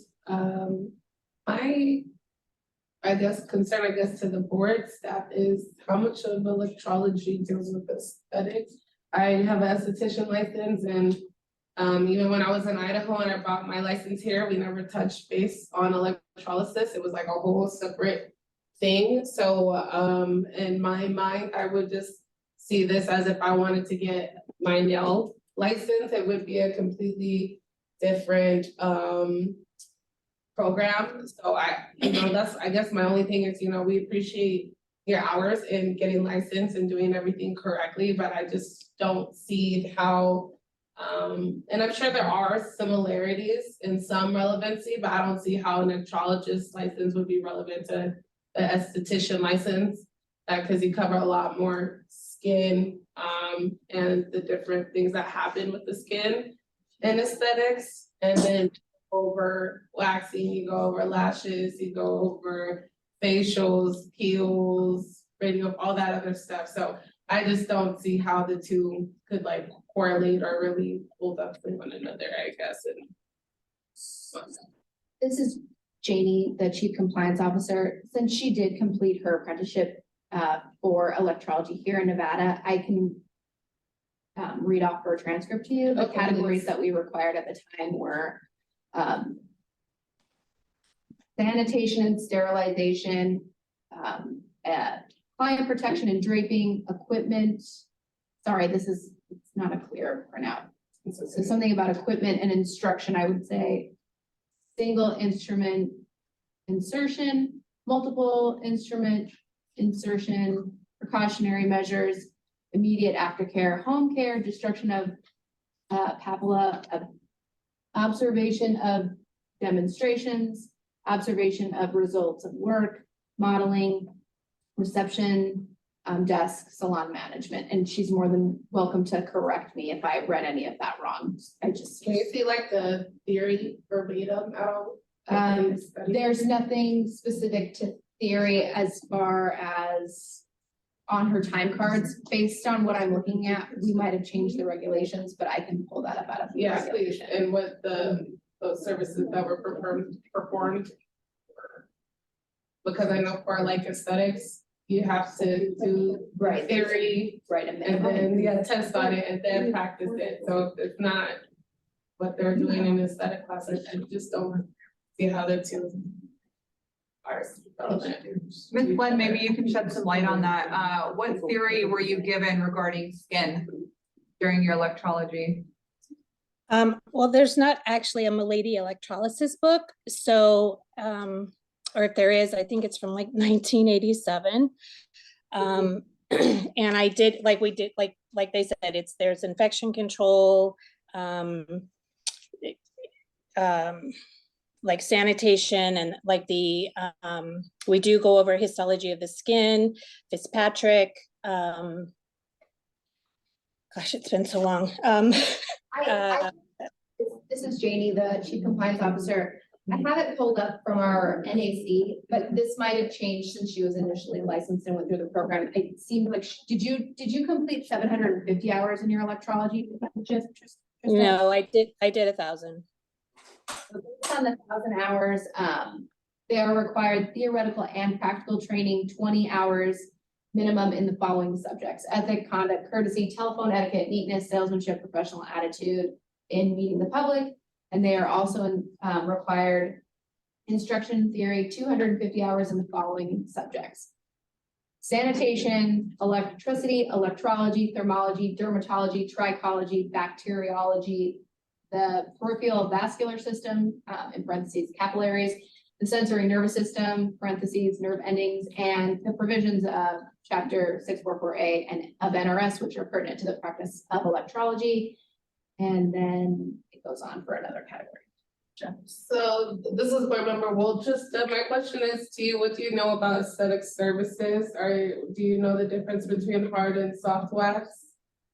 I do, as you know, that I'm currently a senior on the clinic floor in the basic aesthetics program. So I've been doing facials for the last 4 weeks.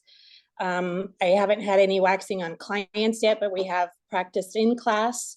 So I do have a fair amount of aesthetics knowledge. How familiar are you with contraindications for these services, for aesthetic services? I'm pretty familiar. Have you done any other services? Are you going just for aesthetics or advanced aesthetics is your end goal? My intention is to do advanced. Right now, I'm only enrolled in the basic because of some miscommunication and misunderstanding with the school. So if the creditor asked any hours, I would just, I don't know, what is your guys' advisement on that? Because in her petition, she asked for a letter of credit for 500. How did we come up with 500? Yeah. I didn't actually request 500. I think 500 is a lot, but that is what was granted to another electrologist a year ago. I think that may be why I mentioned it, but I think 500 is too much because with electrolysis, we deal so much more in electricity and the modalities that we use, which isn't as extensive in aesthetics. So I feel like the electrolysis focuses more on that as opposed to aesthetics with the skincare and those kind of things. Yeah, Miss Glenn, I'm so sorry. I apologize. I misread that. I thought it said Janie. It says Jamie. Yeah. Okay, my fault. Yeah, Janie, the Chief Compliance Officer, we have in the past, under one other circumstance, issued a letter of credit. But the electrologist went to a school and so we were able to mirror either the school hours to school hours or apprenticeship hours to apprenticeship hours. And is this the same petitioner where she was working at the med spa and she was already doing laser services? She was already doing skincare services. She was already hands-on with that. So it made sense for the AE credit. Yeah, I don't know. I think the only thing I would be maybe okay with is issuing some credit towards sanitation and universal precautions. Some, I'm not saying all because aesthetics is a little bit different. But I just don't feel that there is enough full relevancy to credit 500 hours from electrolysis to the esthetician program, because like you're saying, you're dealing with electricity, which is completely different than the modalities that we do in aesthetics. Whether it's a perm on lashes or brows, or you're doing lash extensions, all of those are very important. And any of those you could, injure somebody or mess up their lashes, as well as waxing. The fact that you haven't taken clients with waxing is also really big, because there are a lot of things that can go wrong with waxing, even if they're on certain medications and XYZ. So I would prefer just for your knowledge and for the public, the safety of the public, that you do get that hands-on experience. Does board staff have a recommendation? As far as how many hours specifically? Thoughts on it? I don't even know how we would credit like sanitation, since that's handled at the beginning and she's already on the floor. Oh yeah, they already did it. Yeah, I don't even know. I don't know, then I just don't think. And at this point, if you I don't credit think it's anything, it would relevant. take away from hands-on. I So, don't. and hands-on is the most important part that Yeah. she's gonna gain from being in school.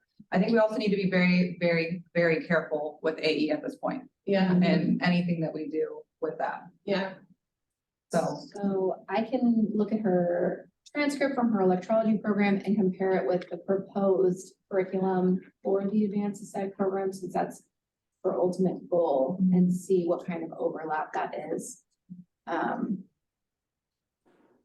There wasn't anything that was in my theory or practical that had anything to do with electrolysis, except for probably some histology of the skin. And that's the only thing that might be similar, but everything else is not the same.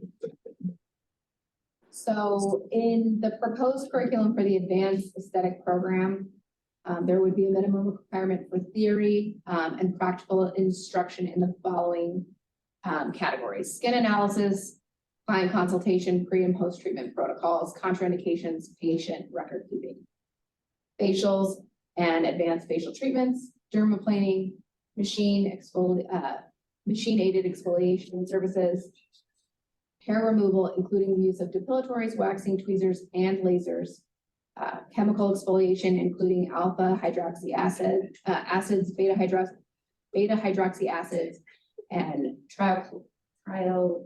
TCAs. I can't say the word, my apologies. And then blended acid peels. So there will be some education in peels. Advanced treatments and modalities for the face and body to include services using direct current, indirect current, cryotherapy, lasers, intense pull light, radio frequency, ultrasound, plasma, and other energies, extractions, skin needling, laser safety and device maintenance, infection control, and safety procedures. And then there's a minimum for modeling and field trips, infection control. So she arguably has hours from electrology to cover modeling, infection control, the provisions of this chapter.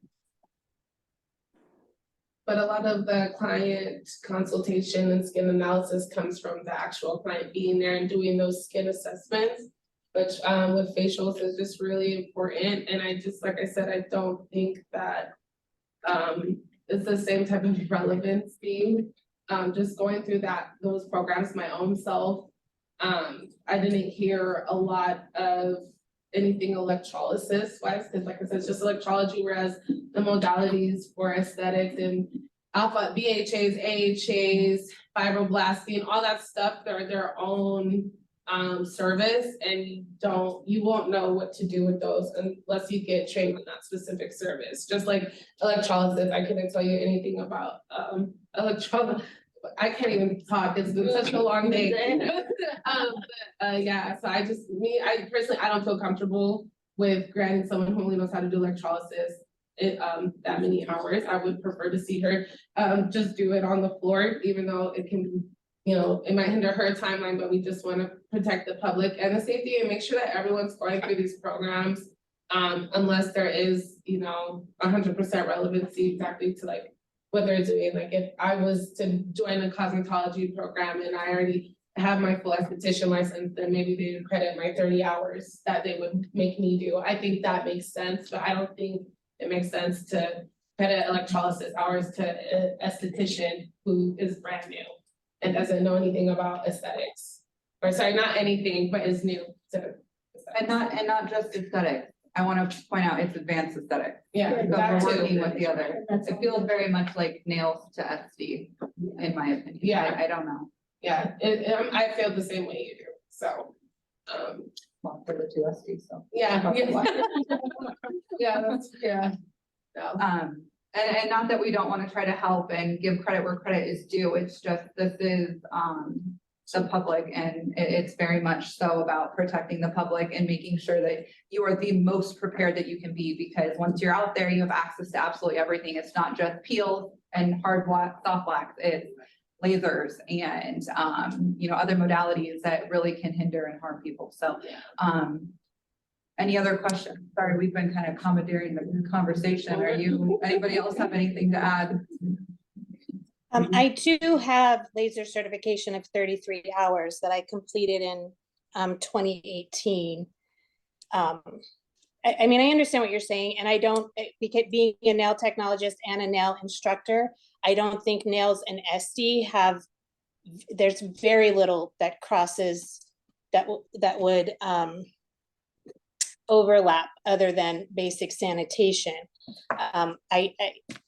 Being in class for the 400 hours that I've been there is some similarities, like the electrolysis or the electricity chapter was all information that I knew because we talk about galvanic and the currents, which is what I use daily. I do skin analysis on every client. Some clients, some modalities are better for some clients than they are for others. I know it's different with skincare products, but as far as the electricity goes and actually analyzing the skin, I do that daily. And I understand the contraindications with a lot of the products that we use. And then again, with electrolysis, I'm not saying, I'm not asking for 500 hours. Like I said, I appreciate any consideration. Yeah. I definitely agree with you. Now that you pointed out, there is that darn electricity chapter for aesthetics, and that was hard for me, admittedly. So kudos to you for knowing about that. I'm coming right back to that same question that I proposed in Board Member Wolf, and maybe I need to pose it to board staff. How would we do this? How would we credit that hour? Those hours, because theory has already been done at this point in her Yeah, but I don't want to take time away on the floor. Yeah, I don't want to take time away on the floor. It has. If the school operates like a regular traditional school, then she would still have a requirement to hit theory. Most schools, I believe by law, have to give them an hour of theory per day before they can work on the public. So she'd still have theory for the remainder of her program. And also we have to factor in that her ultimate goal is the advanced aesthetics program. So she's looking towards a 900-hour program, not a 600-hour program. Correct. So we, if it pleases the board, we can offer her a letter of credit from her other licenses in a smaller amount, and then she would obviously get credit from what hours she's completed in her aesthetics program towards the advanced aesthetic program. And then she can complete the remaining doing per hour of theory and then the rest on the practical or the clinic. So you're gonna credit the theory, or that would be up to, no, that means the school? Yeah, it would be up to the school, but there is a minimum 1 hour of theory that has to be performed before they can commence work on the public. Okay. So she would still get both.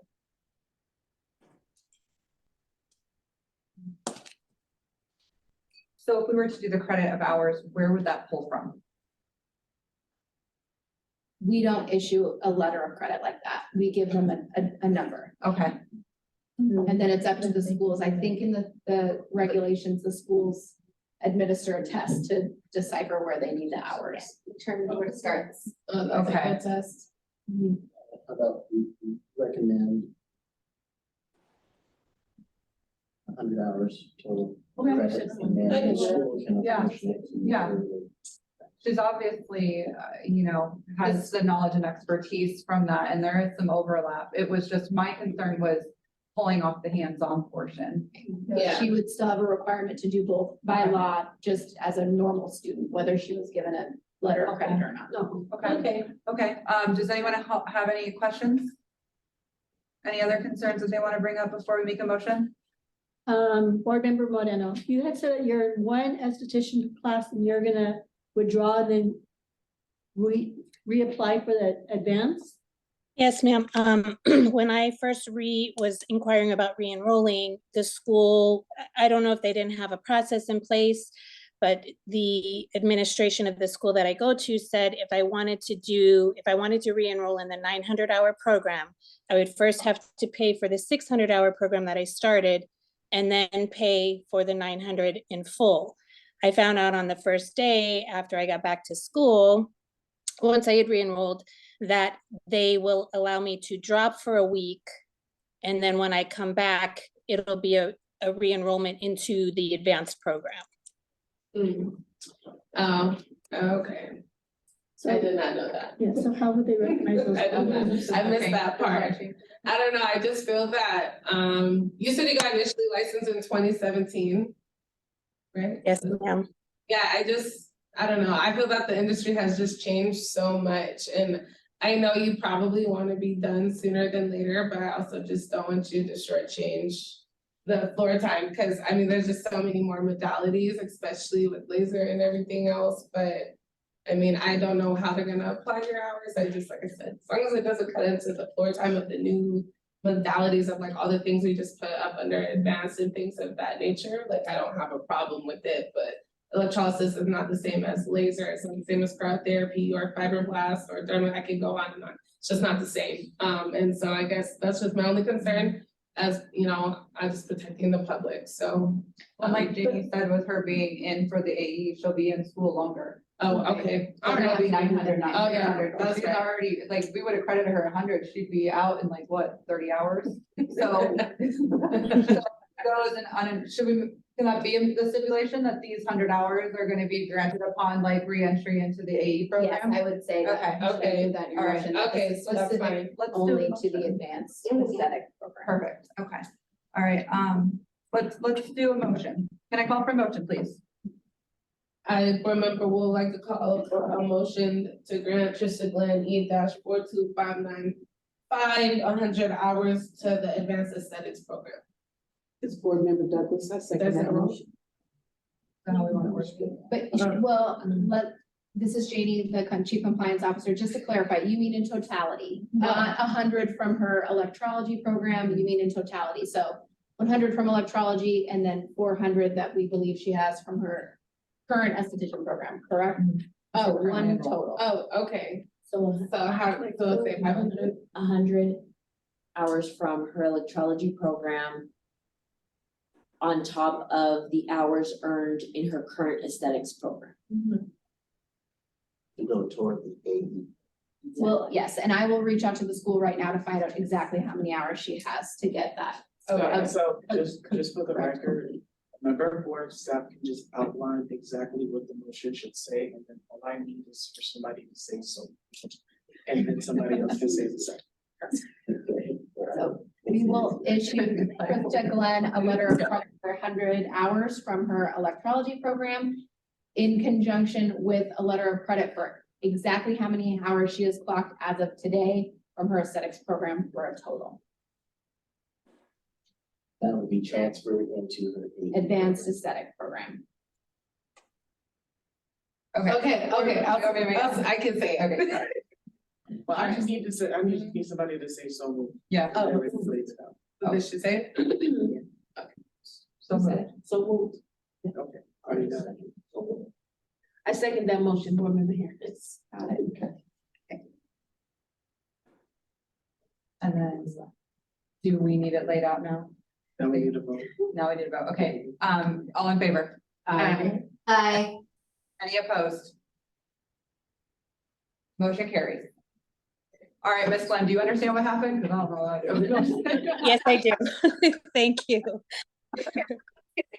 Board staff is gonna reach out to you, but basically we are going to take 100 hours from your electrology program, combine that with what you've earned with your aesthetic program, and push you into that, or allow you to use that into your AE program. And board staff is going to reach out to the school, and if you can just follow up as well, so that this can all get handled expeditiously. Okay, I will. Thank you so much.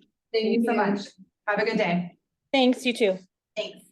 All right, petitioner number 22 is petition Tracy Murphy C-20410/I 46592 for discussion of possible action. Petitioner is asking for permission to have ability to supervise an apprentice after evidence was turned in of her requesting compensation from a recent apprentice.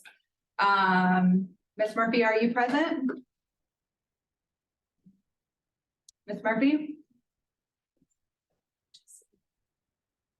Oh, I'm here. Hi. Can you hear me? Hi. Yes, thank you. Can you please raise your right hand so that you can be sworn in? Definitely, Tracy. Do you swear to tell the truth, the whole truth, and nothing but the truth in this matter? Yes, Thank you. you're welcome. Okay, can you tell us a little bit about why you're here today? Well, I want you to tell me why I'm here today, because I had a complaint made against me like 15 months ago. And I just found out that there was a violation, or well, not a violation, but a bad mark on my instructor's license. And I don't even know what was said. I was never notified. I never got an email. I never got a letter in the mail saying that somebody said something bad about me and put bad marks on my license. So I want to know what was said about me. I mean, I wrote a letter stating my side of the story, but I don't know what her side of the story is. I'd really like to know what her story is. Okay, thank you. At this time, can we hear from board staff? Yes. Thank you.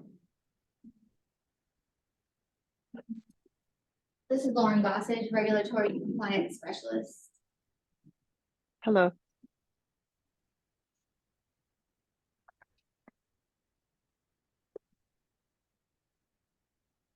Okay. For Tracy Murphy, so as you stated, she's asking for permission to have the ability to supervise an apprentice after evidence was turned in of her requesting compensation from a recent apprentice. On May 16th of 2022, an apprentice application was received into the board office to begin an apprenticeship with Tracy Murphy. On May 16th, 2022, the potential apprentice sent in an email asking if it is typical for an apprentice supervisor to charge for the program. The potential apprentice was directed to the NAC 644A330. On May 17th of 2022, text messages were received from the potential apprentice of Tracy Murphy's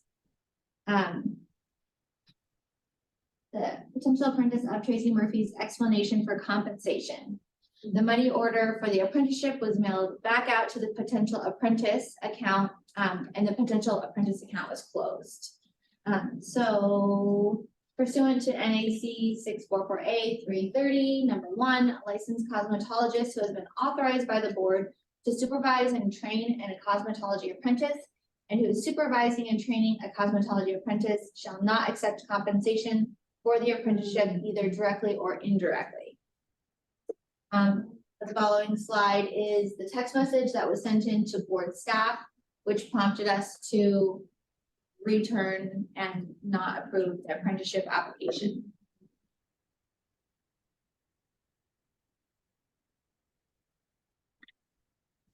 For some reason, I cannot make that bigger. I have no idea what it says. Let's see. Would you like me to read it? Can I read it? It's a text message. Oh, yeah. Oh, of my charging her. Yes. So the way that I took it initially is I'm aware that the student cannot make money while they are a student. Like they cannot charge for the services that, say if a client sits in our chair for a hair color and we charge that client $20 for that hair color, I, as the instructor, gets to keep that money. The student does not. But if the client chooses to tip the student, she can keep the tip. And that's the way that I looked at it. I had never dug really deep into the fine print. And I will never understand why an apprentice cannot charge or an instructor cannot charge for an apprenticeship. I don't understand. I cannot wrap my brain around it. I want to know, or I would really love to know who it was that made that decision for us. And my only thought was if she were to walk into Paul Mitchell Beauty School right now, she would be charged $21,000 for that. Plus she would have to drive 120 miles. She would have to rent an apartment or pay gas. I'm kind of in the same situation as Elko, Nevada is. We're 60 miles in the middle of from anything in the middle of nowhere, being in West Wendover, Nevada. And so that's kind of where I was coming from, is she would be actually saving money, you know. So, but I now know that after reading the fine print, how wrong I was, and I admit it. And I think I said that in my letter. I'm really embarrassed, really, but I am more worried about why I was not notified at all in any shape or form that this bad mark was on my record. This is I was, Chief, sorry, my apologies. Go ahead. This is Janie, Chief Compliance Officer. There's no mark on your record. For apprenticeships to be approved in the state of Nevada, it just goes through a normal approval process. So if we have an issue with one apprenticeship, we don't continue to approve apprenticeships. oh, right, okay. So it's not a violation or disciplinary action or any quote mark on your record. Okay. So if I wanted to sign up a new apprentice without charging tomorrow, would I be able to do that? I believe that's what you're here for, to request permission to do so. Yes. Up for the board, that's what they're here to decide today. So the question that I have also, just listening to the last girl that you were talking to, the girl that I want to be my potential apprentice, she is already a licensed nail tech within our salon. And, you know, I know that, you know, I haven't looked really hard at the breakdown of how many hours that a nail tech needs. I think it's 350 hours, something like that, but she's already licensed in that. So, but anyway, but I really want to just clear my name on my license. I want to apologize for even, you know, not reading the fine print, and it's a hard lesson to learn, and it's cost me 15 months of my life now. So I don't know how to move on or what I need to do or what. Okay, well, yeah, thank you for, you know, sharing that with us, definitely. And like Janie said, it's not a mark on your permanent record or anything like that. It's just something that needs to be considered when apprenticeships come before us and, you know, you're seeking approval for that. You did state the reason you were here was to find out why, and I think that we've covered that. Is that the only thing that you want to? Well, yeah, I want to be able to move on and instruct a new student. And I just don't want to run into this wall again, you know? This is so Tracy. Go ahead. I wanted to know, yeah, why did you want to charge her? Yes. Because it's a lot of hours. It's a lot of work. And I don't understand why we can't. I mean, who really made the decision for us to not be able to charge for a $21,000 program that they would have to pay at a regular beauty school?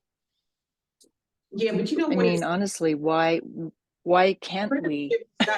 You know, normally just working under somebody supervised, and they're learning from you.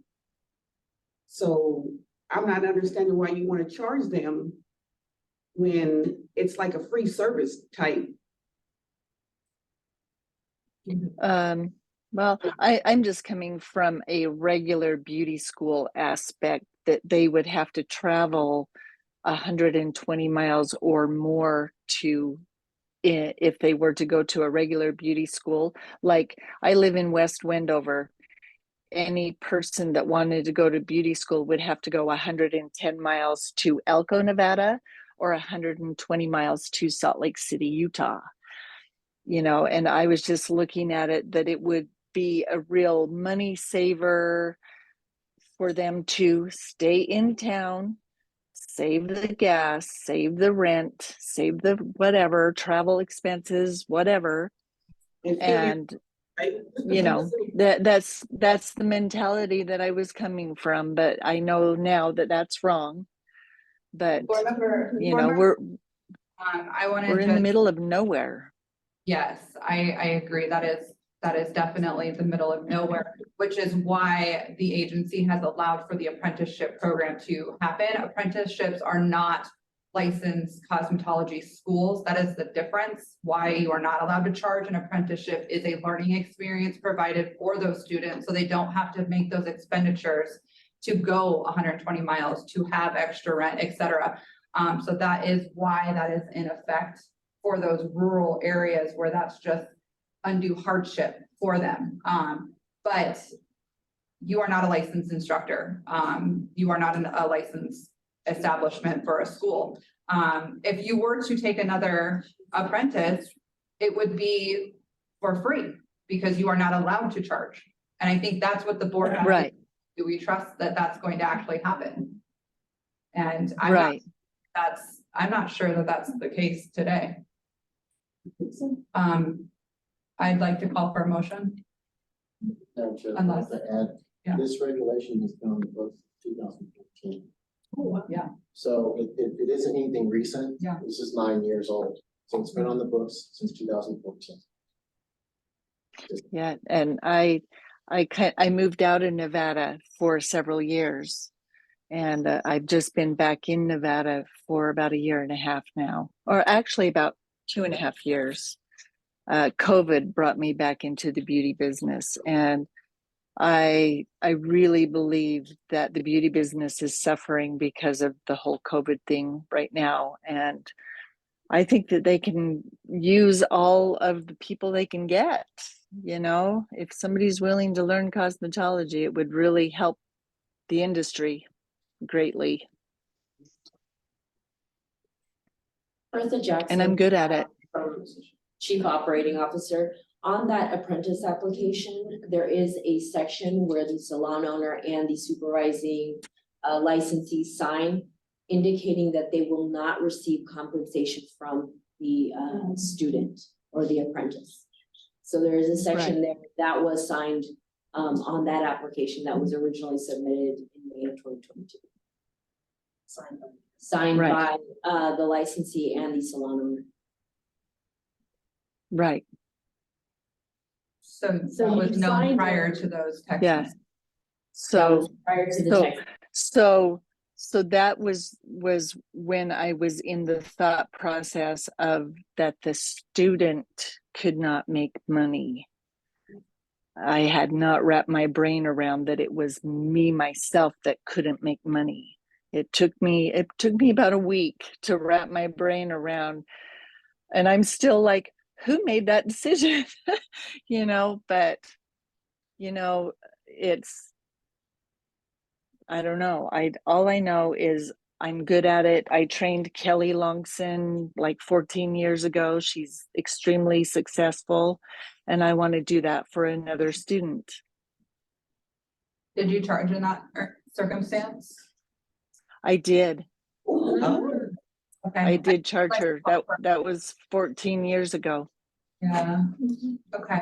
I think that we just, you know, when we have individuals in salons that we trust with apprenticeships and you know, it's just that it's a trust.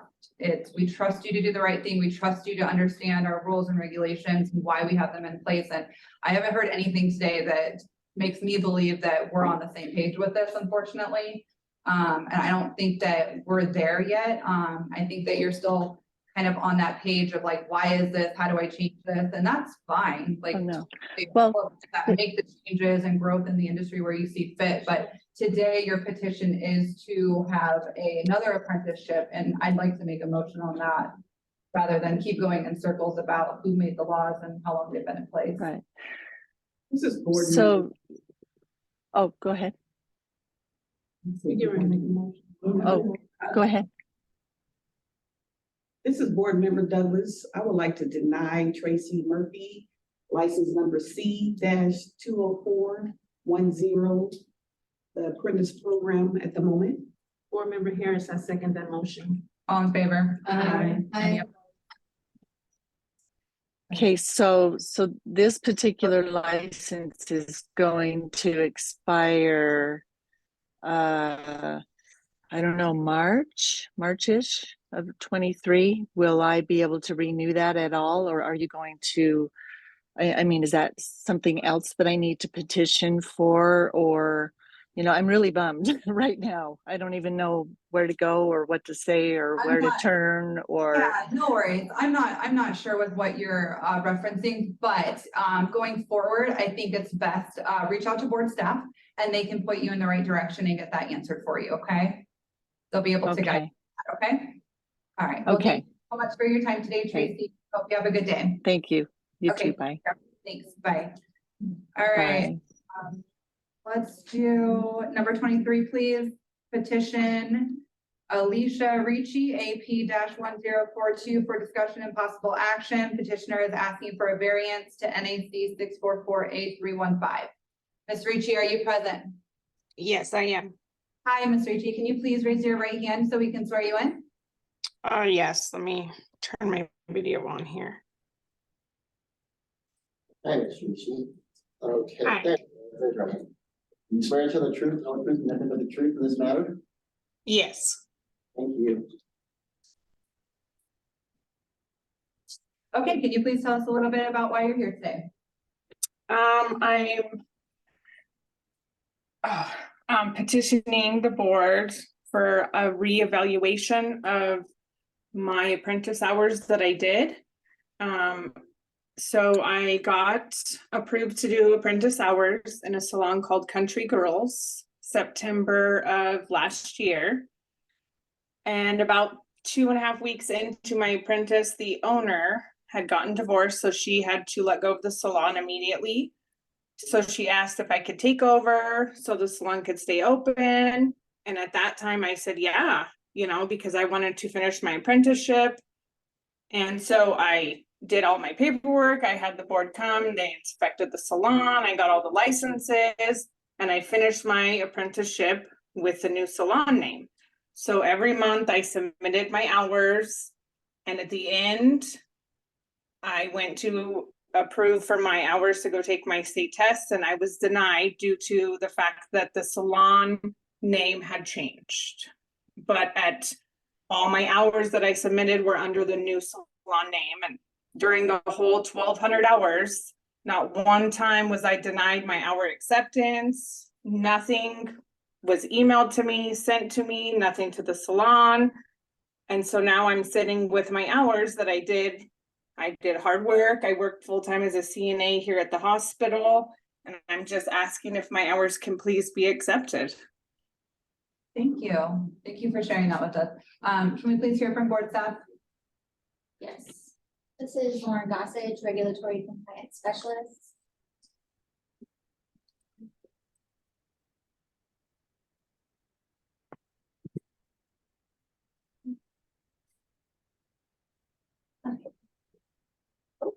For Alicia Ricci, she is petitioning asking for a variance to NAC 644A.315.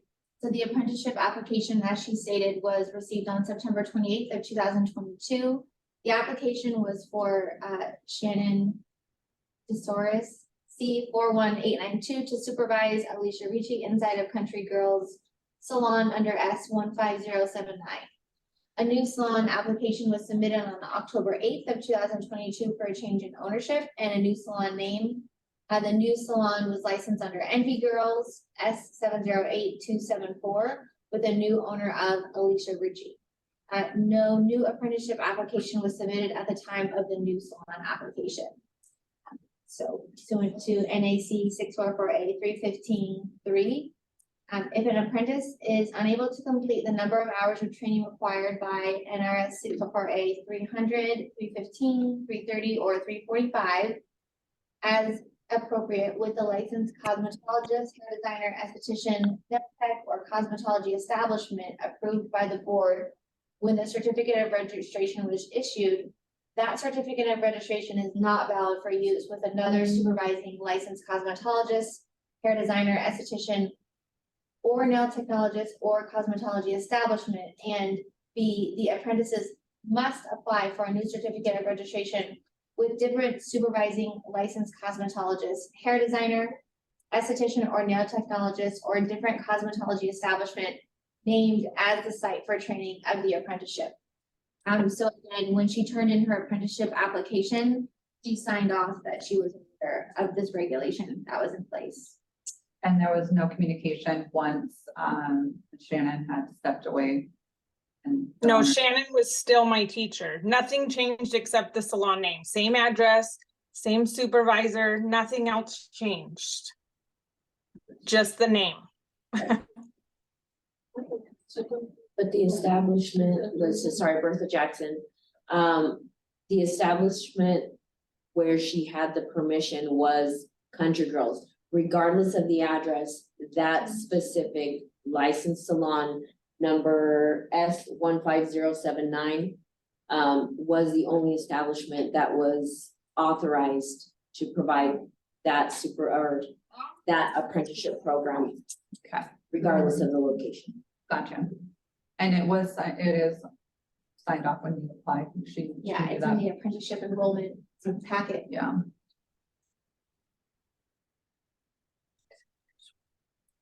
Didn't she say the lady had to leave?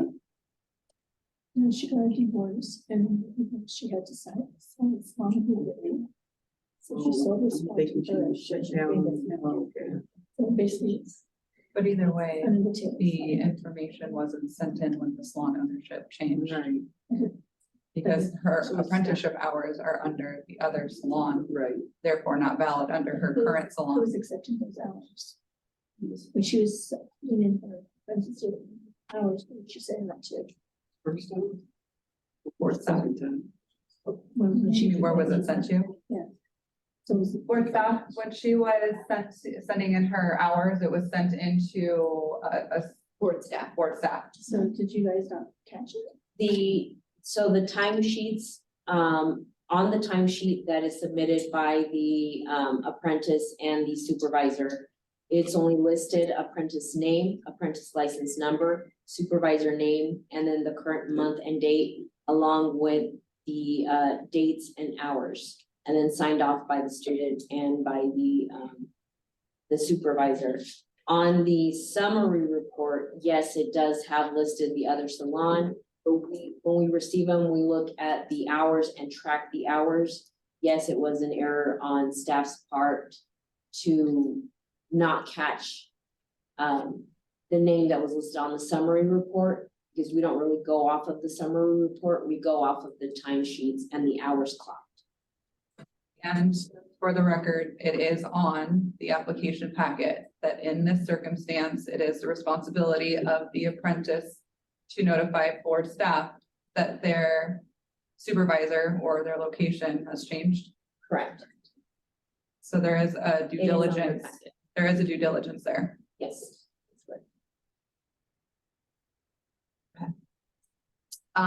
Does board staff have a recommendation or thoughts? That's a lot of hours to not be notified or accepted. That's a lot of work. This is Janie, the Chief Compliance Officer, for the record.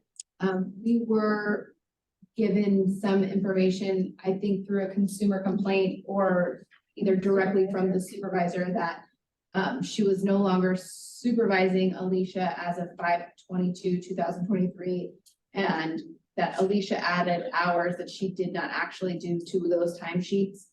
However, she admitted that she had no proof for us to open an investigation. I do recall at around that time, we received numerous complaints that Alicia was working in NB Girls without an active apprenticeship license. But we were not able to substantiate those complaints when we had an inspector go and look for her. We could not find her in the establishment. Yes, the state came to my salon and there was allegations that I was doing hair, and I have a licensed cosmetologist, and they came into my salon and inspected, and that case was closed. And when did you complete your apprenticeship hours? May 6th, and my supervisor at the time, I actually kicked her out of the salon due to non-payment of her rent for 6 months. May 19th, so 3 days later, she emailed you guys whatever she had emailed you guys. So there's a lot of conflict in that. Yes, I think there is error on both ends, and for me, I need to take it back to who made the first error. And unfortunately, Ms. Ricci, it's you, because you did not tell board staff that it had changed, and that the follow-up was staff not catching it. So while there is fault on both ends, it is your due diligence to let them know that that was changing And it was in your packet. When you fill out the application or on the part that I got in the mail? On the application. On the application itself.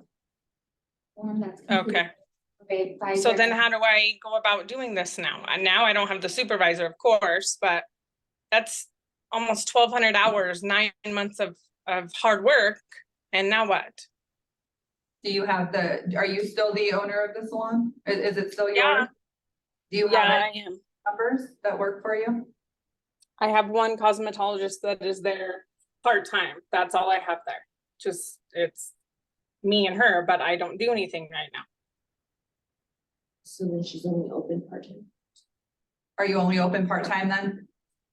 Am I what? Are you only open part-time? Yeah, she just goes during her appointments. But I still own the building. I mean, I have a business license and I keep the building because I was hoping I could go back and do nails, take my state test. I've been a CNA for 7 years and I'm just tired.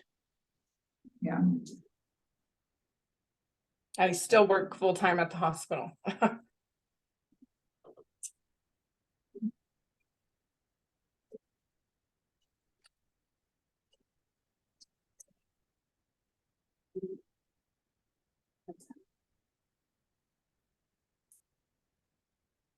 Do you guys have any? I agree with you.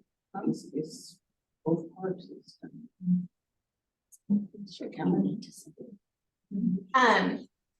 This is board member Jeffers. I kind of feel like 1,200 hours is such a large amount of hours that it came down to a name change of a business. That I feel like if we don't, like that's just a large amount of hours for us to deny because of a name change. That's just my personal opinion as a human. Yeah, I agree. Is there a way of vouching for the hours before the dispute happened and the allegation of forging hours was put on there? Like, is it submitted weekly for those hours? They're submitted monthly. Monthly, okay. And I have all the documents still to this day. I keep everything all the time. So the hours. They're all via email. Everything's sent to the testing board via email every single month. They're signed off, and this is Janie, the chief compliance officer. They are signed off the way a normal apprenticeship would be. She accrued the hours that she was supposed to accrue. If we're to believe this person's signature is real, which we have no reason to believe it's not, it is up until May the 6th that she collected her last hour. So even the note on here, I mean, you have to take it with a grain of salt because we were not able to substantiate any of these claims based on inspection. And the supervisor phoned this into the office on May the 22nd, and it appears that she completed her hours on the 6th. Right. And we found this error. Due to the complaint. Due to the complaint. So would this have been found when she went to get her license? We review the hours after, but we only keep track of the clocked timesheet form, not the summary report that, I mean. So had this complaint not come before us, we would not have found this error. Probably. So the hours would have been approved. I mean, I think that makes a huge difference. Yeah. The allegation was looked into and it was not substantiated. Correct. We were not able to So I don't think we substantiate can it. I even, believe the inspectors went out yeah. three times. They made multiple trips out. So when They couldn't find her there, and this would have been after. It was in June. Yeah, after the apprenticeship was over. Yeah. Spoke. I think that makes a big deal, in my opinion. Yeah. I agree. I think that It's up to the boards. Okay. Do she have an appointment book? I mean, The time sheet does tell us how many hours she does in each category. Once she meets those certain categories, or the hours in each category, she moves on to the next one, or it just kind of, that's how it's tracked. So there would have been nothing in this case that would have made you look twice at her had she not had that allegation. Correct. I Madam don't know. President, staff, would recommend that we approve the hours. Yeah, I agree. And staff will look at the internal processes. Yeah. Okay, I would like to make a motion. I, Board Member Wolf, would like to approve Alicia is it Richie? Richie, yes, ma'am. Richie, AP-1042 to approve her apprenticeship application. Her hours. Approve the variance. Approve the variance for the apprentice application and her hours. Can I get a second, please? Board Member Moreno? Approve. All in favor? Aye. Aye. Any opposed? All right, motion carries. All right, Mr. G, we are going to approve your variance, and you know, that's great news for you. I think that you made a great case, and we looked at all the evidence, and there was really just, it ruled in your favor. Going forward, because you are a salon owner at this moment, and you're going to have a lot of paperwork and things to check the boxes. Just make sure you have all your I's and all your T's dotted, and you know exactly what to do procedurally with the board so that nothing ever happens to you in the future. Okay? From here on out, I will always double check. I just renewed all the licenses. It's been a year I've owned it, and I just renewed everything. So I'm good right now. Oh, and Madam Chair, please reach out to the board. We can help you. Yes. Steve McDonald, please reach out to the board. We can help you get through these processes. Before you do things, please reach out to us because we can get you on the right track. Okay? Okay, great. Thank you so much for your help, and I truly appreciate it. Awesome. Congratulations. Thank you. All right, have a good one. You too. Okay. Bye-bye. Number 24, petition Tatiana Berzovaska. Sorry. 10101614 for discussion and possible action. Petitioner is asking for an additional letter of credit to be considered from her transcripts that have been submitted. Ms. Tatiana, are you present?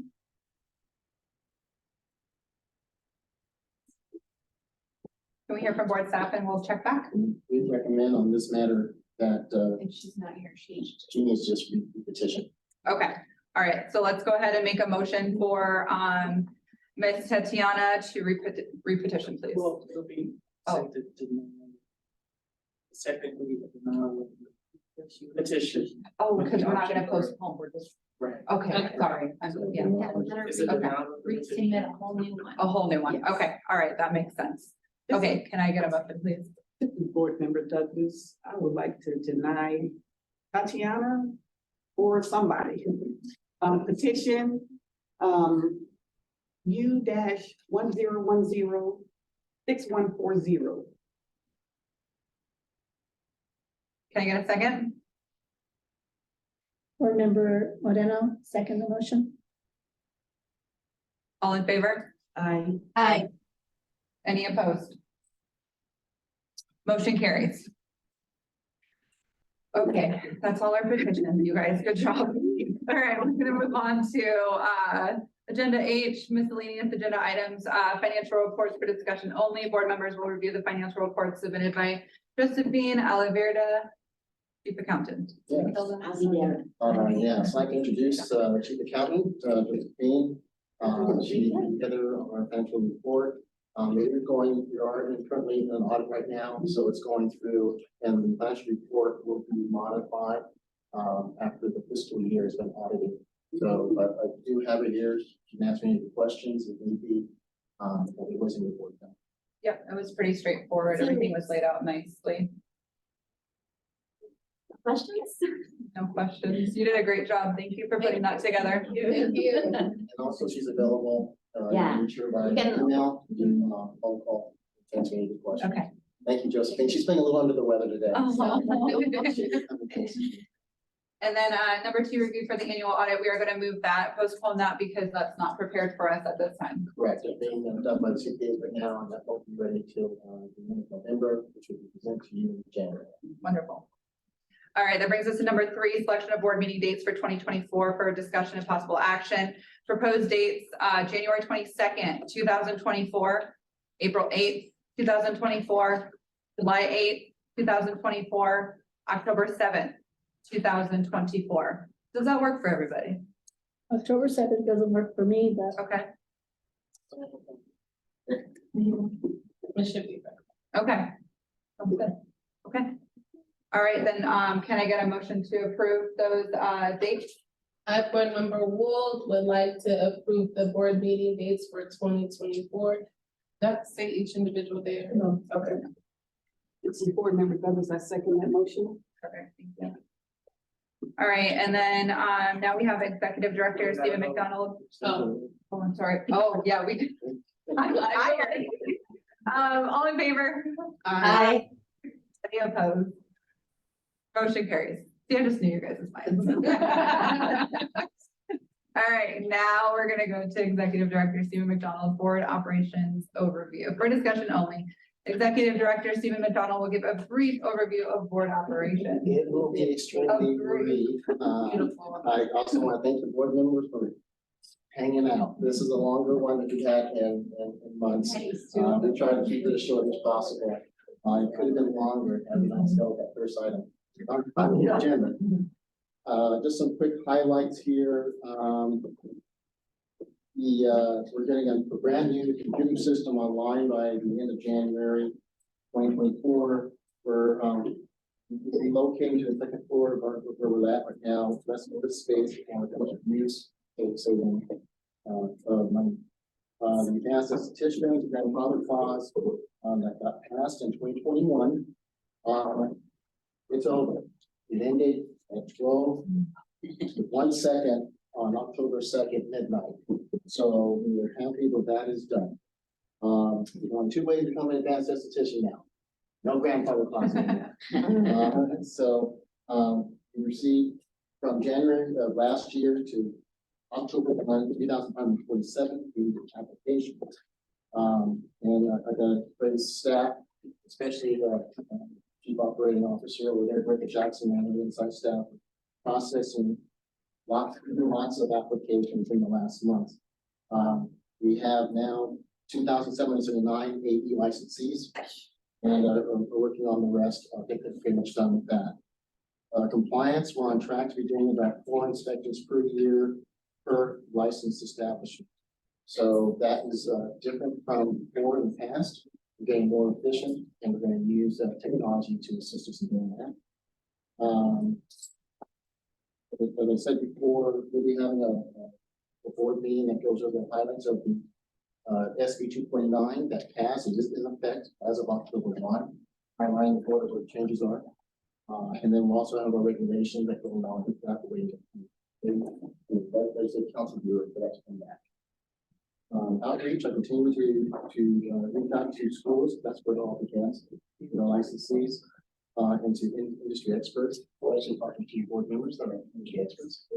Any idea that you may have. And then lastly, as my first event, overall, our future is bright. Exclamation point. I'll read some of the record. We have caring board members. Because you wouldn't do this if you didn't care. There's great board staff, especially at the office. Great industry partners. And we're looking forward to continuing deciding and this in fiscal year 2024. We will continue to provide excellent customer services to the community, investigating any complaints, inspection coverage, and reporting to other government agencies as required by law. Thank you. That's my report. Well stated. Thank you. Do I need a name card? Just joking. All right, let's go ahead and move on to comments from the general public for discussion only. The board will entertain comments from the general public for any item that is related to the Nevada State Board of Cosmetology. Members of the public can call into the meeting to make the public comments by dialing 1-720-707-1010 2699 and entering 879-3346-1851 for the meeting ID. Comments are limited to 3 minutes or less, and no discussion or action can be taken during public comment. Do we have any public comments?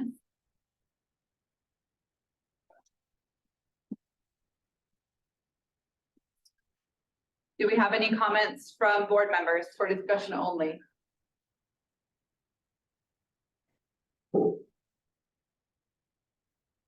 I would like to welcome Mrs. Board Member Moreno. Thank you for joining us on your first board meeting. And welcome to the board. You did great. It was a pleasure having you. All right, so at this time, I would like to make a motion to adjourn the meeting. What you've already done. Okay, well, I would like to adjourn the meeting. Today is October 9th, 2023. The time is 3:26. We are adjourned. We're adjourned. Let's do it. Only you haven't done. Okay. Bye, thank you.